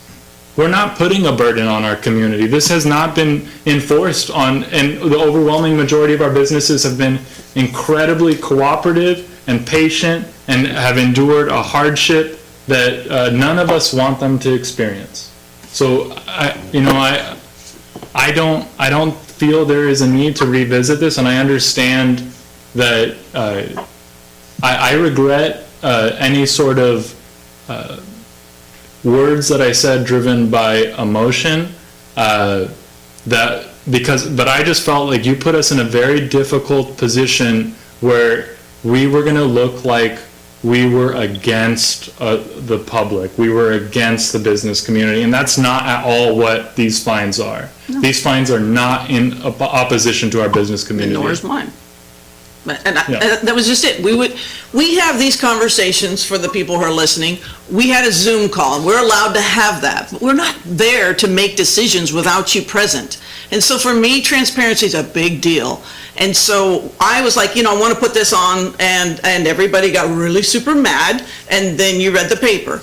All I said was, let's talk about it in front of God and everybody, as opposed to having this dialogue behind closed doors. I want you to hear this. I want you to know what we're talking about, and we're going to open this up to you guys. So it's important that you know what we're thinking. If we don't do it, I've been on the bad end or the minority end 50% of my career. I don't have any problem not having my way, but I think we should talk about it. I think that's what we're supposed to do in democracy. Mayor, if I may? Yep. Okay. First of all, I don't remember being mad at anybody. I asked you a couple of direct questions because I had questions. So please don't say everybody was mad at you. I wasn't mad at anybody. I just had questions and I needed them answered. To me, my perspective on this is that there's an ordinance in play, and as of this point, it has hurt no one. It's there. People are complying with it. I did not see the need to bring back and revisit it at this point. Now, one of the statements you made was that it wasn't fair to the people because they may not have the money right now because their income is down. Well, I can understand that. But how about the people that don't pay their water bill on time because they don't have the money? They still get a fine. That doesn't get waived. We didn't rescind that. That fine's a lot less. If we're going to rescind ordinances, fees, or fines, let's sit down and look at the whole package. And let's go through there with a red pencil and let's see what is just and what is not just and make adjustments. I just didn't think that there was a need for this thing to come back because it's a rule of law at this point, and so far our community is complying, and it's been a non-issue, and we keep saying education, education, education. I think that's what we've been doing it as a whole, and so I just don't want you to make misstatements, because that bothers me, because I was not mad at anybody, and I'm not going to be mad at anybody unless you make me mad, okay? And usually when I get mad, people find out. The people know that I'm mad when I'm mad. So, anyway, I just want to clarify that part. Okay. Another thing that I think I remember from the meeting is that, you say, well, why do we have ordinances on here that don't mean anything? Again, when's the last time somebody was issued a ticket for jaywalking? Okay? It's an ordinance. It's against the law. It's not an ordinance. It's a law. It's okay. California Vehicle Code. It's a law. But I don't think it's been enforced or whatever, but we haven't done it. Certainly it is. They actually have grants for it. That we actually have grants through the county that they go out and enforce that. So, yeah, it's a little different. All I was saying is, everybody gets to put it, whatever they want on the agenda. I asked to put this on. It wasn't supposed to be a big deal, and it still doesn't read what I asked it to be. And here we are. I'm trying to just, if now people are going to start to violate it, why don't we make it so that we're doing more education? This is not part of the, we should be having some sort of a thing where they have to go online like you do with water. Why aren't we trying to do that kind of stuff? Well, my recommendation at this point would be, okay, if we think that $1,000 fine is excessive, reduce it. Let's make it $500. Okay, now remember like that, I can see, I can work with that. But to just come back, the term wishy-washy, comes to mind. We make a decision, and then somebody gets pressured by a particular group, and then all of a sudden you want to change the decision. So we need to be careful on that too. We can't, we've got to sit down and we've got to discuss that. You're absolutely right. We need to sit down and discuss these things. And the thing is, let's discuss them without saying, I wanted to do this and everybody got mad at me. Because that's not the implication is that the motivation you just said, the motivation was not somebody telling me what to do. Motivation was to put it within compliance of everything else we do. So please do not say that this was motivated by somebody. I am my own person, and that may be to my detriment, but I am my own person. Yes, Councilmember. I also wanted. I'm sorry. Was it? Yeah. Councilmember Lesham. I just wanted to clarify that piece too. That I don't think anybody's comments towards you, Mayor, during that Zoom call were out of anger. I didn't feel that from many of the colleagues, or any of the commentary in the article following the meeting. If this agenda item doesn't reflect exactly what you asked, to be clear, there wasn't a whole lot of discussion during that Zoom call about what exactly you wanted. So maybe there needs to be more oversight in terms of items that you want to bring to the council. Maybe you see a draft version, especially for items that you specifically want to support. So we don't have to be looking at an agenda item that apparently is not asking us anything close to what you actually want to ask the council. Well, when we have agenda items coming out at 8:30 on Friday night, that's not exactly time for the staff to get together and make sure that everything is kosher. So we need to be more proactive in making sure that what we want on there is what we actually intend. And I think that I trust our police department to make sure that they are going in and not being reactive, but proactive with our businesses right now and understanding of what is going on. And I would not want to take that out of their hands. I completely trust Chief Amafar and his staff to make the best decisions possible. And by undermining our authority and giving it to someone else is not what we need to do in this situation. We need to move forward with what we decided last week. And if we need to reduce the fines, I'm okay with that, but we are not taking this off the books. That was never my thing. If we just started, when I started with the whole, this is why I have it on here, this is not accurate, I never said take it off the books. If you guys weren't so like concerned with the motion, you would have heard me say, I want us to relook at this, make the numbers less, make them more commiserate to the rest of the things we have. If you just hear me and not like try and put where you think my words are going, it would be so much easier, because we would have, 20 minutes ago, we would have been at, yeah, let's reduce the fee. That's all I'm saying, is reduce the fees and let's try and warn, educate, and then fine. So, That's not what the agenda item says. When we get to the point where a $250 fine is being issued, which is the first one, how much in staff time have we already dedicated to this, theoretically? Like, and can I get an estimation from someone on the staff side? Once we get to the point where $250 is issued, how many touch points have we made with that person? How much resources have been spent by the city?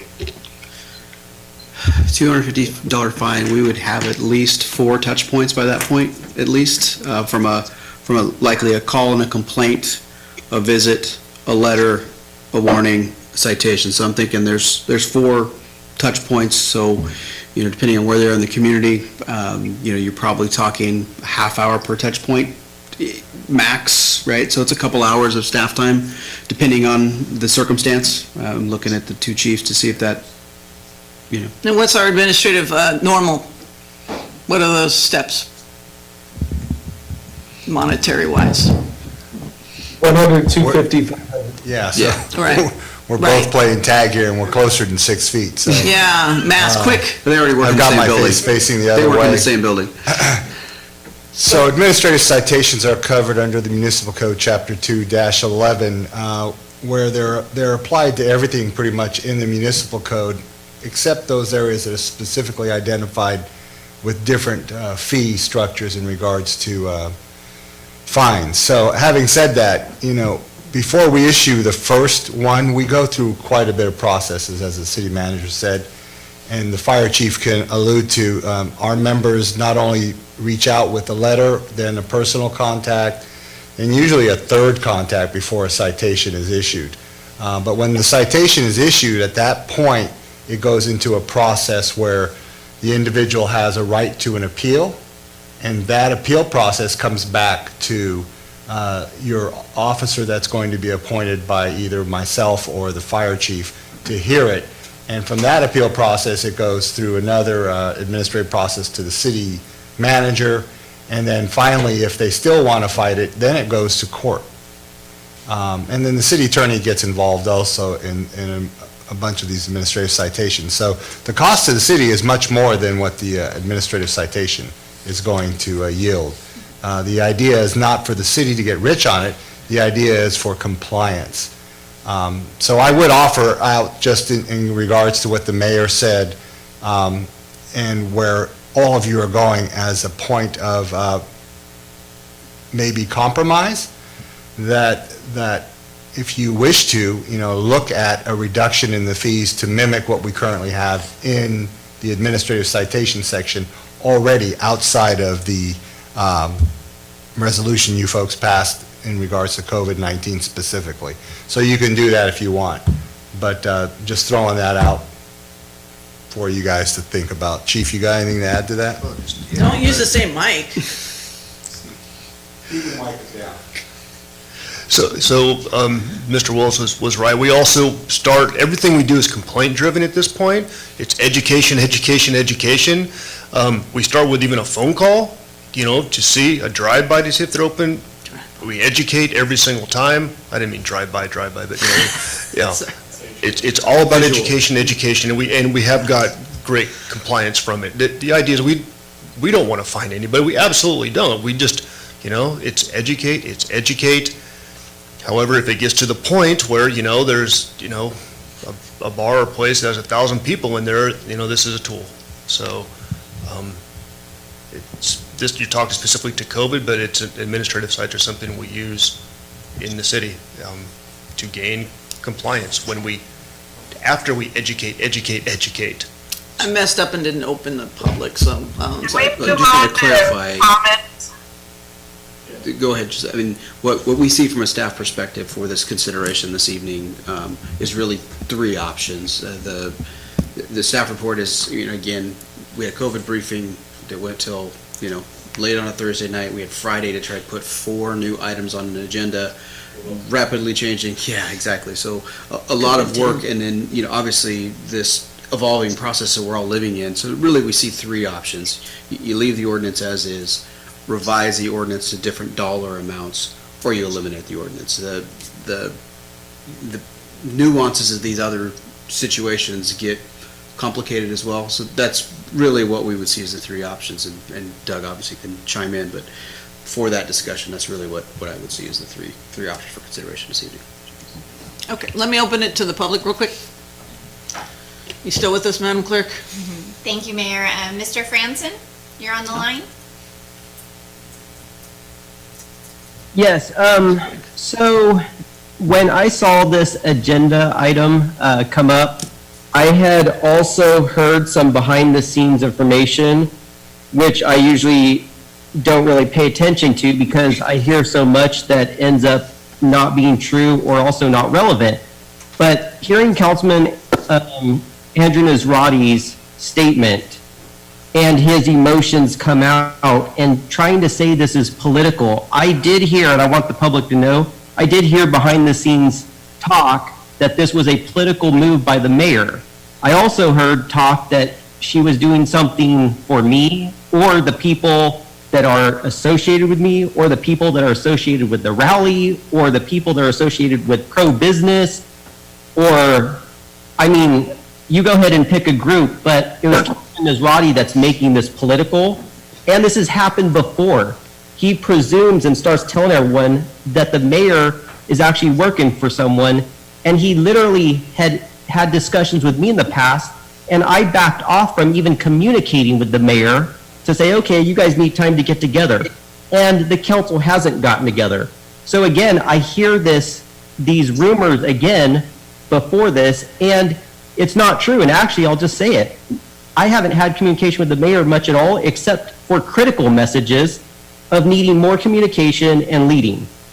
So I just want to clear that up, that there were 3 council member talk, and also in the newspaper that presumed this. Also, Councilwoman Larson, when you say that people are dying every day from COVID, and I want to say related, that's not true. According to the science and the data on Stanislaus County, people are not dying every day. And we do have 1 outbreak in a skilled nursing facility. 14 deaths of the, 22 in Stanislaus County are from 1. So I don't want fear mongering either. I don't want politics involved. So I'm just clarifying that. And then as far as this whole fining process goes, it just doesn't make any sense when the Stanislaus County Sheriff said from the very beginning, he's not going to arrest anyone, make them criminals, or fine them when they're already in a financial hardship. So if you're talking about needing 4 touch points, you already have a problem. Why can't you understand that we have to communicate and work together with people, and you don't even need fines if you had that? But you don't have the trust of the community, you're not communicating with them, so you're going to resort to fines, which you even said you're not doing. So everyone already knows. And clearly, Councilman Nazrati is projecting when he thinks that people are giving the middle finger to the government or whatever. I mean, it sort of could be the other way around to a lot of people as well. So these are big problems. I didn't even know about all this other who put what on the agenda, and there's 3 council members that are going against the mayor and all this other garbage for elections and all kinds of talk. And I want the public to know this is the stuff I hear and that you guys are involved in, and it makes you look like a mess. So next caller. All this was a good Mr. meeting. Franzen, 3 minutes, ticker 1 off. Okay, all this was a good meeting until now, so that Thank stinks. you. Next caller. Thank you, Mayor. The next caller has the last name of Hibma. We had that one before, yeah. Hibma? Caller? Can you hear me? Yes. Okay. This is Kayleen Hipma. I just have a couple questions for you. I'm an accountant and I work with a lot of local businesses in the area. And as far as the fine goes for businesses that open, what exactly have you guys done to be able to implement a fine on these businesses? I've seen no resources as far as assistance to businesses for like PPP programs or disaster loans or anything like that. Was one of my questions, and why there's been no real handouts or help for businesses as far as what resources they have available right now. And then my other question that I had was regarding the outdoor permit and if there was going to be a fee implemented with that as well. Thank you for your calls. We'll have Mr. Wills. Do you have any answers to those? So the city's financial position does not put us in a position of having any programs to offer financial assistance to those. So that's the obvious answer to the financial position. We've put out quite a bit of information on our website, and obviously we've heard tonight consistently about communication and lack thereof, and we know there's areas we need to get better, and we did start a business blast with our business license community, sending out information relative to different grant and programs that are available for the state at the local level. For the city, again, our financial position limits that. The other question was relative to PPE.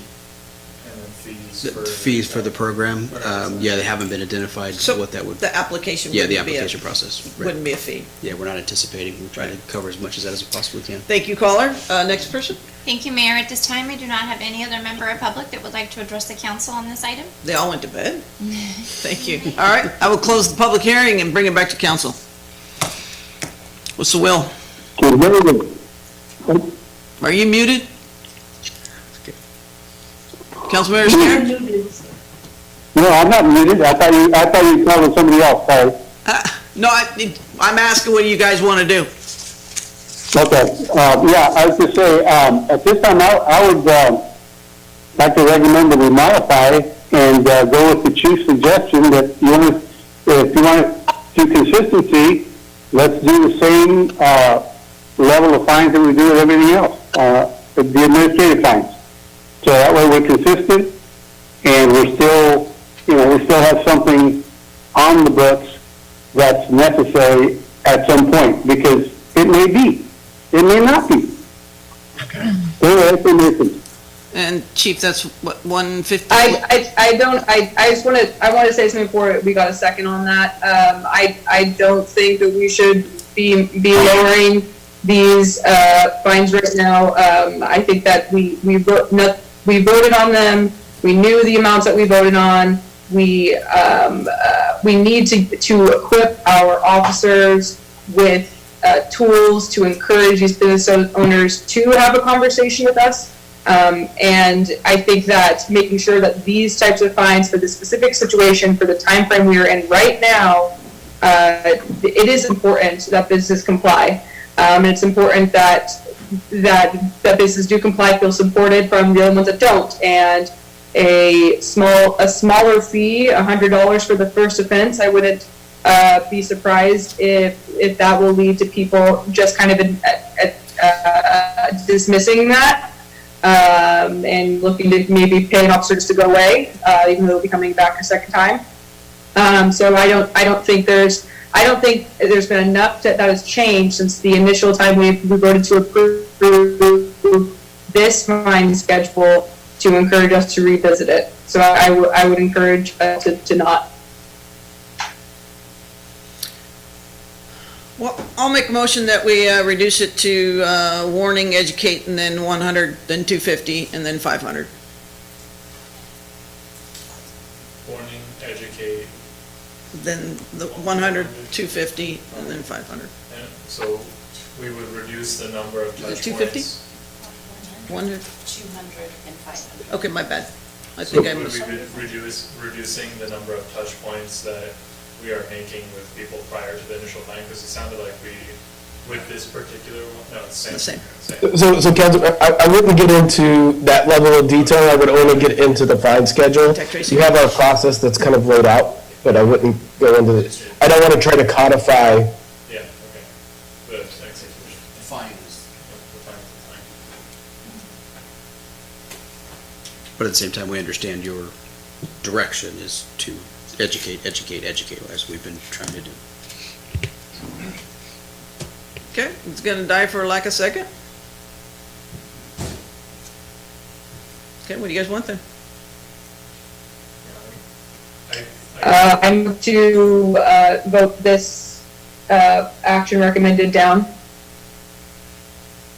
I'll second. What is it? What's, so the I want to vote whatever's on the agenda down. yeah. So the ordinance that's on there was the action was to change the ordinance. So if the motion to change it, so there, if you want to leave it alone, there's no action necessary. Exactly. I was going to ask for legal ruling. I don't think that's a proper motion. Well, yeah, so there was a motion that was already forgive me. made, failed for lack of a second, in order for, so if there's no changes to the ordinance as it exists today, then the item, there's no action necessary. Mr. White, is that correct? That's correct. Okay, city manager update, COVID-19, Chief Carlson.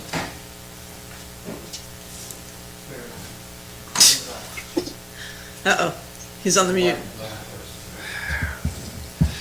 Mayor and council, thank you.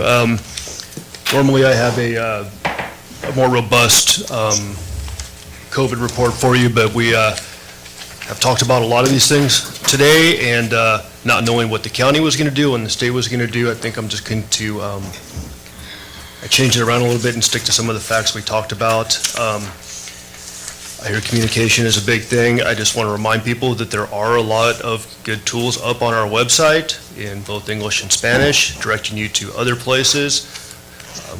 We have put out many press releases, messages from the mayor, different guidelines or best practices on different sites. So again, as I do every time, remind everybody that the best thing you can do to protect yourself is wash your hands regularly with soap and water. Use sanitizer when you can't wash your hands. Avoid touching your mouth, nose, and eyes, and maintain physical distancing. That's what we can do to absolutely help curb this. I just want to spend a second. I heard a lot of the conversations about the masks and face coverings, and I guess there's still some confusion between the two. Masks are basically what you're referring to. Masks are what we use as PPE, N95s and 100s. Those are masks, and those are actually respirators. And to work properly, they need to be fitted to you, and you need to be fit tested so you know. And I know that masks and N95s work. They work. And I know this because we come into contact as first responders with people we know are COVID positive every day.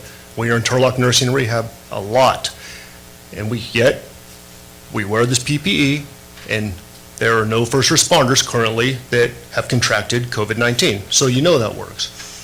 But what we're really talking about, what we have been talking about, are face coverings. And there's a lot of debate on what they can and what they can't do. And I'll make that a priority tomorrow to push that out again. I guess I live in that world, so I seem to I think I understand it better. But what we know about COVID, it's, with all due respect to the one person that thinks this is a government hoax, it's a real virus, okay? COVID-19 is a virus, whether you think it's how severe it is, it's a virus, and it's a respiratory virus. You catch it as a respiratory virus. It's not bloodborne, it's nothing like that. So, physical distancing, that's how you stop it. This is droplet based. The farther you're away from somebody, if I was to say spit towards Councilmember Nazarati right now, no, I mean, it would not reach you. It's respiratory. That's the idea behind the face coverings. It's not to keep you from contracting it. Having a face covering is not going to keep you from contracting it. And I think Mr. Warda said it when, you can contract it very easily. You're going to get that on you, and as you're taking it off, you can infect yourself. What it does is it can keep me as a carrier from spreading it to you. We have a saying in the fire service, when we're wearing this, keep your goo in you. That's what it's doing. I'm sneezing, it's preventing the droplets from reaching you. I can't give it to myself. That's what it's really doing. So we'll put out a better educational piece towards that to let people know, what it is and what it isn't, and then they can make their own decisions on what they feel is most appropriate.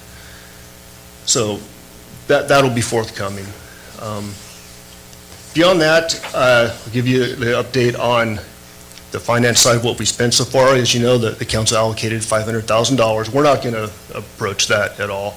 To date, we've spent a total of $129,000, broken down as $70,000 in personnel costs, $29,000 in supplies, and $30,000 in legal fees. The bulk of the personnel costs have to do with assisting with the county EOC and the city EOC to pay for those. The county EOC, as we double dip, they're gonna be reimbursed, much like any strike team. In all, the city has logged over 5,000 hours working towards COVID, so we are doing things.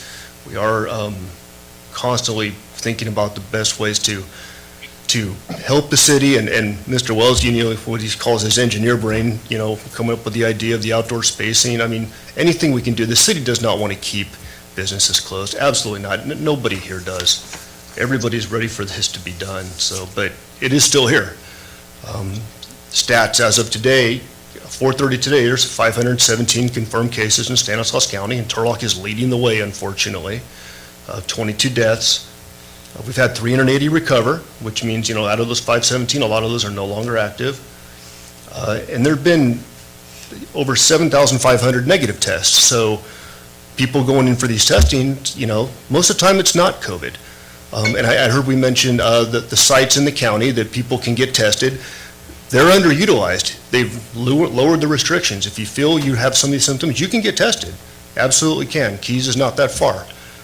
There are ways to get that done, but just because you test negative today doesn't mean you're not going to catch it tomorrow. So that's another caveat. So that's why people without symptoms a lot of times aren't being tested. We're continuing to respond to a number of COVID-related emergencies every day. It's, trending upwards. So doesn't mean they have COVID, but they're presenting that way. So the virus is still here. It's going to be here for a long time. We've heard, second waves, third waves. It's just a matter of, we've successfully bent the curve. I mean, I think that, Dr. V has mentioned that's kind of behind us. There's availability. So we look forward to the state loosening these restrictions. The governor, everybody was looking forward to stage 2, and we didn't know that was going to be 2A and then 2B, and hopefully it doesn't go all the way to Z because, there's 26 letters. So hopefully we can move through this quickly and safely and get back to the business of Turlock. So, sorry. With that, I'd be happy to answer any questions. I know we've talked a lot about COVID tonight, so and I know we still have closed session. So. Any questions for the chief? Thank you. Keep doing what you're doing. We really appreciate it. Mr. Wells? With the County Board of Supervisors change and with the focus on what the state's doing and just the new website, it's really not new, but the website where all of this information is really going to be focused on is covid19.ca.gov. covid19.ca.gov. The pathway to resiliency is what they've titled this, and this is where all the guidance is for these sectors. So there's now 20 different tabs for different sectors, from retail to outdoor museums. There's guidance for each one of those sectors that is now in this stage 2, as well as the 2 that we mentioned and talked about this evening. So just repeat that. That's where a lot of guidance is, and there's a ton of information on there that continue to direct people there for their reading enjoyment and kind of understand where the governor and their team is coming from. Again, covid19.ca.gov. And Mayor, can I just real quickly, just one thing I want to add. I just want to make it really clear to the audience. The city has not adopted anything that is more restrictive than the state or the county. So the only thing that's currently being enforced is the state order. There's nothing else. It's not just a money issue as to why we have to follow it. We're legally bound and required to follow those directives and those orders, which have the force and effect of law. And as people, we don't get to pick and choose which laws we have to follow. So, but it's nothing that I want to make it really clear because I think there's a lot of confusion. It has nothing to do with the city. Mr. Wells? So one of the things with the county getting out of the public health order, and they had provided some clarification and some guidance relative to parks, as you, Mayor, just mentioned, in the governor's order currently, and the guidance that was updated literally today, playgrounds are in phase 3.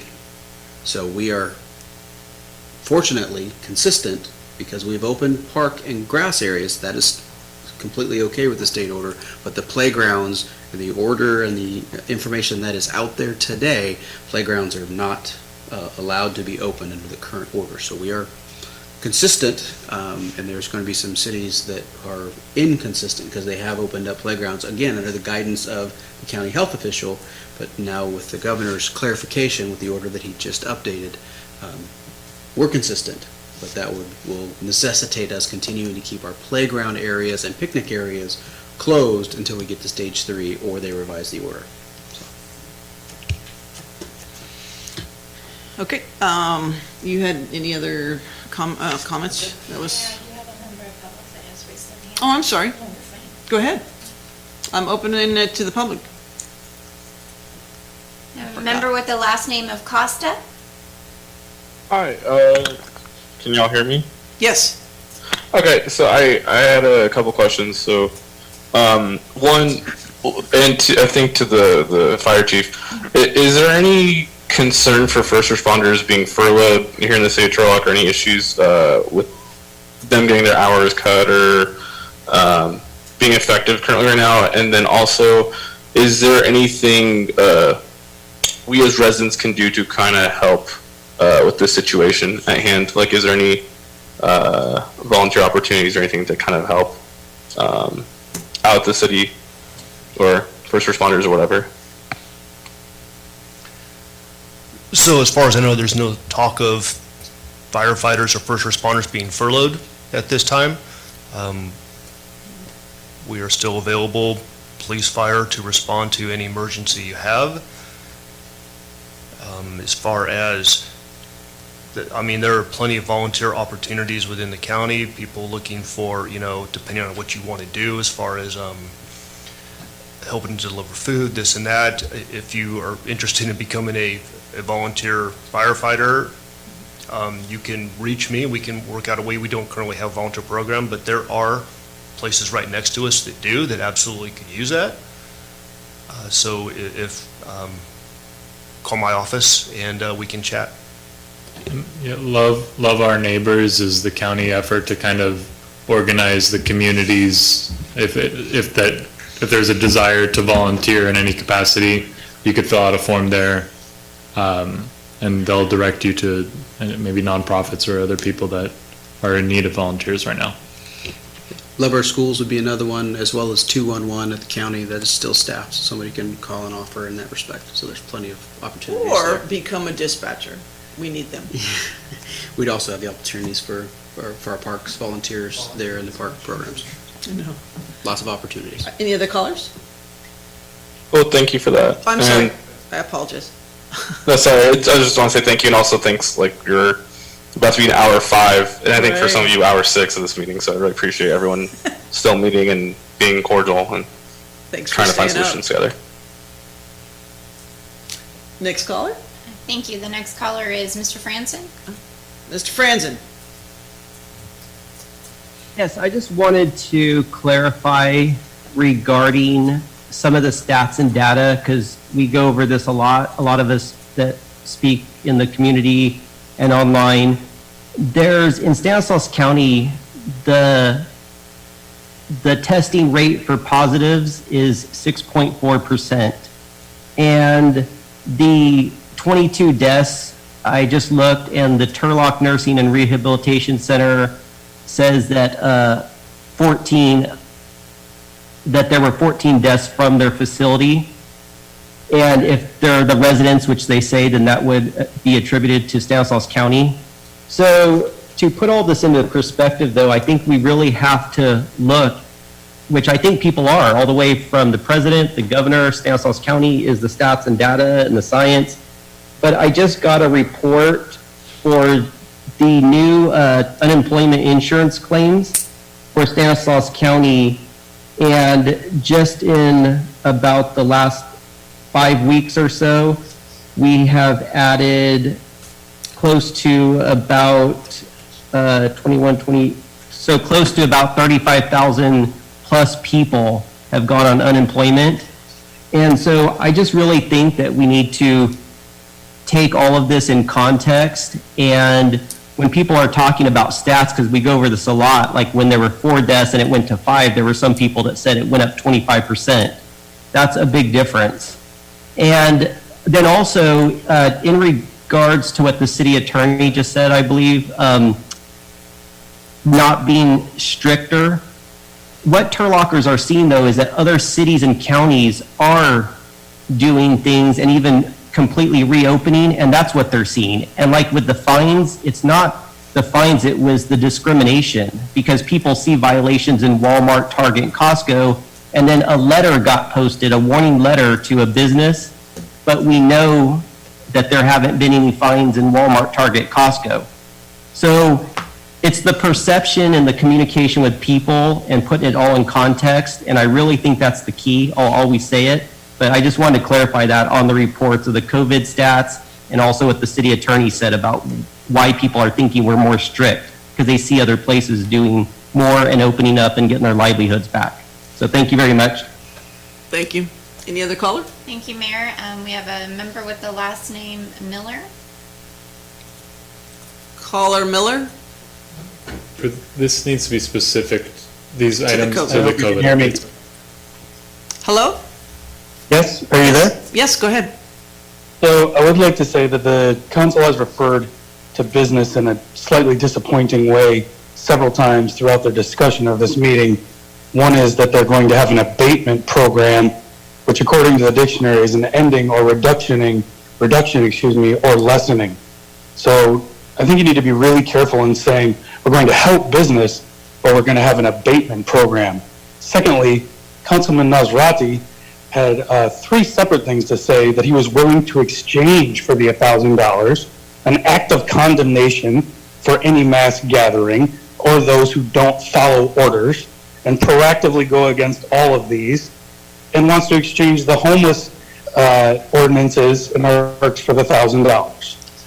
Thirdly, the fire chief has also said that we just follow what the state puts forward, but both Yuba and Sutter counties have contraindicated the state and moved forward because of lessening of the curve or lessening of incidents. You heard from Mr. Franzen, there has only been 7 cases, 7 fatalities outside of the Turlock Nursing Home in Stanislaus County.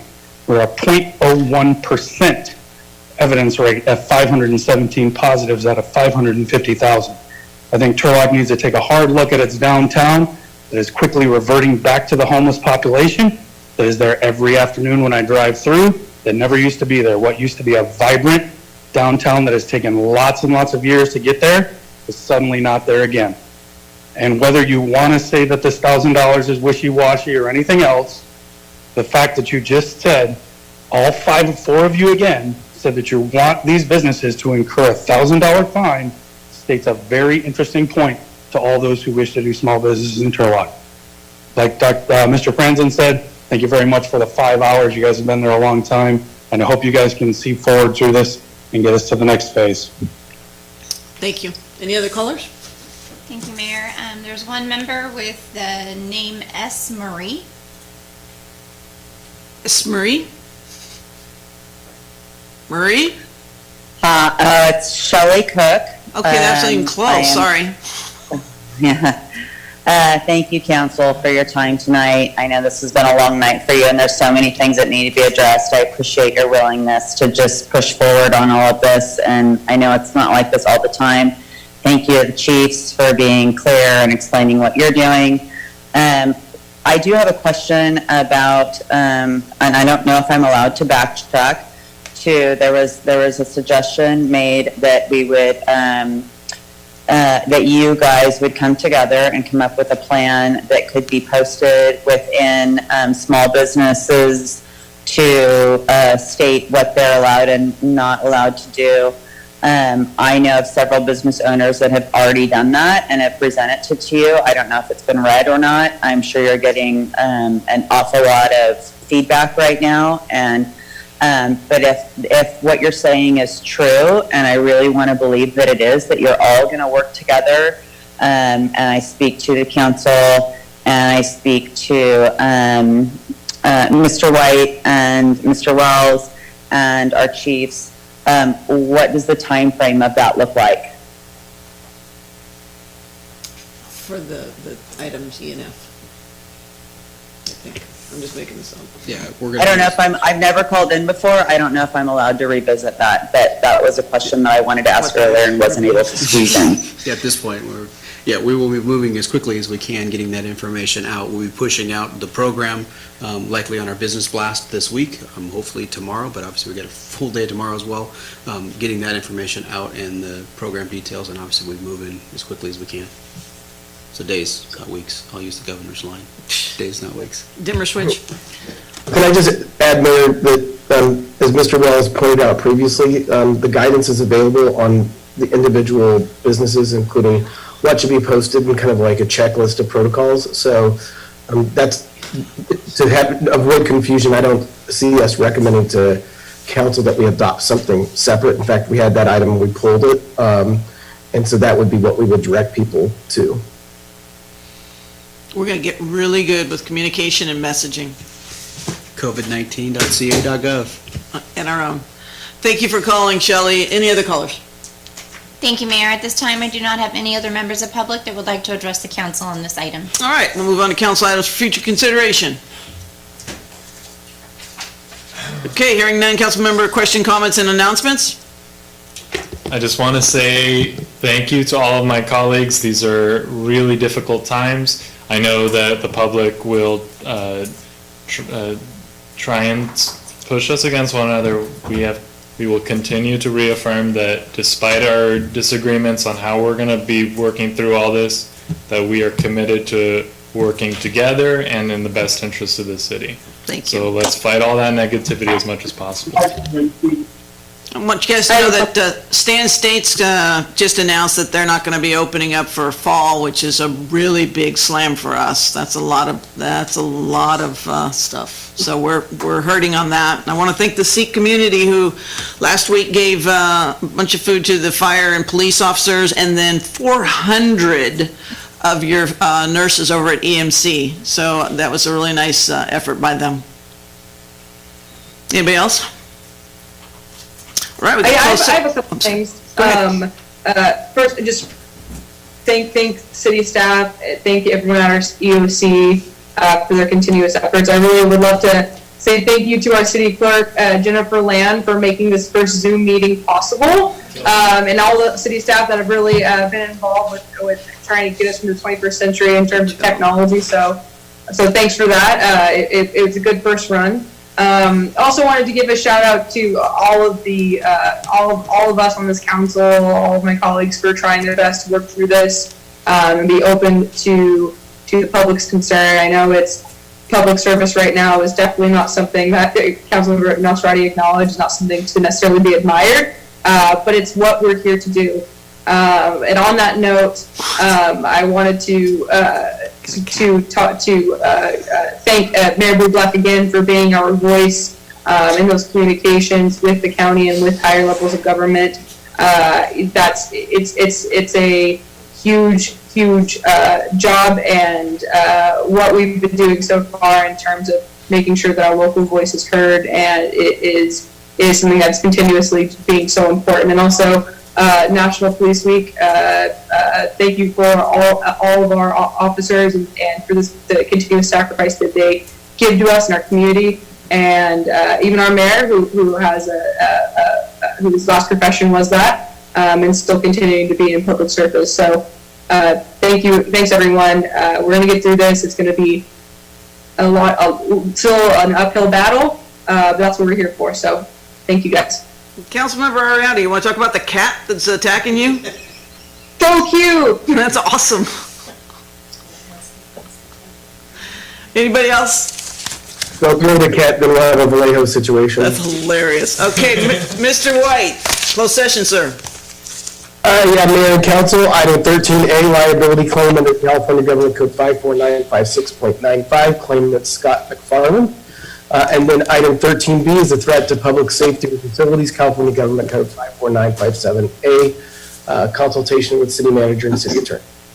All right, thank you, public, for watching. You can hang out and wait for our, if we report out or when we report out. Thank you. Okay, what's the procedure? What are we doing? Actually, right before we started the regular meeting, City Attorney White sent an email with our connection information. So if everyone wants to connect that way, I think it'll be easiest. Okay, thank you. And if you have any problems, please text me. I have to because the bar is closed. Okay, that'll work. Thank you.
Yeah, I'm not.